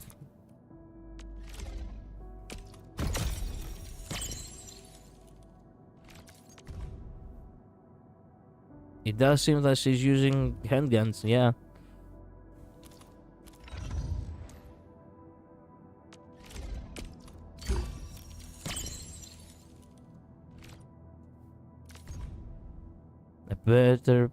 I better appreciate the break while it lasts. Yeah, I know. You're the lazy one of the team.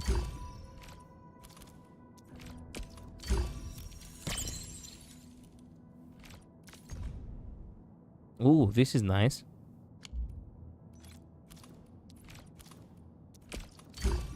I think the 4th weapon arcs are claymore, sword, focus, and guns. Okay.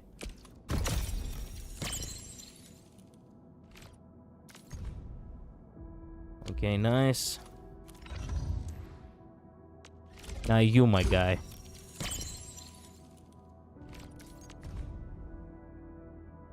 Okay, chibi model again.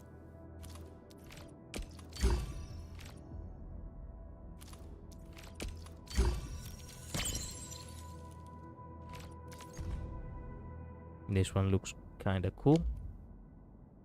How was it called? Prepared for battle. Okay.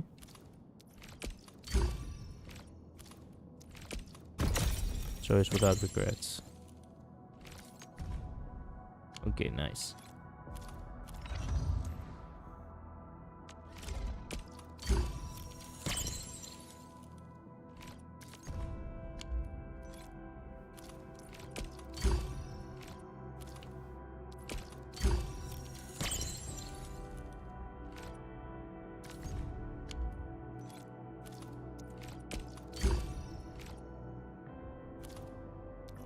Well, we're missing one, but that's okay.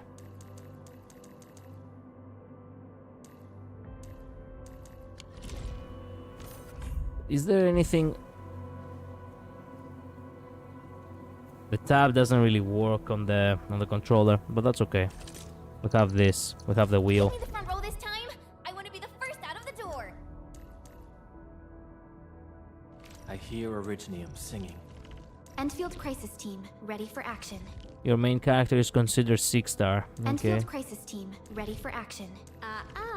Don't blink or I might just disappear on you. Yeah, whatever you say. Get ready. My blades are always ready, as they never rest. Is break time over already? I stand here awake, as the law watches upon me. The I law. hear Originium singing. Is there anything I can do to upgrade the teams real quick? Before we actually move on to anything else. There's more in the protocol pass for me to collect. Nice. Actually, now that I think about it, maybe I can level them up.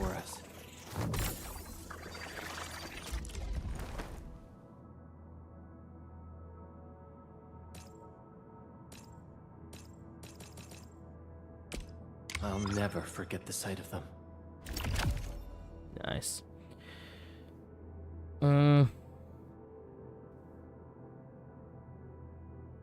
There might be a fifth one, but I forgot. I think maybe polyarm spear. I think that it might be the last weapon type. I can't remember. Believe me, there's far more things to pick from than the wheel can give.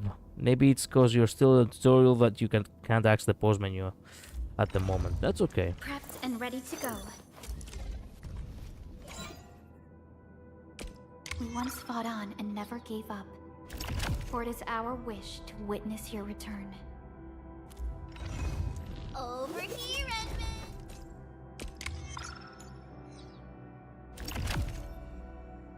What? No dialogue? Okay then. Where are we headed?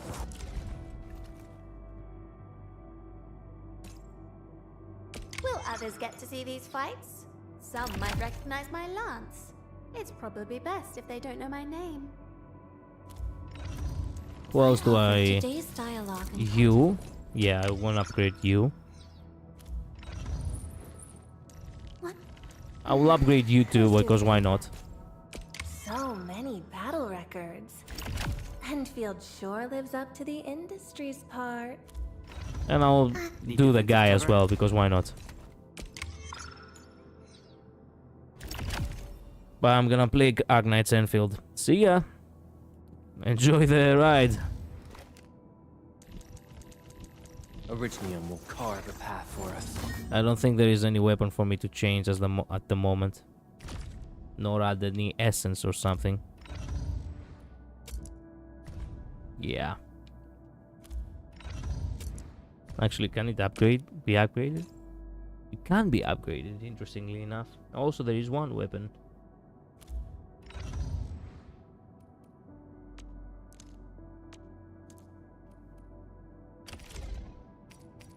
Ooh. You can shift to this one if it's better. Because believe me, the pause menu is kind of nuts. Okay. I will not level up any men in this game because I use waifus only. That's okay. That's your choice. It's purple, so yeah, already better. Yeah, but is it for is it for this character or any other character will benefit from him better? When the wielder casts a combo skill, the wielder gains attack 12% for 20 seconds. Effects of the same name cannot stack. Not too shabby. You know what? Might as well upgrade this blade for the time being. Yeah.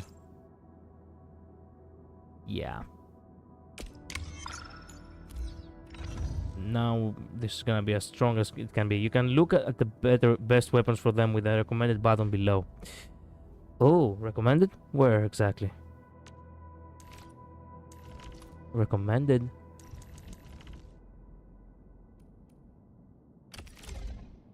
Oh. Oh, I see. Well, good luck getting any of these. Well, this is what it is now. Let's keep this for the time being. Okay, now, where do we go? Oh yeah, and we'll have one more pool. Why not just go for it?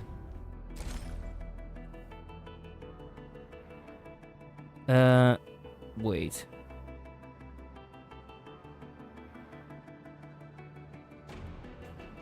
Oh, I see. The one pool can actually save up from actually making a 10 and a genuine 10 pool later. Okay, you know what? Might as well save it for now. We can do a genuine 10 pool later. The hub, Valley 4. Wow, those landbreakers are giving us a show of force.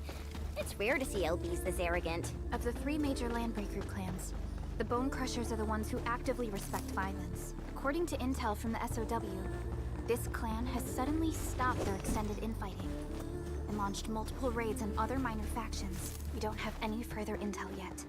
The only thing we can confirm is that a leader has emerged and united the entire Bone Crusher clan. Excellent. Good to know that we have an opposition to kick its ass. Neat.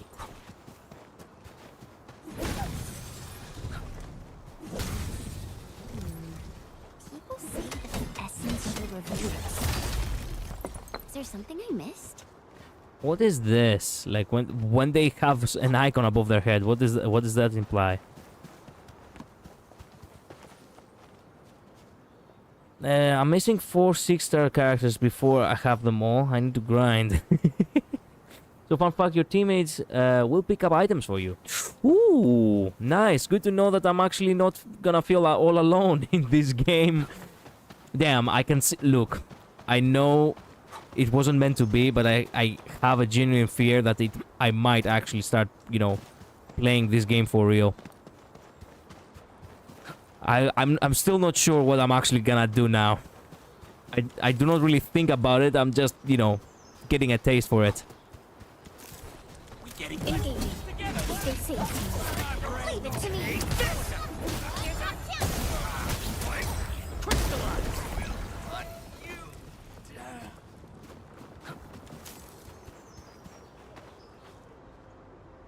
Come get some, you blight-eating scabs!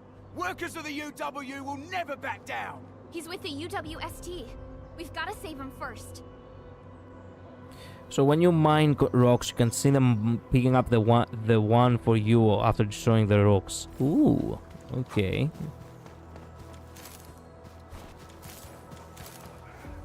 This guy just slopped into the ground.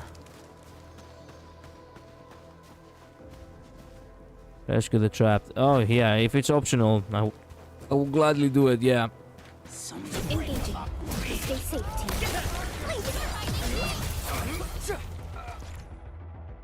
Physical lift. Okay.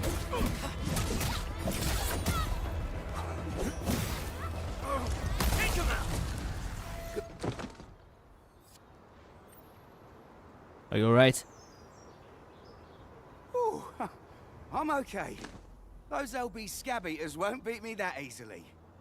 Wait, you're Enfielders. I saw that anchor fall right into your base. I was just thinking about helping you out. Sometimes they miss the item though. Happens very rarely, but still. Okay. How's the doing? The Angoloi and LBs kept trying to get into this place while tearing apart everything we built. We could barely hold them, and had no choice but to beat a fighting retreat.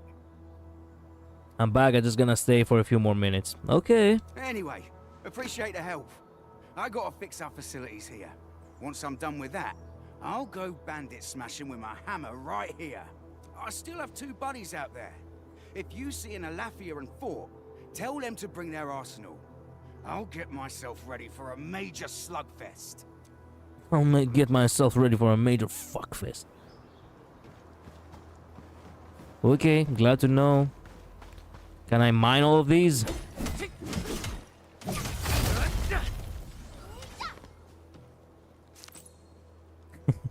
Bravo, ladies. Thank you for... Walking upon the land. And we truly appreciate every breath and pulse of life. And this is what Endfield is fighting for. I'm sorry, I didn't want to cut your dialogue. I just wanted to, you know, mine.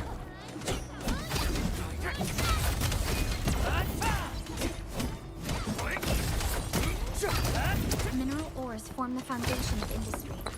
We should gather more. I'm glad that the game actually doesn't make it too difficult for you to find that.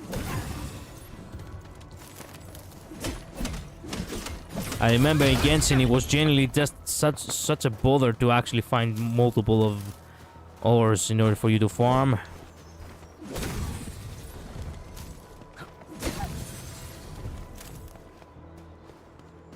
Mineral ores form the foundation of industry. What?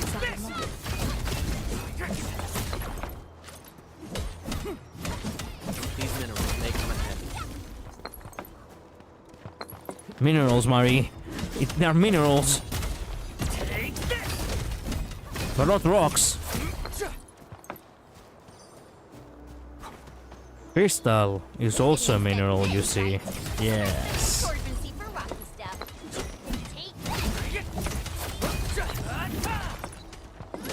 These minerals may come in handy. The minerals, yes.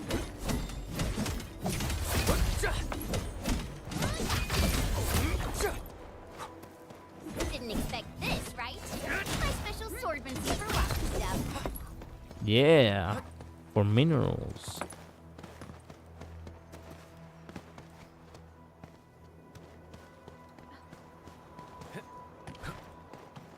Can that break too? Mineral ores form the foundation of industry. We should gather more.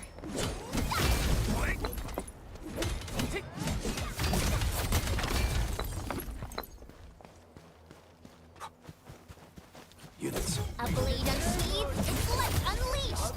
All variables within estimate. How's that, Edmund? Did you see that move I did? Impressive. You got faster.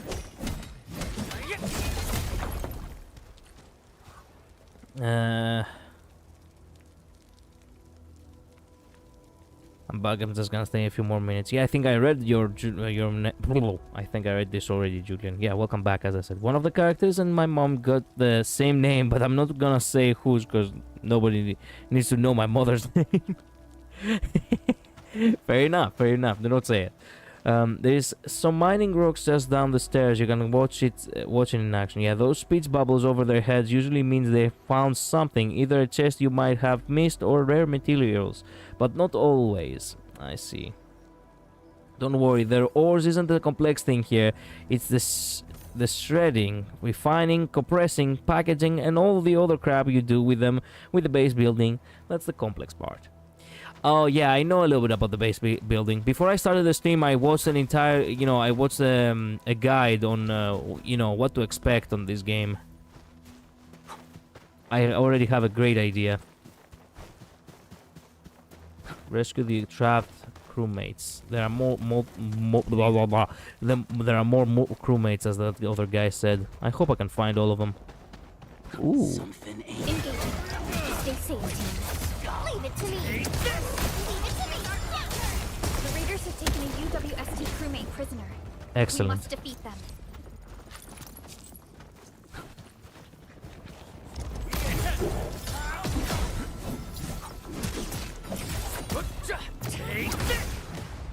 Thank you so much. I got jumped by these pipe-faced rascals. Darn it. That was embarrassing. Tell us, Julian. I need to know if I can technically be racist towards your mom. Rascals? Wow. Well, landbreakers can be rather dangerous to the ordinary folk, you know. Dangerous indeed. You look like Endfielders. I guess you took care of your anchor problem. Our base is safe for now. However, we also had to fight off an unexpected landbreaker raid. We're out here to solve the issue. Solve the issue? That means every last one of those breaker scum, right? I am totally for that. But I guess our priority is to secure the roads. Since so many of our people are injured, we should restore base operations first. Agreed. You bail me out of a death stage. I won't let that happen again. I'll head back once I verify the facilities are alright. If you see my two other brothers out there, tell them to look for me. I love that voice acting now has this flair, of accents. You know why? Because there is always a slight possibility that I might actually become a voice actor enough to actually be accepted. I've seen other Hongshan swordmancers. Everyone seems to perform the same move differently. As a VA myself, Hongshan swordsmancy focuses on the will. It's not like I'm gonna get rejected for my accent, that's for sure. Blade is far more important than drilling a move over and over. It's a nice idea to keep in mind. Maybe. You never know. Stay safe.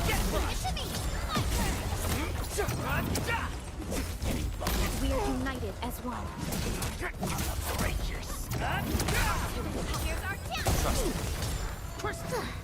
I wouldn't expect anything less.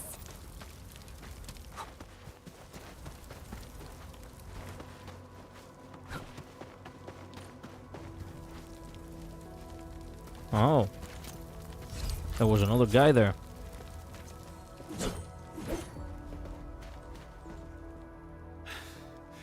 Joining the party? Oh, you're Enfielders.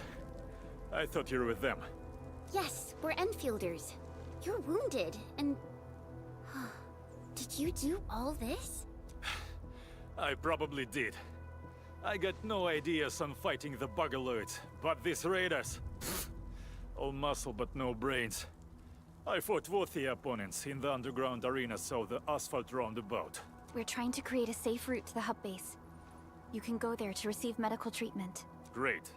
Oh, by the way, I kindly asked this pipeface here a few questions before he passed out. Blightbrain could hardly form a coherent sentence, but he sounds northern. I could faintly make out signs of trouble up north. But I have other business to take care of here. Okay, Schwarzenegger. Thank you so much. North? There is a refugee camp north of here trying to work for the UWST. But these raiders came from that direction too? Something ain't right.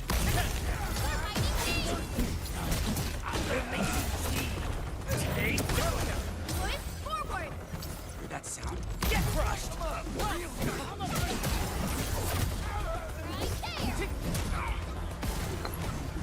An easy victory.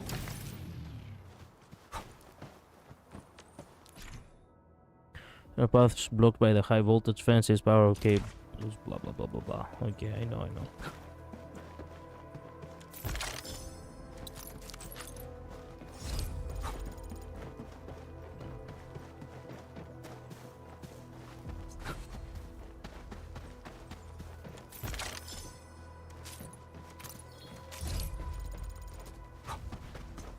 There was one more box somewhere. Where was it?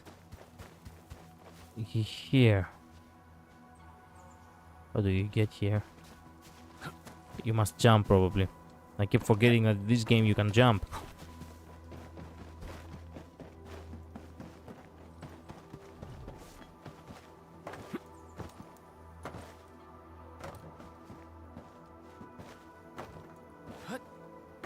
Nice.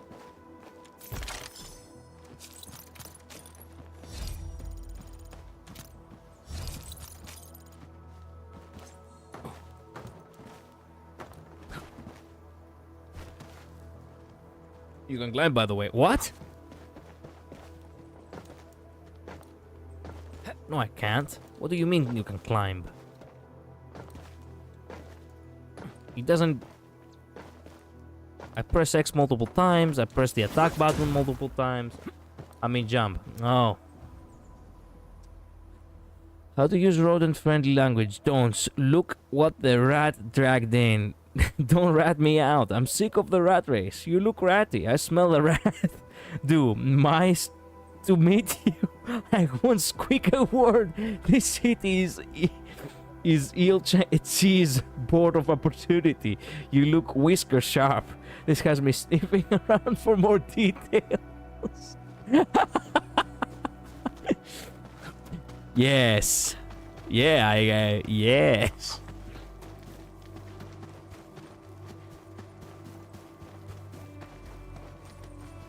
Well, this exploration part was genuinely nice. Ooh, what is that? And how do I get there? I think I get there by... Yeah, I have to backtrack a bit, but oops. Oh, I cannot go because it's blocked off. Fuck, of course.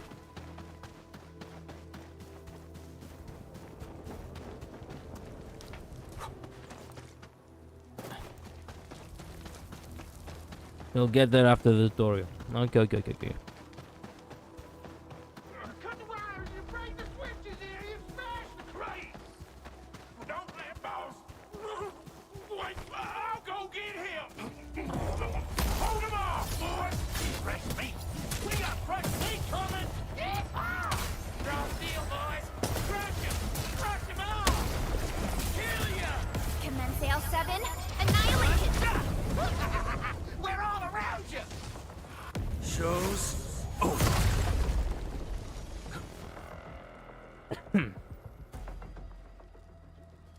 These LBs really aren't scared of anything, huh? Are you alright? The show was truly over. The tutorial is kind of linear in a sense of path, but afterwards the whole world opens up to you. Nice. Good opportunity for some warm-ups. This is strange. The Landbreakers have built a camp here, but they did not loot the nearby areas. That means we kept most of our stuff, right? Sounds like good news to me. But it makes no sense. These raiders often raid various sites and settlements for essential resources. I was expecting to see devastation. So you're saying that they left most of the loot nearby, but stayed put here? It's not raiding. More like occupying. Occupying? Endman? Supervisor Perlica? I'm on my way with the cleanup crew. Please wait for us. Oh, it's Big Owl. Wait, he didn't mention my name? Prepare to endure tutorials for 1 or 2 more hours. Yeah, I know. There is this, you know, the system where you actually have to, you know, manufacture whatever materials and bullshit there is. I know we're not even halfway done. We'll talk about the Landbreakers later. Our priority is to deploy the automation core. Since Andre and his crew are arriving soon, we can clean this site of their illegal and unwanted structures.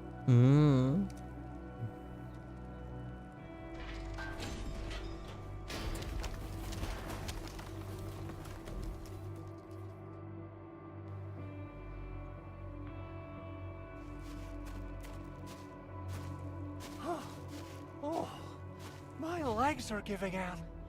This physical work almost got me killed. Anyway, this place is cleaned up. No time to lose now.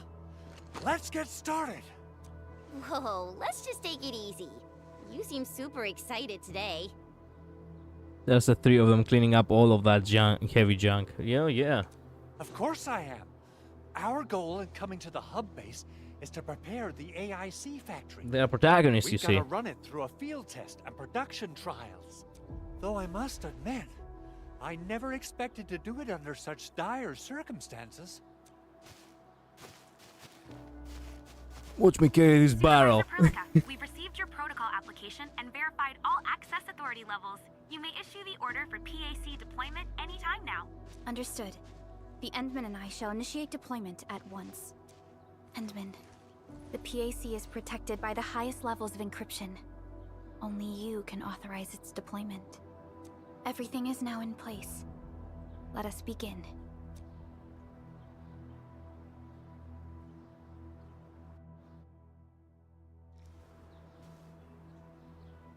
You cannot be serious. Literally everyone is waiting for that. Yo. Oh, okay. Sorry, I got distracted. The Protocol Automation Core is the key to ending this crisis. We need to secure its landing zone.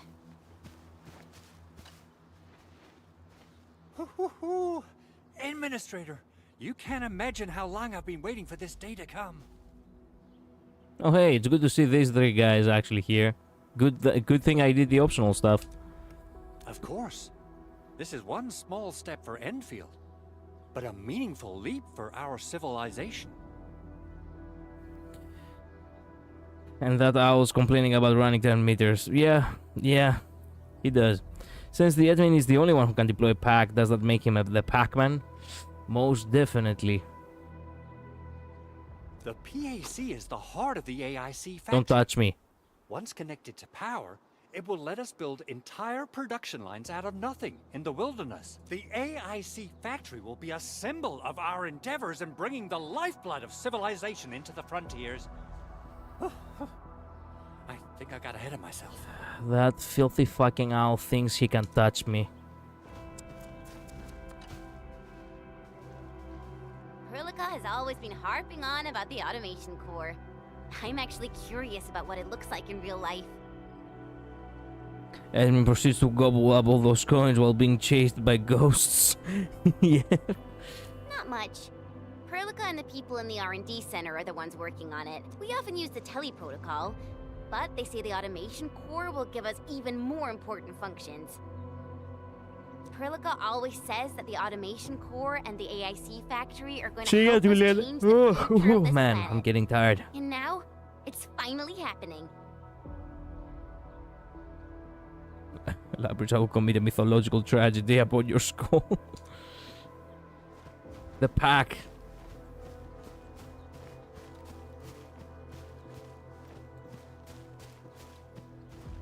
Well, time to pack, man.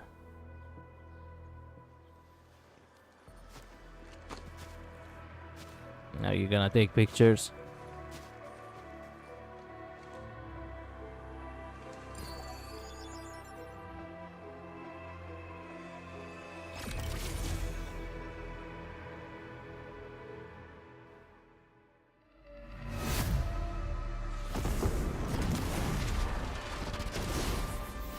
I already got spoiled on some parts because I'm here. Have fun. Oh, you wanted to... You haven't actually started the game yourself? Okay, okay.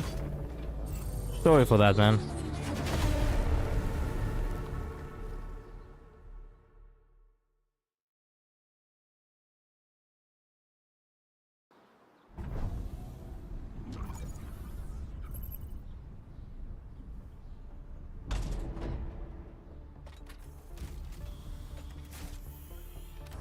Woohoo! That's wonderful! He actually It's hood. just like what I've envisaged. We can totally deploy the PAC further north and push into the frontiers.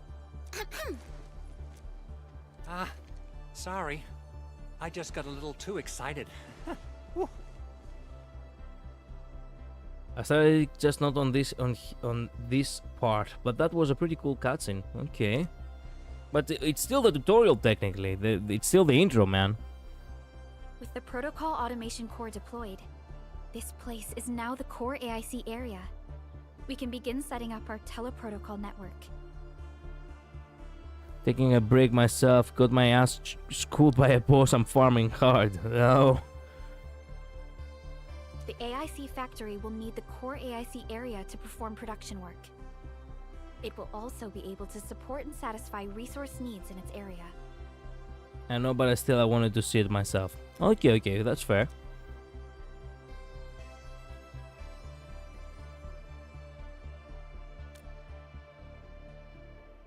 Now that we've seen the stars, we should plant our feet on solid ground. You reminded us with this line on more than one occasion. Don't worry, Endman. We have not forgotten your lesson. The protocol automation core and the entire AIC factory it supports will give rise to new hope. I'm gonna give the automation core a few tweaks. Just deploy the relay towers and transmit power to the protocol resonance tower. This will let us force restart the Originium power facilities within the hub base. I've allocated a batch of relay tower from our stockpile. We can now deploy these facilities anytime at the required locations. Gotta go now, Sparkle. Now Sparkle make sure Sparkle is not waiting for you under your bed. She might nuke you. I'll make sure. Wow, that sounds awesome. How does it work? Oh, you can treat it as a form of facility printing based on the properties of Originium. As for what the automation core can really do, this is just the tip of the iceberg. By using the reverse internalization technology, the automation core can serve even greater purposes. But right now, let's focus on the problem at hand.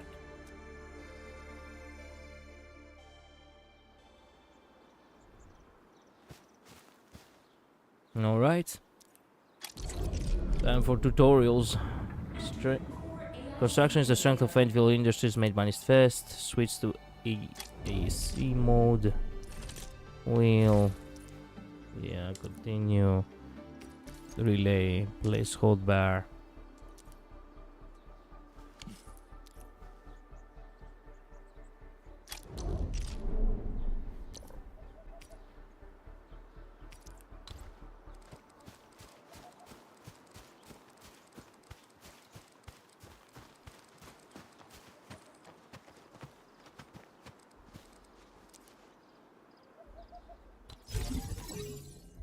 Relay towers, key power transmission facility. Relay towers can be used to transmit power, electric pylons, electric cars.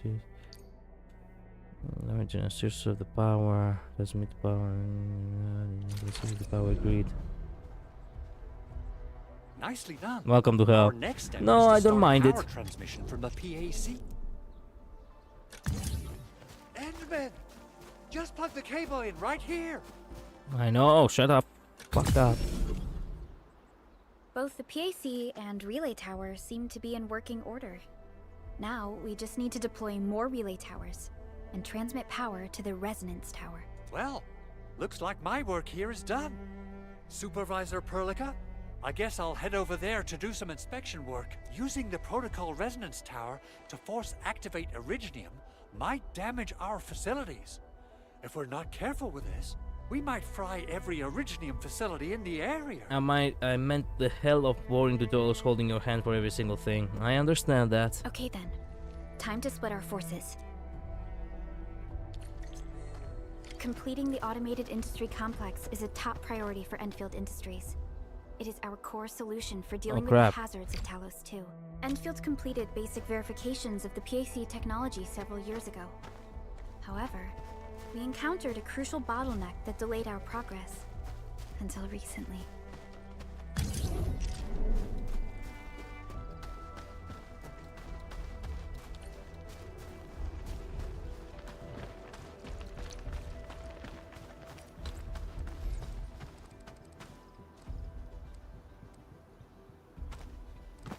Oh, wait.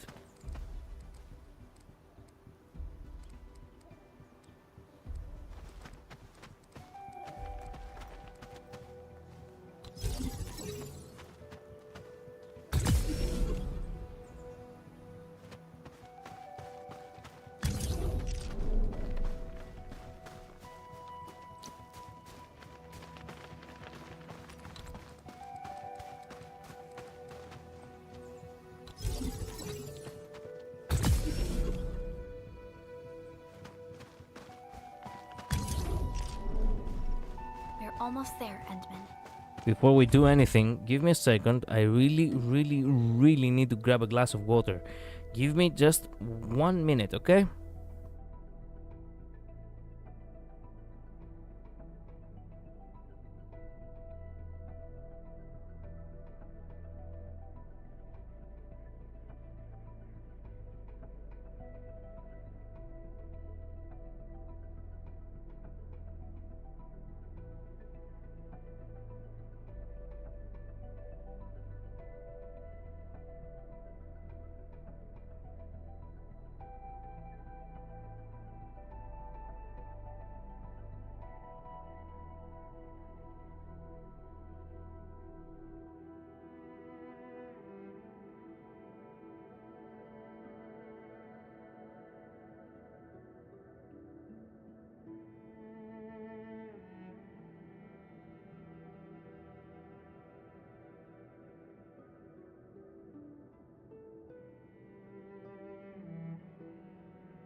Okay, I'm back. Why is Ankh looking like he's drinking like a hamster? I cannot control it. This model actually, sometimes it looks mighty fine. It seems like I'm just sitting back, relaxing, sleeping other times. The model has such a weird grimace. Like, what the fuck? Well, I did went to grab water, so I guess that's just about, you know, just about as correct as it gets. Give me a sec, though.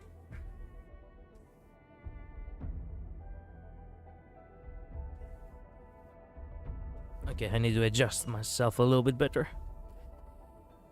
Okay, where were we? There we go. Nope. There we go.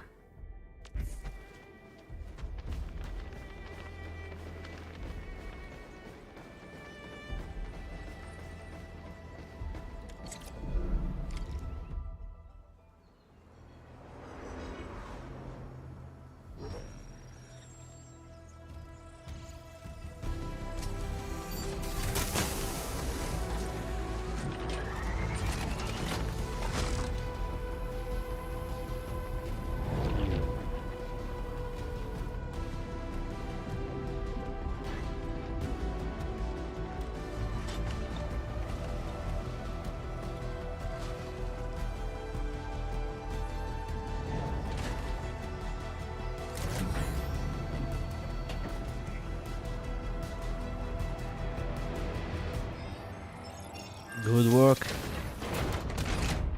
Finally.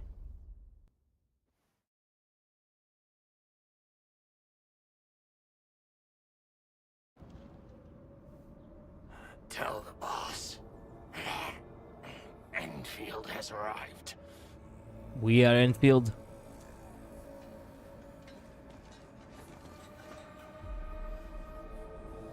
Their administrator has taken notice of us. All the boss's predictions have come true. The boss. The boss. The big Good. boss, even. Connection interfaces look normal. I was worried about compatibility issues between our old and new equipment. I thought you Enfielders would never finish that project of yours, but you just deployed it in a flash. This tech is incredible. We now only need a single night to construct a proper shelter in the wildlands. This is the future that we want to achieve with our AIC factory technology. What was once our dream has finally made a major stride forward. You did a great job, Big Owl. Oh, I mean, Mr. Andre. Man, I love her.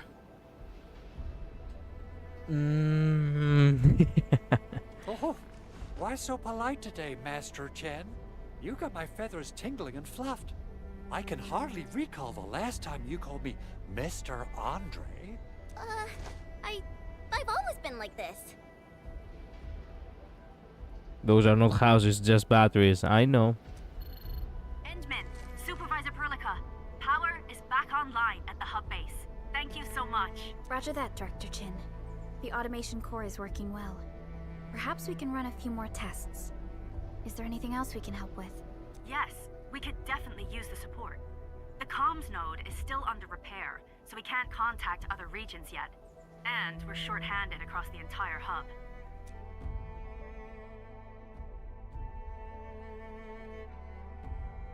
Right now, the biggest problem is the Originium byproduct processing center. If anything happens to that place, the results could be disastrous. I'm forwarding information on the site to you.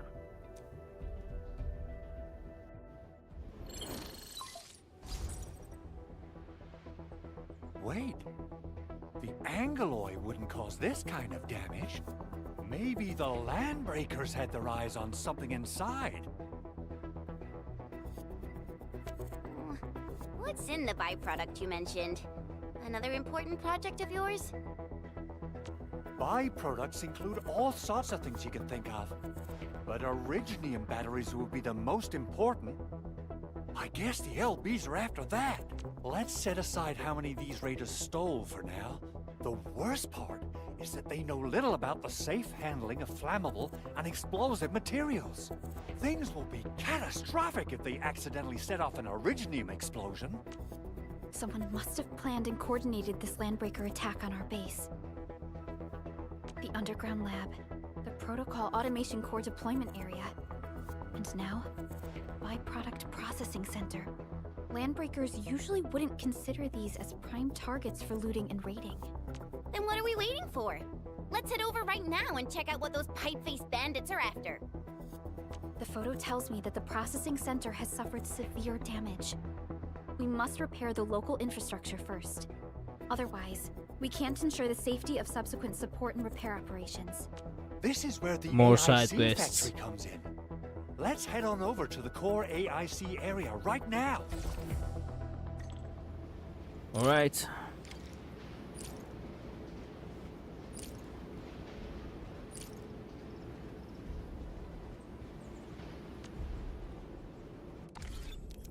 Oh, finally. Okay, the protocol synchronizes and create various factions, database, sections, highlights, open map. Oh, okay. Finally, open map. Okay, there are stuff to be done. So, blah blah blah. Mission tracking points. Okay, teleport. Nice.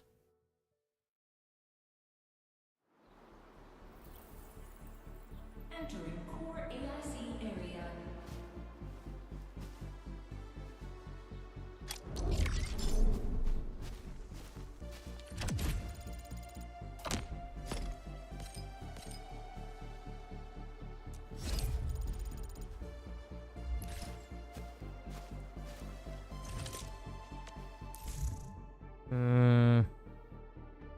Player survey. Oh, yeah, I could go for a survey.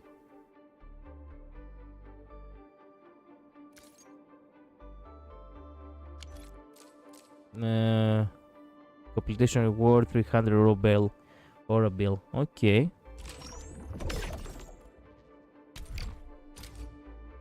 What? What did it delete? Did it delete the message? What did it do? It deleted it. Oh my fucking goodness. Why would you have A for delete message, you motherfucker? Why would you have A?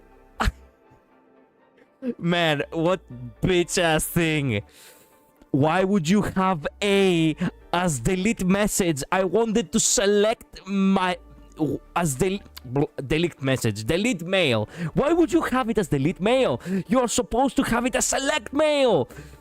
Who the motherfucking hell had the idea of doing that? This is why I use keyboard and mouse. Man, it doesn't work like that. This is on them, not on me.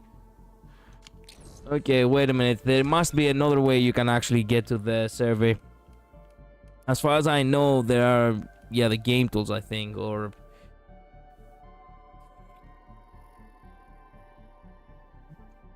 Well, there goes 300.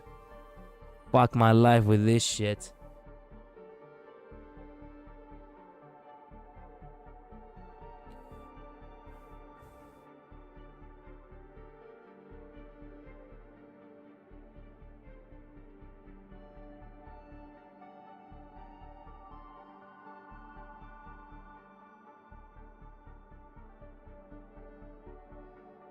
How do you share? Wait a minute. What?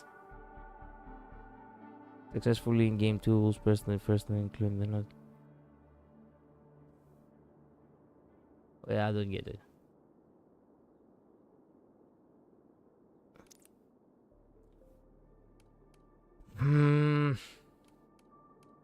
Where is it? It must be somewhere else.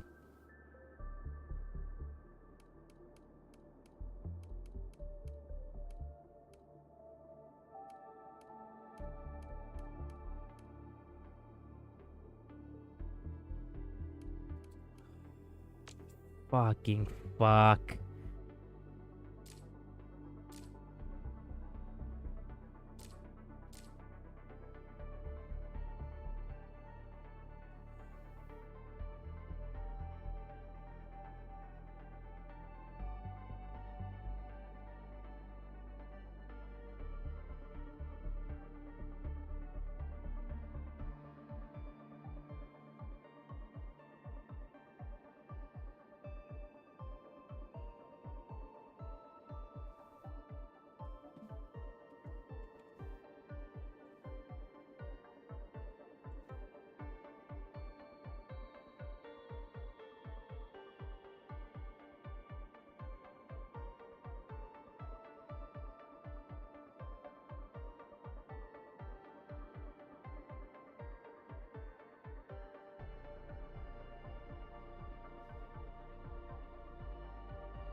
Well, we can do the daily signing at least. Yippee.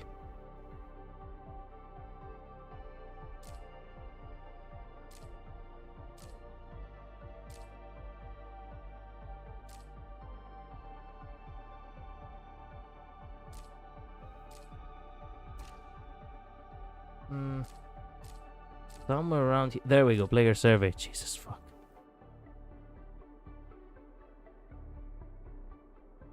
No fucking way. This must be the only fucking game I have seen in my life which is so cringe.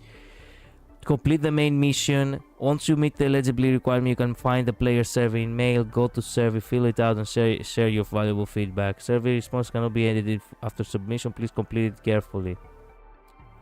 You're so fucking cringe. You cannot be serious with this shit.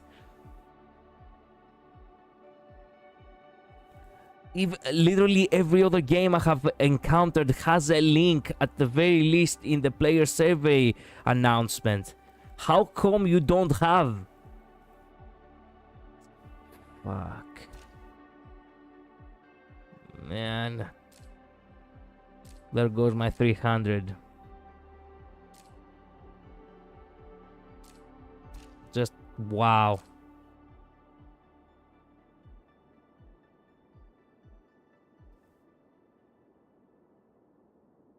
Wow.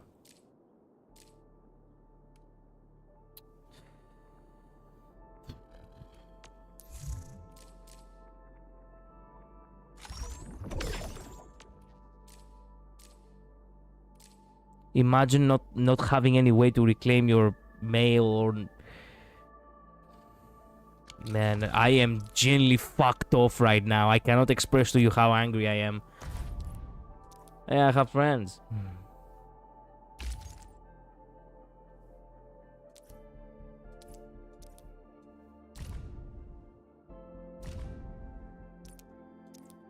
Yeah, no, I have... Wait a minute, I have friend requests.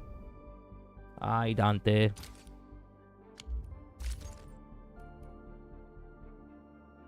What can we... Wait a minute.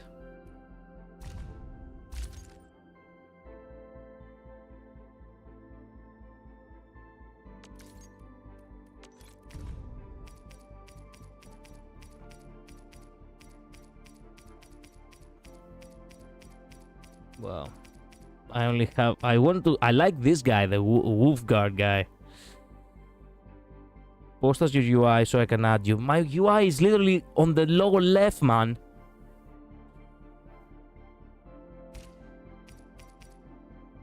I don't like that. Ooh. Industries Alpha, Industries Vita. They're using the Greeks with this one. It is signature. What do you mean signature? Like something to say?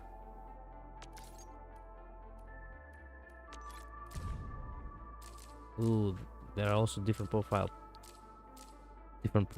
too. Nice. Well,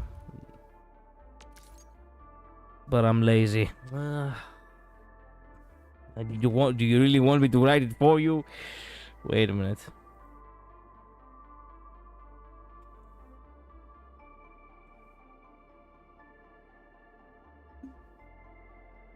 Yeah, I think it's correct. There you have it. I added you the moment you finish typing your name. Wow, you're so fast.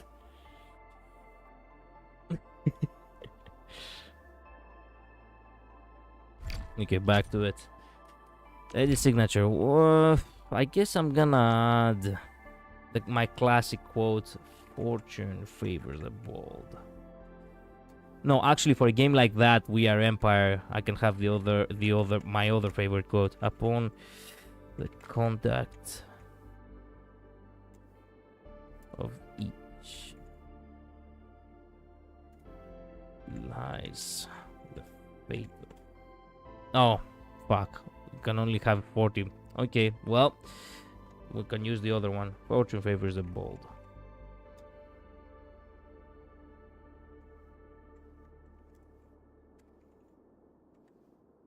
There we go. Perfect. Factory favor the greed. What? The greed?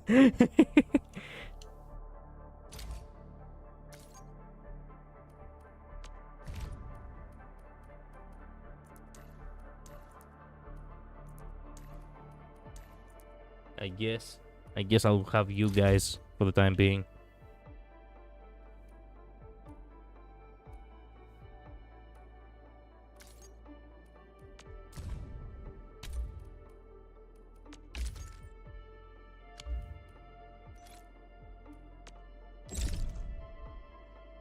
Path to Glory. Oh, metal album. Okay.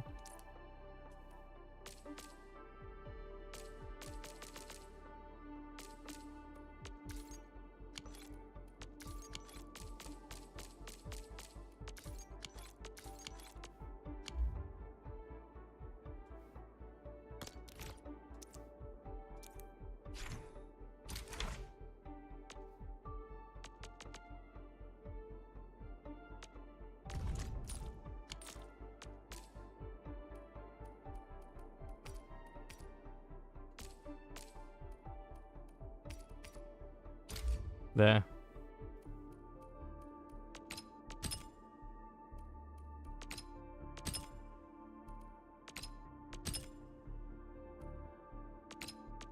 There. Perfect. You can see how cool I am. It's not special, but hey, why not? Hey. Thanks for the friend request. Man, you guys already level 47, 48. Wow. Living is the right of all lives. Now that's a cool quote. Nice. And I added you. Yeah, so. Thank you. Archives.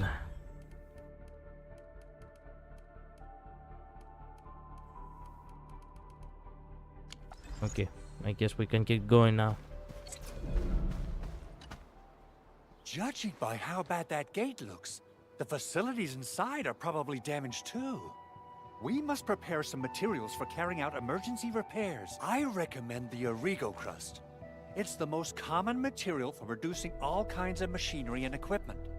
The very nature of Originium makes it the quintessential material. Quote is from the for Limbus industry and collab. engineering. Ooh.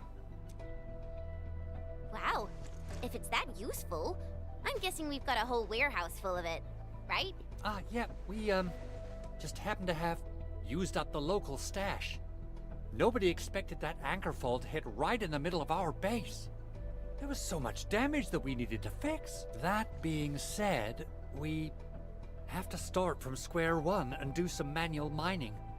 I'll prep various AIC facilities while you head out there and gather some Originium ore. Excellent. You'll see plenty of ore formations and trees in the wilderness of Talos too. Since we lack proper gathering tools, I suppose we can hit them with our weapons. Nice! I guess it's time to show the Endmen my new moves. I wonder if something can happen by, I don't know, shove something over here in order to, mine automatically or some shit. Where should we go next?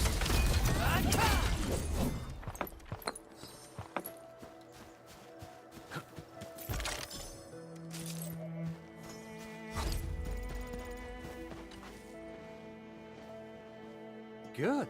We have enough Originium ore, Endman.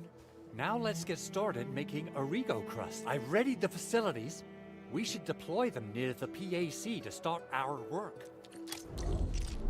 Okay.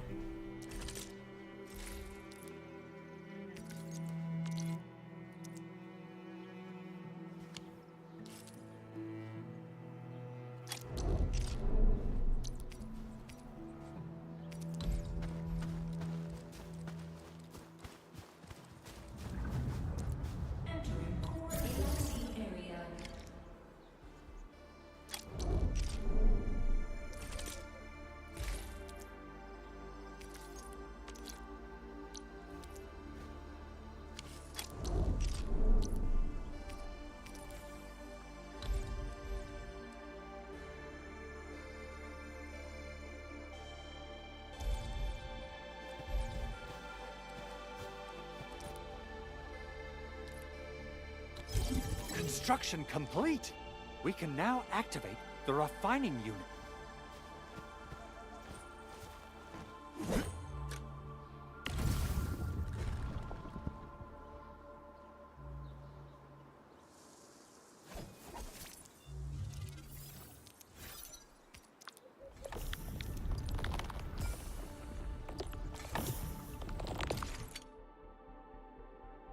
Formula processing the items. Okay.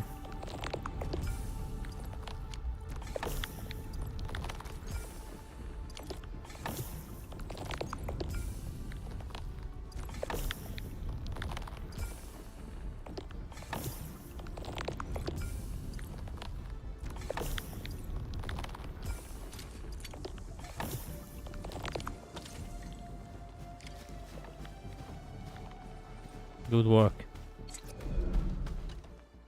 Edmund, you're an incredible learner. So, these are the basics of using the AIC. Keep them in mind, and they'll come in handy. Oh, perhaps incredible learner would be the wrong way to put it. After all, it was you who... Created it. Forget it. Anyway, you can start moving again once you're ready. Now that we have these materials, we can still salvage the Originium machinery, as long as it's not completely destroyed. We better hurry. Big Owl? Besides those batteries, is there something else you're worried about in the processing center? What? Yeah, Chen. You got really sharp senses. Please direct them somewhere else next time. I actually left a set of parts and some key documents for the prototype's upgrades.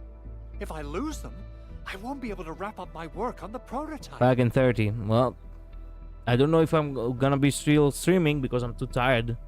But yeah, if I'm still, well, I'll welcome you back. Important documents. Take your time. Mr. Andre, you could have told us earlier. Director Chin would have... Oh, you started the project without Director Chin's approval, didn't you? No, it's not like that. It's fine. The evaluation process can be a real bummer. So I spent my own money and got someone to custom build a set of special equipment. These are actually modification parts for a large area arts unit. Oh dear. If Chin learns of this, she's gonna have a really long talk with me. But I can't just delay the progress of the prototype project. It will be such a waste. Edmund, Supervisor Perlica, please. You must understand. We understand. Let's move out as soon as we can, Endman. Thank you so much. By the way, some operators just set up a few zip lines in this area. Use them. They'll help you get around faster. Thanks. Shared facilities left by others are temporary. Feel free to try them out if you want.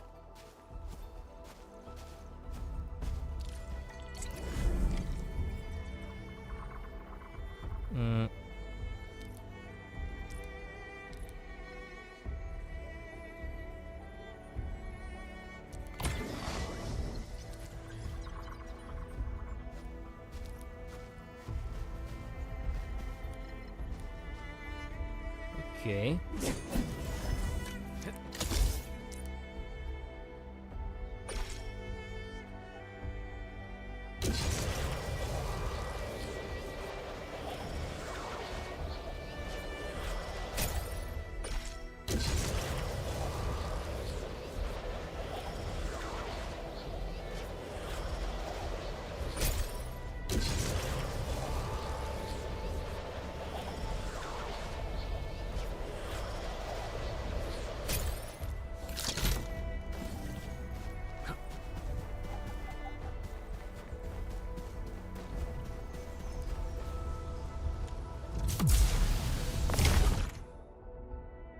Change massive light.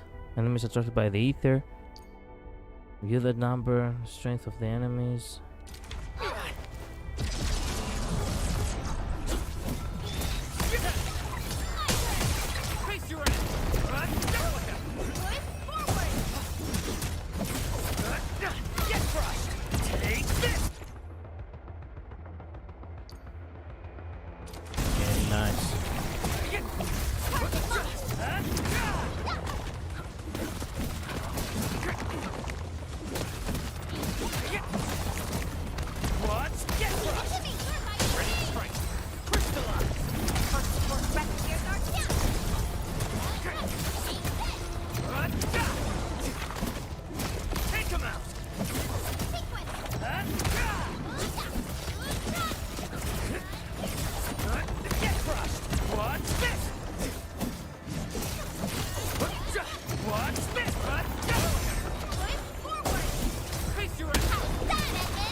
That was fun. I could keep exploring a little bit more. Might as well.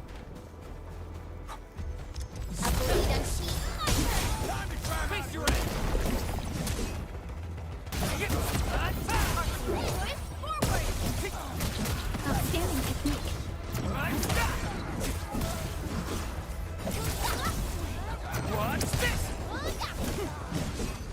Good work, everyone.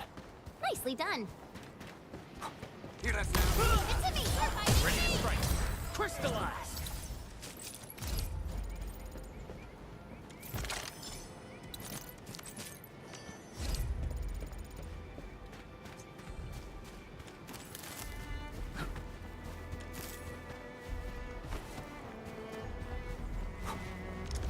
Engaging.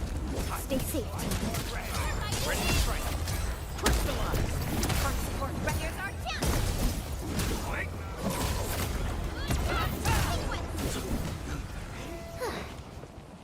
Access the can be not be verified. Please access before trying again.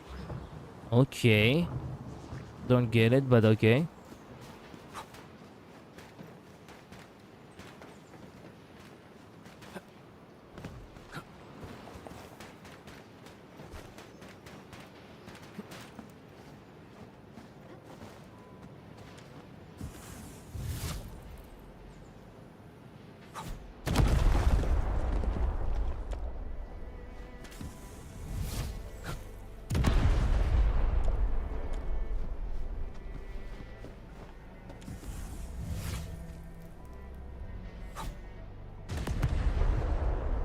Ooh.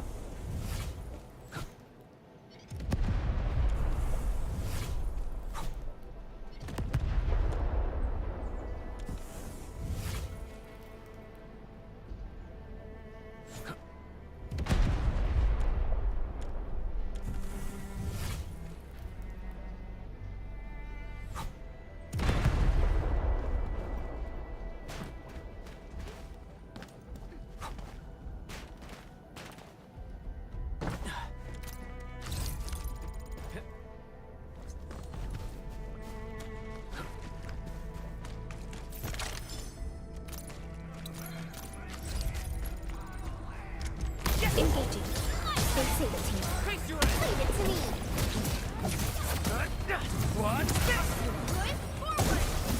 Outstanding technique. Impressive.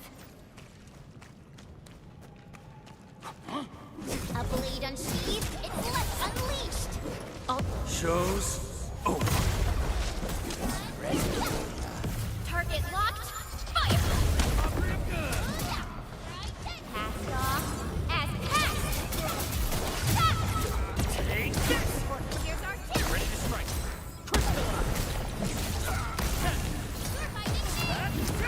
An easy victory. A definitive outcome achieved through strong teamwork. Good work, everyone.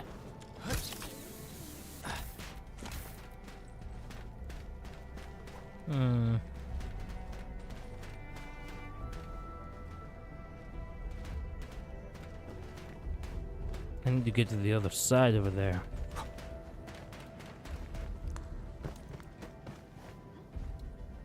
Crap.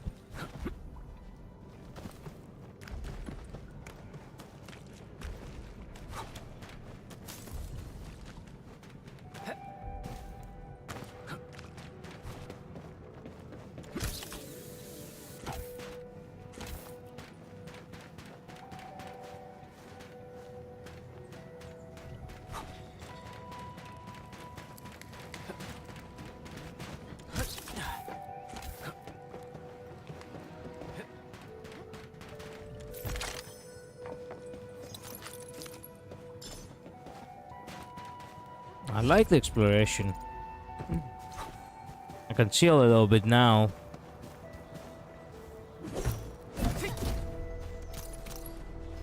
From having, you know, devoured all this much story.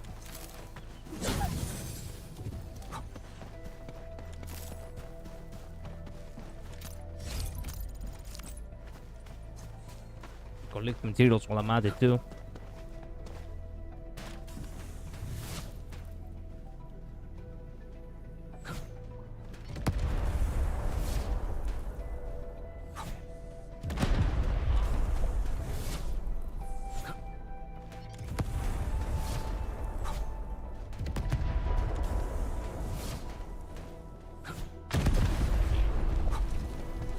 Engaging. Stay safe, team. Leave it to me. Ready to strike. Down.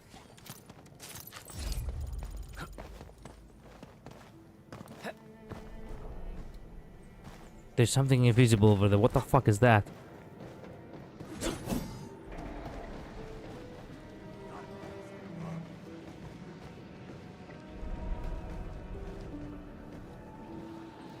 Okay then.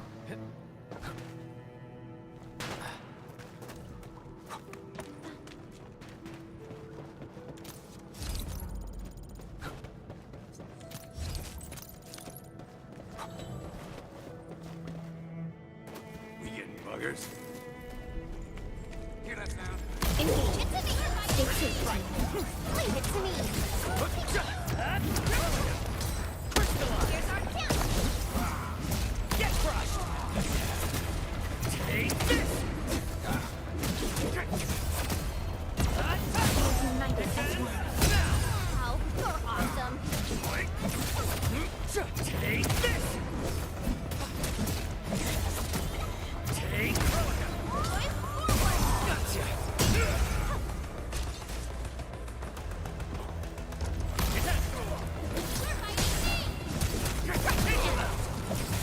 Gotcha.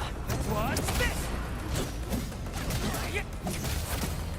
What's this?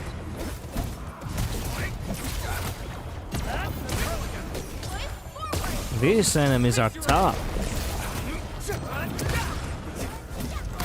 Commence AL7. Annihilation.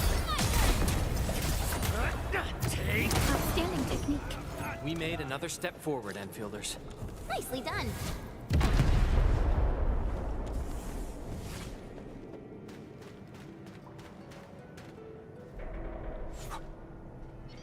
Engaging.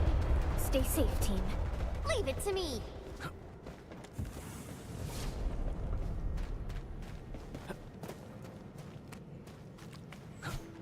Engaging. Stay safe, team. Leave it to me. Here's our chance. Take this. Take this. Hello, Nell. Welcome to the Verify stream. and report personal status, team. The Nicely factory done. must grow. It must grow, Collider. Yep, it must. Enemies and tough. Your team might be the problem. I know. It's the first stream, man. I haven't grinded at all. I have literally basic weapons. I'm just trying to see, you know, a little bit of the world here. How's your factory, Collider? I haven't actually gone through with it yet.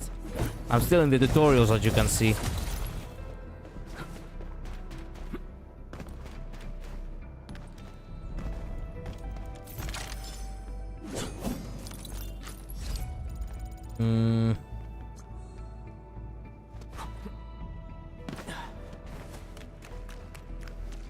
Where am I exactly?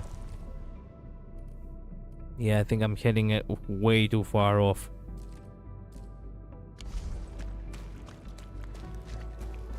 There's an SOS beacon there, though.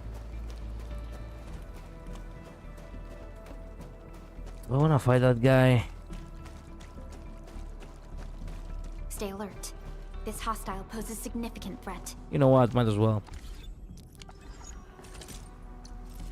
Originium will carve a path for us.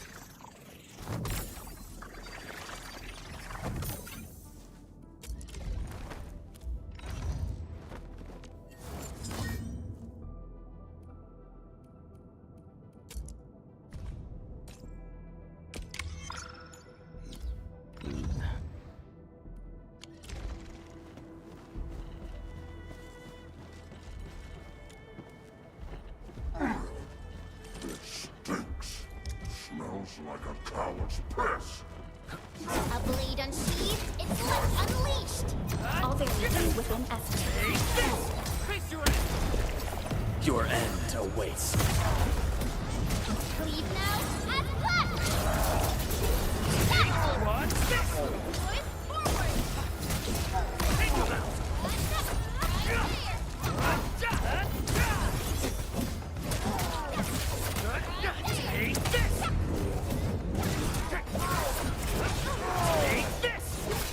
God damn.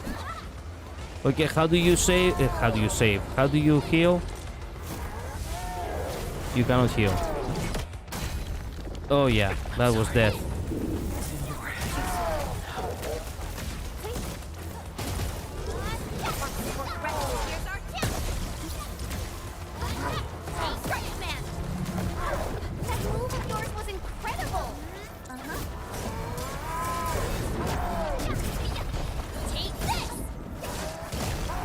Oh, come on, man.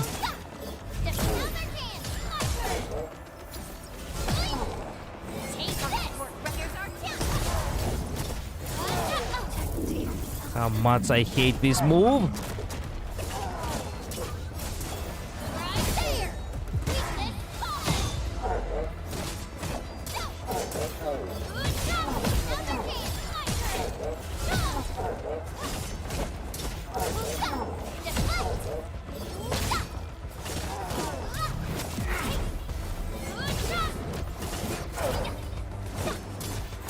Once known, be dead.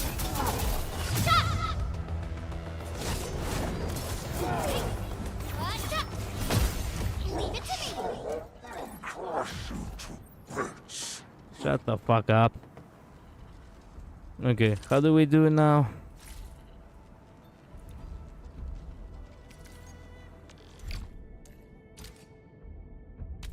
Shit.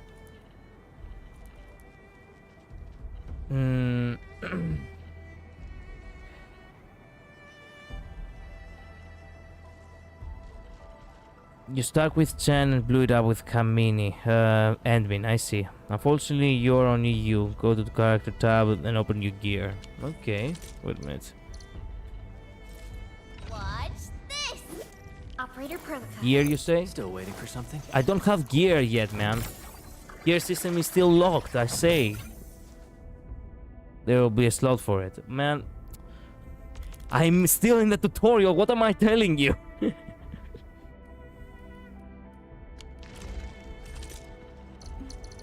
Yeah, your problem.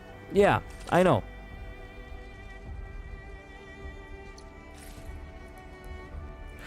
Wait a minute. There must be something that can give you...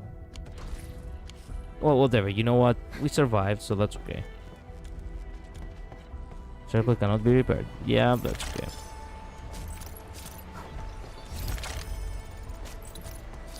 Ooh, they usually hide secret tools in crates like this. Nice. I like the big ones. You're supposed to finish tutorial until factory. I mean, yeah, but I wanted to explore a little bit. Stick with the main quest. I could. You can always go to a TP to recover. Yeah, that's what I was thinking. I have gone off the rails anyway. It's a good thing that I actually did survive that, although.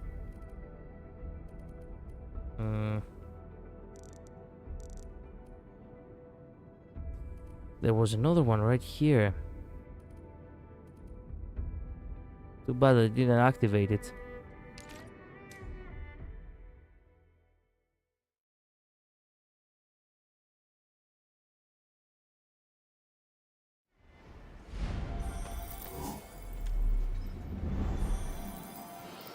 Finally, a chance to stretch my legs. Why are you aiming at newbie banner for standard? I mean, I'm alright. I didn't have anyone, you know, I didn't have anyone in mind. I just wanted to try out this game. I don't know. I'll consider it. Right now, I'm too tired to actually think about it. Okay, let's see. Let's go back to this area. Use the zip line again in order to get to where we were, and then we can go through the gate and, you know, continue with everything.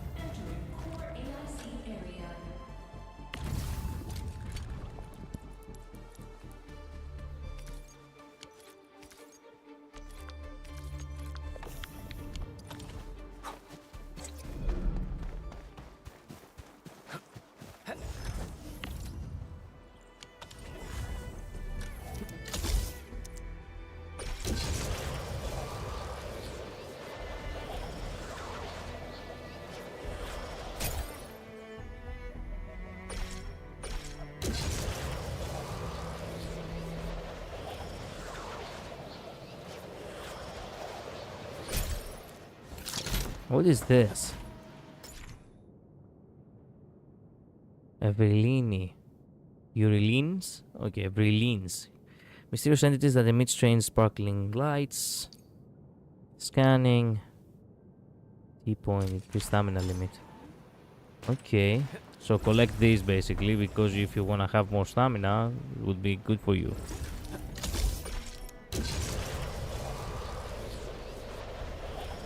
I want to fight these guys too, actually, now that I think about it. Also, there's one more glowing thing over there. On the inside. The end game is factory maximizing collider. Ah, that orb. Yeah. I know. All in due time. I know. What is that?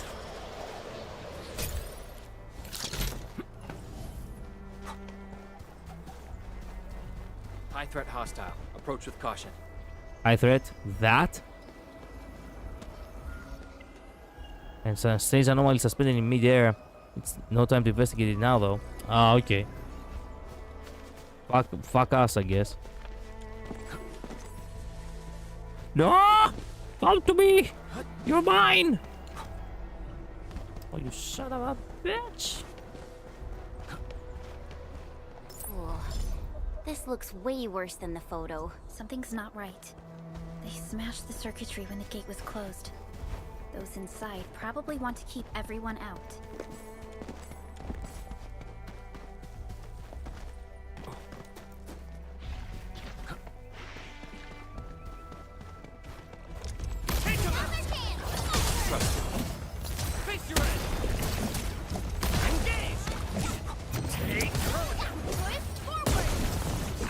A definitive outcome achieved through strong teamwork. Nicely done. It's like daily, like HSR, XP mats, etc. Gearing is stuck with factory. You don't gather the mushrooms? I don't feel like gathering every single thing I see. I just feel like, you know, doing as much as possible. Everyone is rested. You know, doing however I feel, that is. Oh, come on. Okay. Yeah, gotcha. It's shiny. Oh, this is the actual size of Aureline. Rare nodes are scattered on maps. They are the uncapped mats for character and weapons. Mushroom and stuff. Ah, okay. Bounce device. Activation. Okay. Well, we're gonna activate. Wait a minute. Can it activate it? No. Oh, you can submit here though. Ooh. Thanks. That's nice to see. Yippee.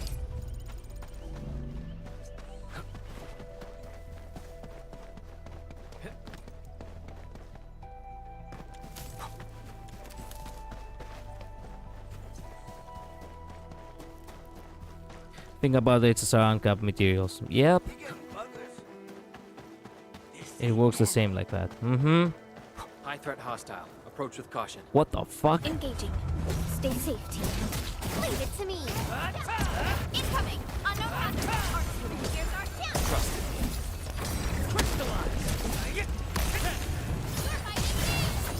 me.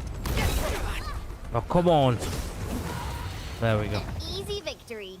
We handled that fight well.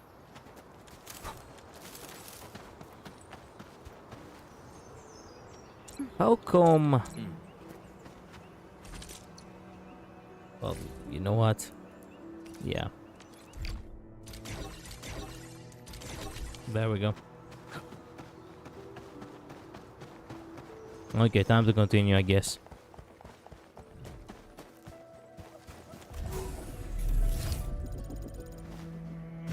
Well, I didn't know there was another one right here. R&R complete. Team, make ready to continue our operations.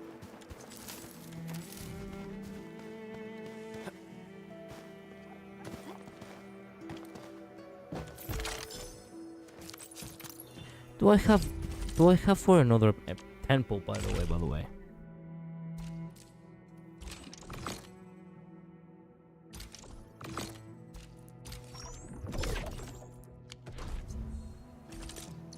I don't think I have, but I want to try to see. Yeah, 700 only.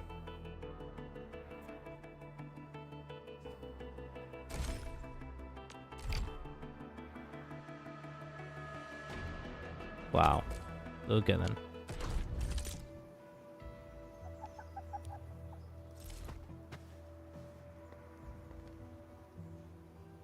The ergonometry you get can be used for the second battle pass. Yeah, I know that. I know. I did actually, as I said before, what's the...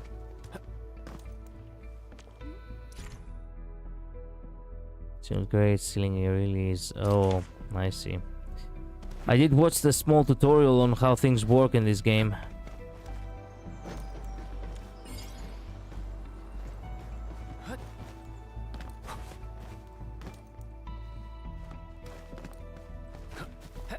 Danger up ahead. Let me see how good this one is.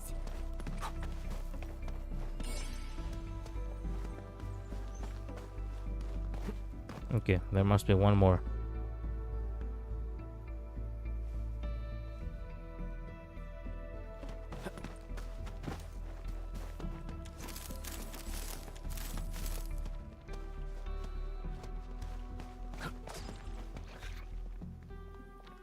There it is. We getting buggers?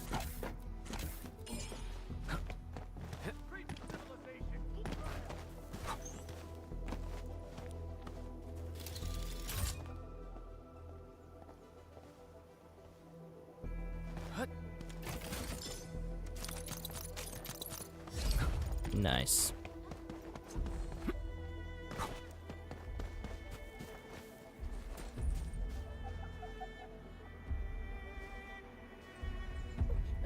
Bro is the better Yang-Ching, but it's still Yang-Ching period. Who? Prey is not Lai Feng. You mean, which character exactly are you talking about? Tutorial locked until you reach the great filter. Mm-hmm.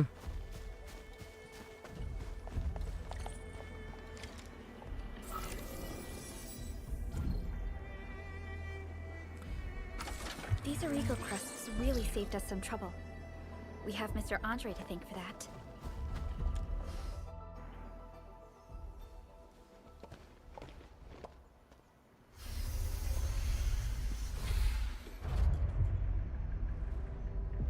Don't get addicted by the factory collider. Look, we'll see. The We'll see. Landbreakers really turned this place upside down. They seem to be looking for something. Wait. I still don't really know me that if the I'm gonna keep LEDs playing are this game or really not. after the I haven't made my choice yet. What would they use them for? I hope they have evacuated to safety. Perhaps we should do another sweep, just to be sure. Give the area a scan, Endman. The scanner might be able to locate some useful information. It's the 10th day of the game. Yeah, it hasn't been that long since it came out.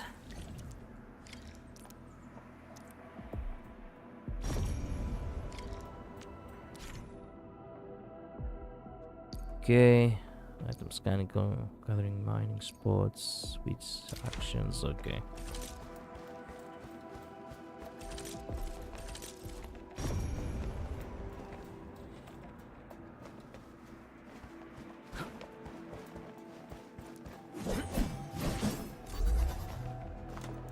Clothing crate. Oh.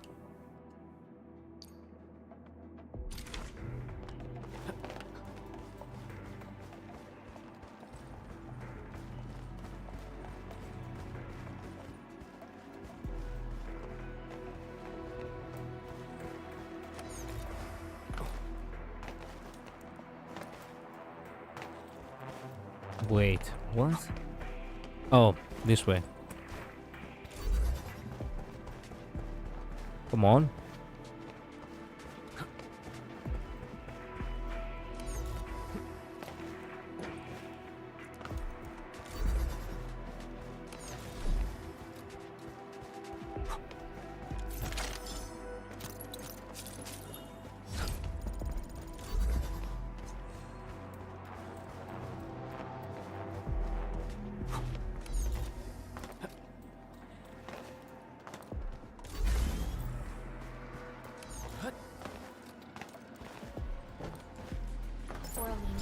fragment of a shattered universe.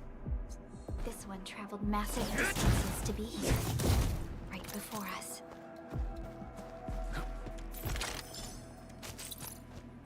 Does they want people that can say this game is good to fill the HSR empty patch? I see. People have been waiting for 7 years for Arknights or Endfield.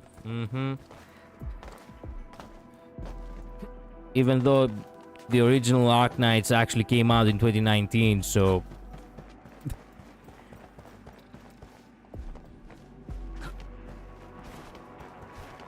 I do know that the people have been waiting for this for a long time. Messi Scribble, what am I looking at? Shit.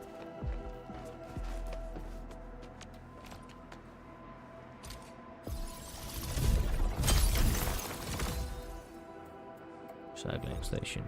Okay.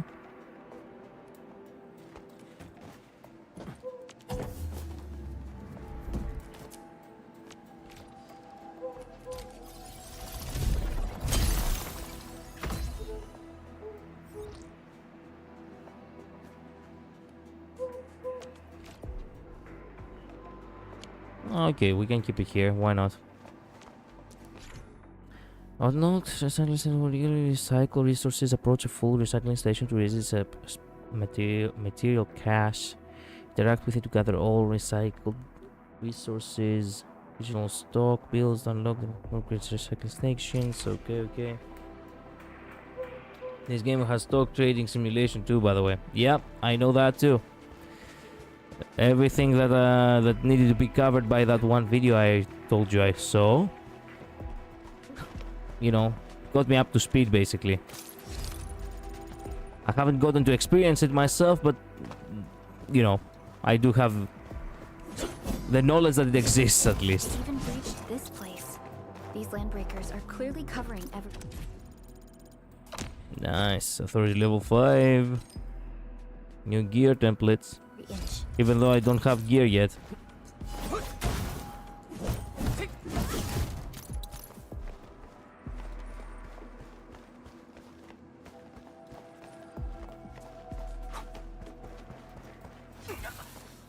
Ow.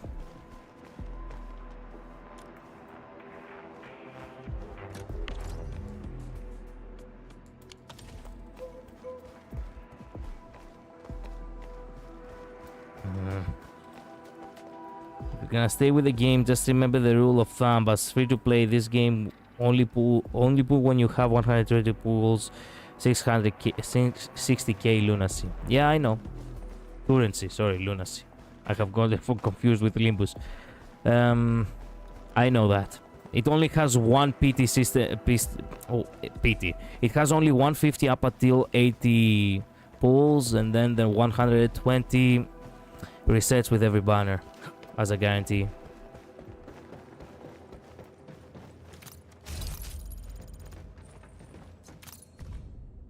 Blah blah blah.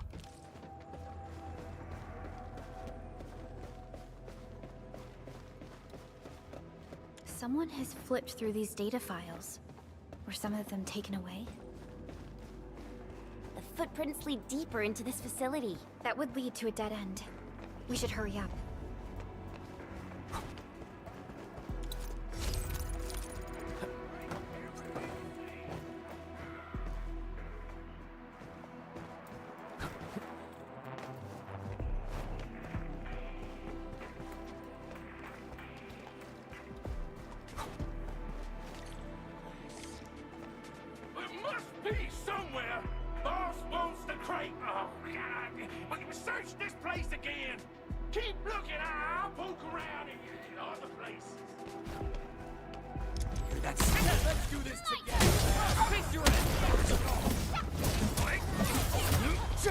Target locked.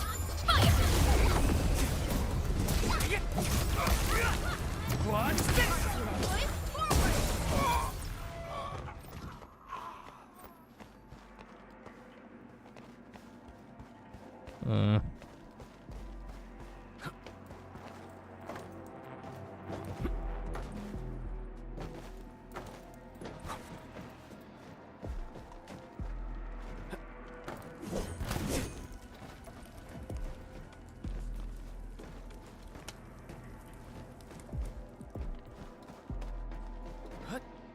Ooh, don't mind if I do.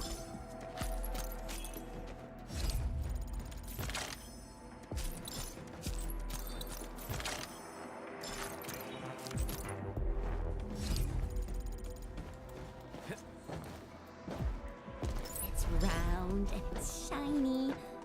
Oh, this is the actual size of Orlean.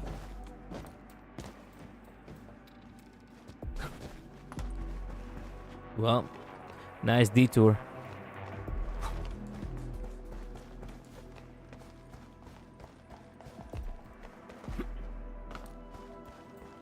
Engaging. Stay safe, team. Leave it to me. But this game, in my opinion, has better gacha system than nowadays gacha. I don't know. It depends on how people see it. Another step forward. I do like it when, you know, the pity carries. Your head down and shush. The footprints fade into that direction. We need to find a way to reach the upper platform. Because I'm like, okay, you know what? There is always a slight possibility that I might actually get more characters, you know, that I want if I was to actually spend without hitting guarantee. Because they might come early, you know? If I do not get them and it carries over to another, you know, it carries over to the other banner, it's still very good. Hello, Commode, welcome to stream. That's where you're incorrect, Collider. No, my friend, that's where you are incorrect. We're the The one who's not getting carried over is the hard pity. Yeah, that's what I'm saying. That's what I'm saying. The ones that are not carried over is the hard pity. That's the problem. If I want to actually, you know, if I want to try my luck on a character in case they come early on a hard pity, obviously, the 80 is and does still get carried over. Yes, but it's a 50-50. That doesn't matter. Like, you're gonna have to farm 120 pulls. That is a pain in the ass. That is genuinely a pain in the ass. Like, my idea is like this. If I have 50 pulls, obviously I'm not hitting 120 anytime soon. I could give it a spin in case they come early. In case they do not come early, that's okay, because they do carry the hard pity on other banners. In the, you know, in Honkai Star Rail, for example.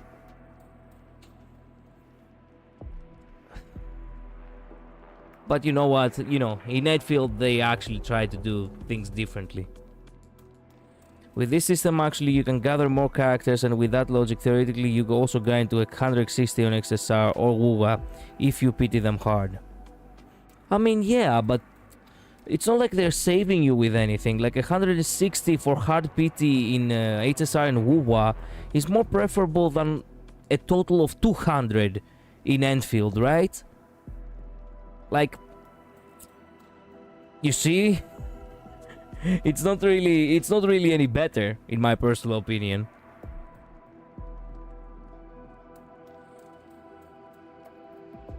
Yeah, we totally defeated those landbreakers. They'll trouble you no more. 200? Yeah, because it's the first 50-50 that you highly likely, you know, there's always a possibility for you to lose. I many times have lost 50-50s. So that is 80 plus 120, 200. I don't know, man. What's the wrong explanation for gacha? No, it doesn't. What do you mean? I'm pretty sure I understood it very well.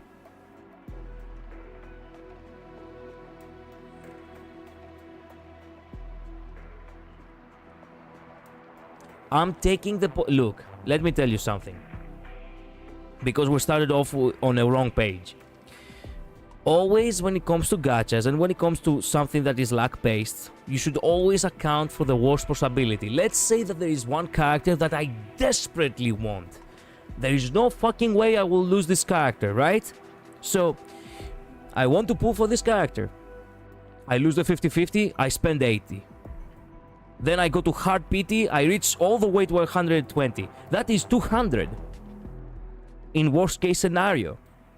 120 total, that is for the banner alone, and when you fall 50-50 at 80 is not resetting. Yes, but I'm telling you this as a, in a total, you right? Hello, Mod, welcome to the stream. Did I join on a bad time? No. It's not like it's if you fail on 50, 50, 80, you need 40 plus.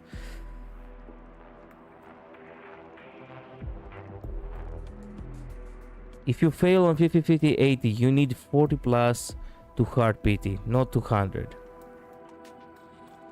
Are you sure? I'm pretty sure the guy didn't actually say it like that. Wait a minute. It's Braxophone, the one who said that. Let me fix that. Let me check that real quick.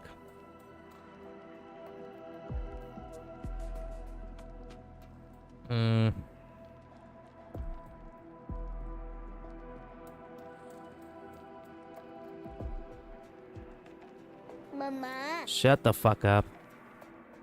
I have odds again.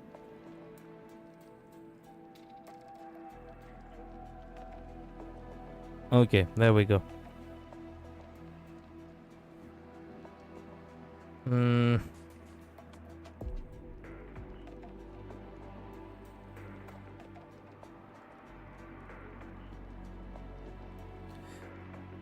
What the fuck video you watch on? No Brax, not explain it like that. Brother, you misunderstood it. Okay, wait a minute. Panic virtually everywhere. The TLDR is that it's 80 pulls to a pity for any 6-star. However, you have a 50-50 chance of getting the rate-up character or any of the other 6 stars that are in the pool. 6-star pool is a pool of standard characters plus the 2 most recent other 6 stars that were on banner. If you happen to lose the 50-50, you keep going on that banner up until your 120th pull, where you will hit a hard pity for the rate-up banner. Wait a minute. If you lose 50, you don't get a guarantee. You can lose multiple from 1 to 119. Okay. 120 pulls rate up guarantee. You get the rate up character 100% only one. Now you can pull characters early. You could win a 50-50 at 3 pulls into the banner, as an example. But you can also continuously lose the 50-50 up until your 120th pull. Now the part where everyone gets confused is what happens if another banner comes up and you could win if you don't reach 120 pulls before the banner goes away, guarantees reset. Yeah, 80 pull pity is carried over to the banner. 50-50 at 3 pulls into the banner, as an example. But you can also continuously lose the 50-50 up until your 120th pull. Now the part where everyone gets confused is what happens if another banner comes up and the current rate up character leaves. Well, the TLDR is if you didn't pull at all, you're probably fine, and if you did pull, well, I have some bad news for you. The 120 pull guarantee is exclusive to every single individual banner. So essentially, if you did 70 pulls on Levitane's banner and then Yvonne came around, you wouldn't be able to guarantee Yvonne in 50 pulls from then. You would need to do another 120 pulls in order to guarantee her. Now, once again, you can absolutely get characters early, which is why you shouldn't expect to go to 120 every single time, especially when you consider that your pity count towards any 6-star at 80 pulls still keeps. So if you had done 70 pulls on Levitane's banner and gone over to Yvonne's banner and you did just a 10 pull there, you would have a 50-50 chance to get Yvonne or any other 6-star that's Oh, I see. So for every okay, I think I understand it a little bit better now. Still keeps. So if you had done 70 pulls on Levitane's banner and gone over to Yvonne's, the 80 50-50 PT is always there, but the 120 it's always the max it will go until you guarantee.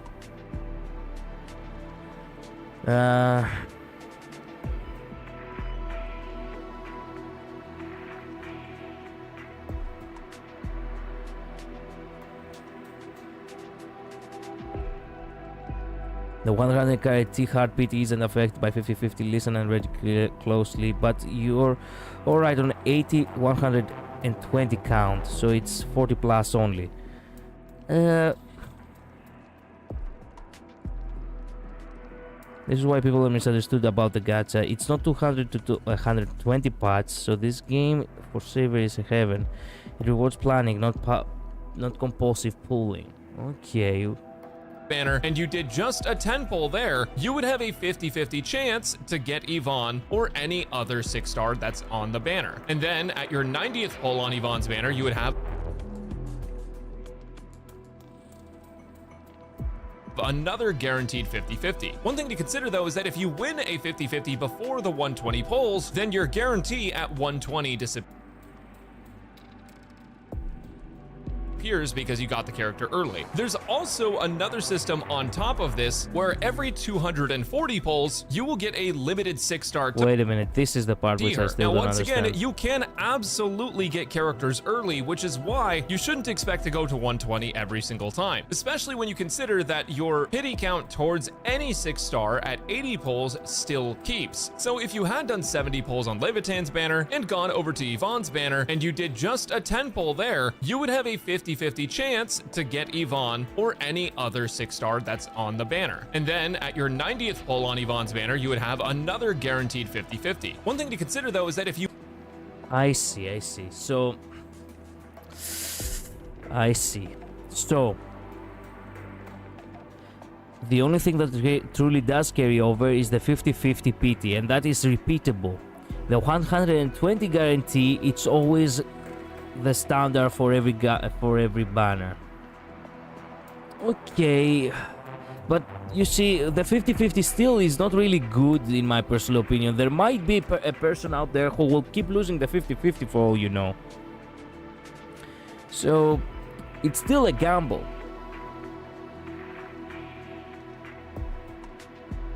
But you are right about that one thing. The fact that, you know, in 120 pools is far less than every other gacha. You're right about that. Even if you win early, that 120 is still not gonna reset. 80 is 50-50 and hard pity on 120. The hard pity doesn't carry over. 50-50 is carried over. Indeed. But you cannot depend on the 50-50 pity. Meaning that you have to, you know, you're still gonna have to, you're still gonna have to make sure that you know, if you're gonna pull for a character, you're gonna have 120 for the guarantee. If you really want the character, that is. The 50-50 also shares, like, say, Aglaya 3.0, but on 50-50 lose, they are also, say, Mighty and Castries. Yes, but again, you cannot really rely on 50-50, as I said before. The 50-50 is like its own pity. I get it now. It's two separate pities, basically. The one being the guarantee of 120, and that is a must, and it resets with every banner. And the 80 always carries, and it's always at 80. Okay. I get it a little bit better now. It's a little bit, it depends. It truly does require careful planning. I'm not sure how to feel about it. I don't know. It remains to be seen. Oh, thank you all. We're finally safe. Our security cameras found the Landbreaker mobs heading this way. We stopped our work immediately, then took this set of equipment and the accompanying technical documents with us. Also about the weapon banner is guaranteed that on 80. Okay. We got no idea what it's for. But the packaging label says it's top priority. It's covered in Endfield logos. You came for this, right? This is it. This is the set of prototype parts that Mr. For this Andre 50-50. mentioned. Okay. Thank you. The two of you acted in a decisive and timely manner to save a key asset of Endfield Industries. Now that it's been recovered, I shall relay your actions to the site director. Great. Oh, we also found a few other things.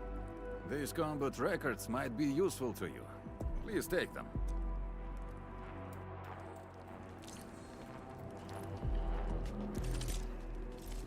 Still waiting for something?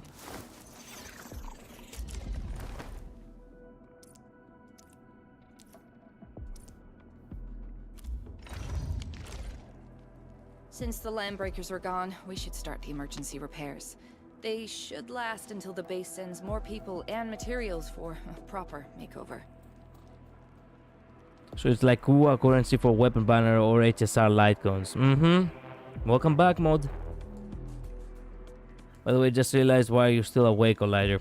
Why am I still awake? You know, we really appreciate all the help you gave us, my Endfielder friends. Things look good for now.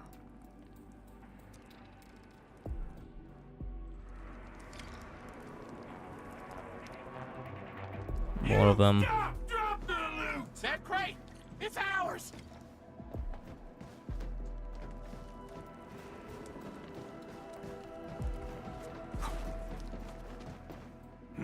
Hear that sound?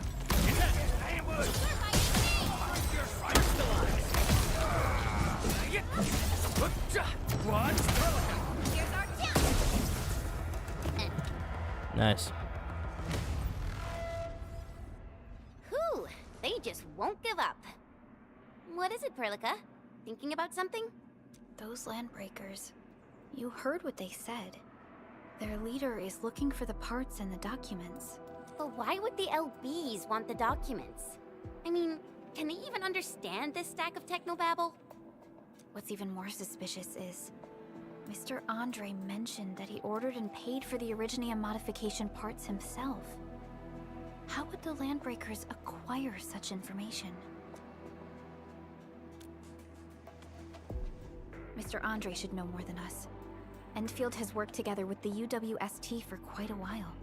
We often carry out joint engineering projects together. The UWST has spent years researching the ether rift of Valley 4. They have constructed an ether test site at the power plateau for this purpose. Though it does make little sense, I have a feeling that these landbreakers are indeed looking for our technology and products. Usually by the time I appear on your stream, you're already dead. I mean, yes, I'm already dead right now. I am tired. I woke up early today as well.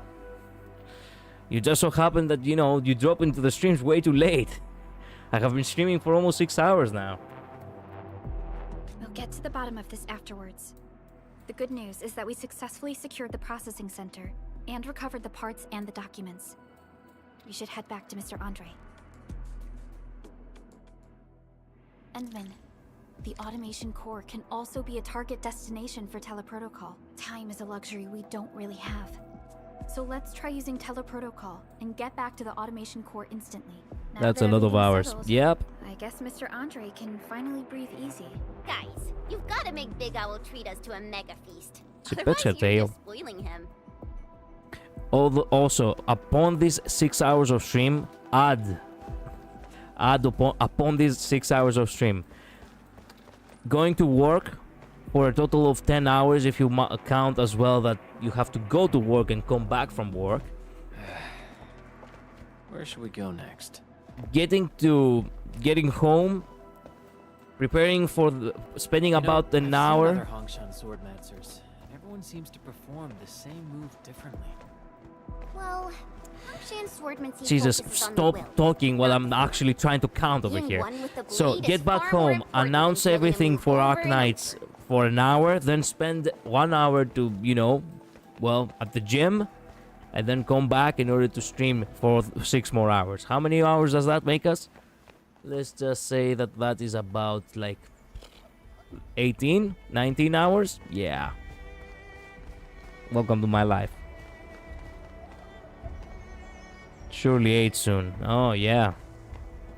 I miss the chat collider looks. Now it becomes some of a kind of a bishunen. Well, you see, that's what happens when you don't actually get a following. It's not like I didn't want to have the, you know, the other model be my, you know, my thing, you know. But I really needed a pre-made model because I got bored of having only a static, you know, a static image, man. My paycheck unfortunately cannot cover the expenses of a fully 2D model, so Thanks for the reminder. here we are. Who knows, maybe one day. This model, the only reason I chose it is, regardless of the fact that it looks a little bit younger, it still has some, you know, aspects of the, you know, of my original character. So I'm like, okay, you know what? Ores form the foundation. Fair is fair. Might as well. It will be at the very least more visually appealing.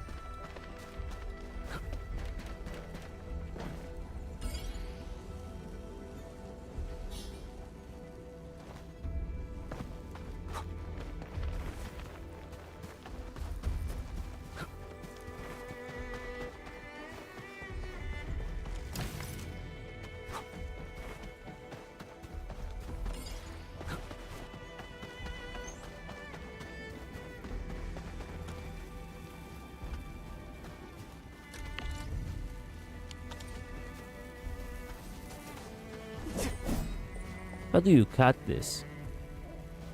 Oh, you have to empower it with something. Well, that's okay. I don't know how to do it just yet, so...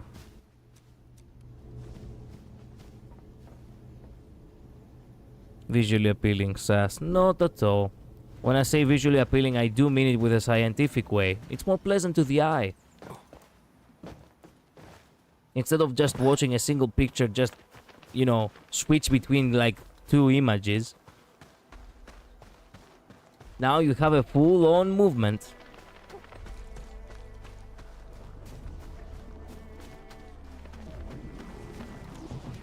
This thing, I still cannot do much about it. Mr. Andre, we found the things you need.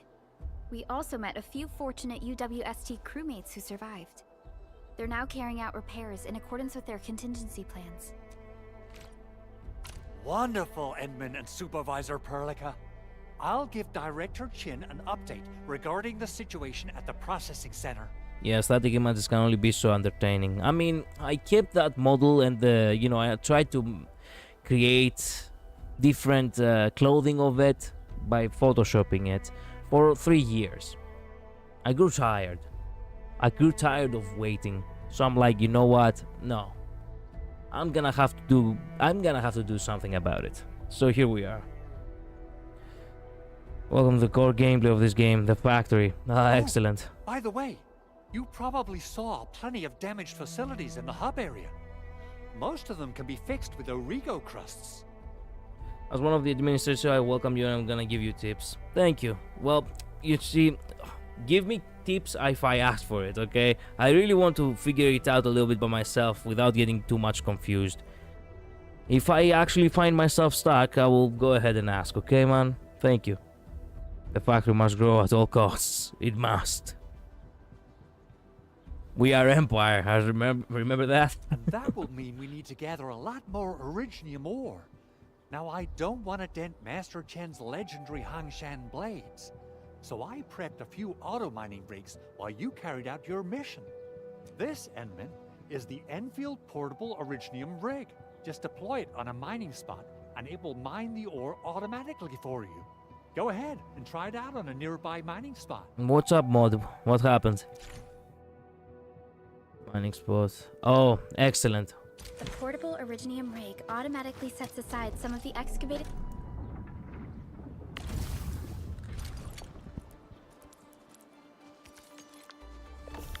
ore to power itself. This self-sustaining auto miner does not require an... This is the place, Endman. Let's deploy the portable Originium rig on this mining spot.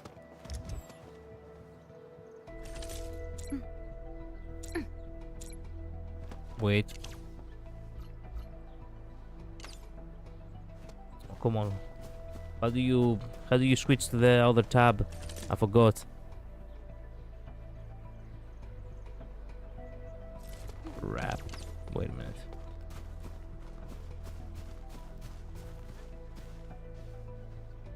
Do I add Endfield with Limbus Company? I'm juggling half a dozen.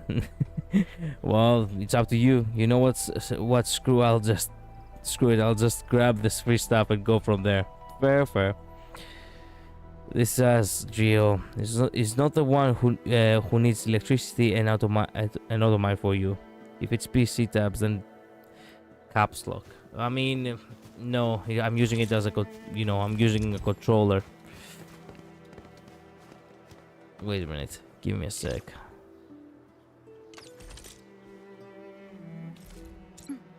No.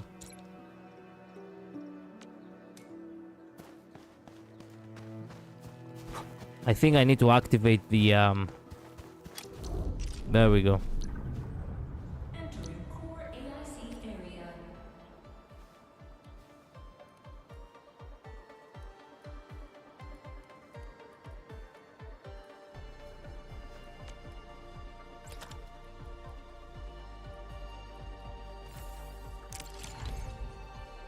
There we go.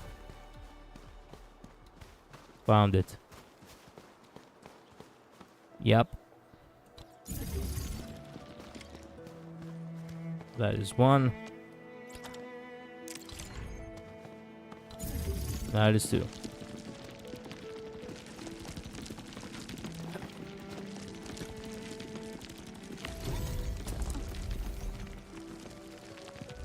Good.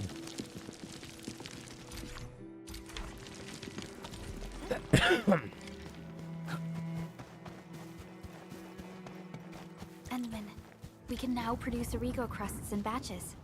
Just like before, we'll make them by putting Originium ore into the refining unit.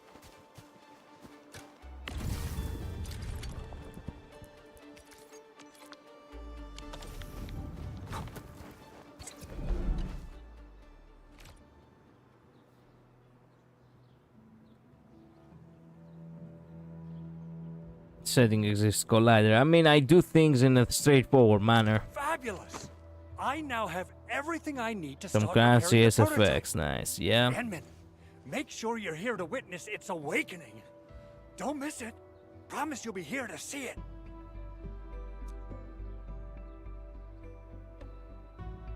Well, the land makers seem to be interested in the parts. The land breakers, excuse me, land makers. T11 Originium prisms are highly fragile.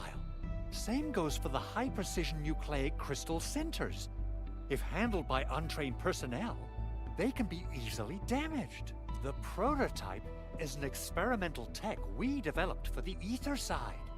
To the landbreakers, it's probably just a hunk of scrap. Yeah, quite odd indeed.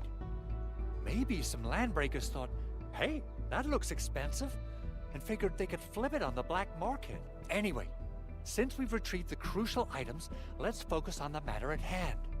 We should also update each other if we find anything new.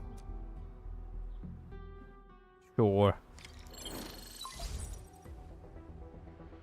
Endman, I received Andre's message. Good job out there. A team to reinforce the Originium byproduct processing center is en route. The Arsenal is the objective of our next mission. I couldn't get in touch with our Arsenal engineer. The entrance of the Arsenal was blocked by a collapsed building during the attack. Our closest Endfielder is investigating the site as we speak. She should be in touch with you soon. Edmund, we got a high payload situation on our hands. We don't have enough people to clean up the collapsed building, and we couldn't bring in the heavy machinery. The only solution left is to up the yield and blast it all to pieces.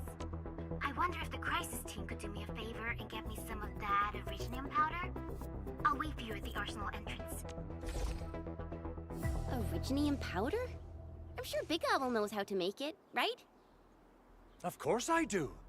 It's time to reveal the shredding unit. Mineral ores, metals, plants, it doesn't matter. You name it, it shreds it. This is your penultimate shredding solution. Head to the PAC and use it to construct a shredding unit. The PAC is meeting all our expectations so far.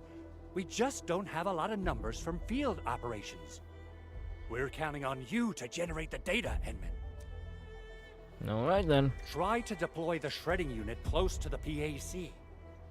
Well, unfortunately though, I am extremely tired for me to pick, to do anything else.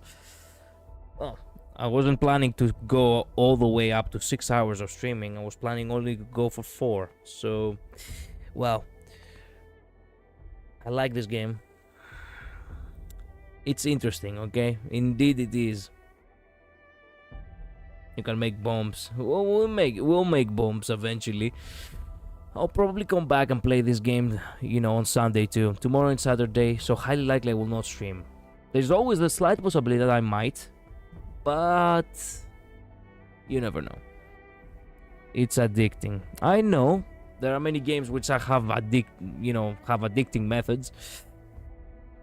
I have really, though, I have stopped bothering too much, though, with certain other gachas. I have decided not to buy the battle passes, for example. So, and also I have been avoiding actually going into too much, time wasters on them. I only focus on the story, for example, Zen Zone Zero. So, these newer gachas are actually something that I don't mind, shifting a little bit towards if they are gonna keep being entertaining, for that matter. Be careful, Factory, it's black hole. We'll see, we'll see. I still haven't seen much yet. I might actually fall in, I might not give a damn. It depends. Well, thank you all so much for watching. Thank you so much for being here. I really, really need to get some shut-eye. Tomorrow, I have a day off. I like that. I really do need the rest. Wait a minute. What is the... Where is the option to fuck off to the... Oh, there we go. Yes, return to loading screen. Anyway. Thank you all so much. Thank you so much for dropping by. Good.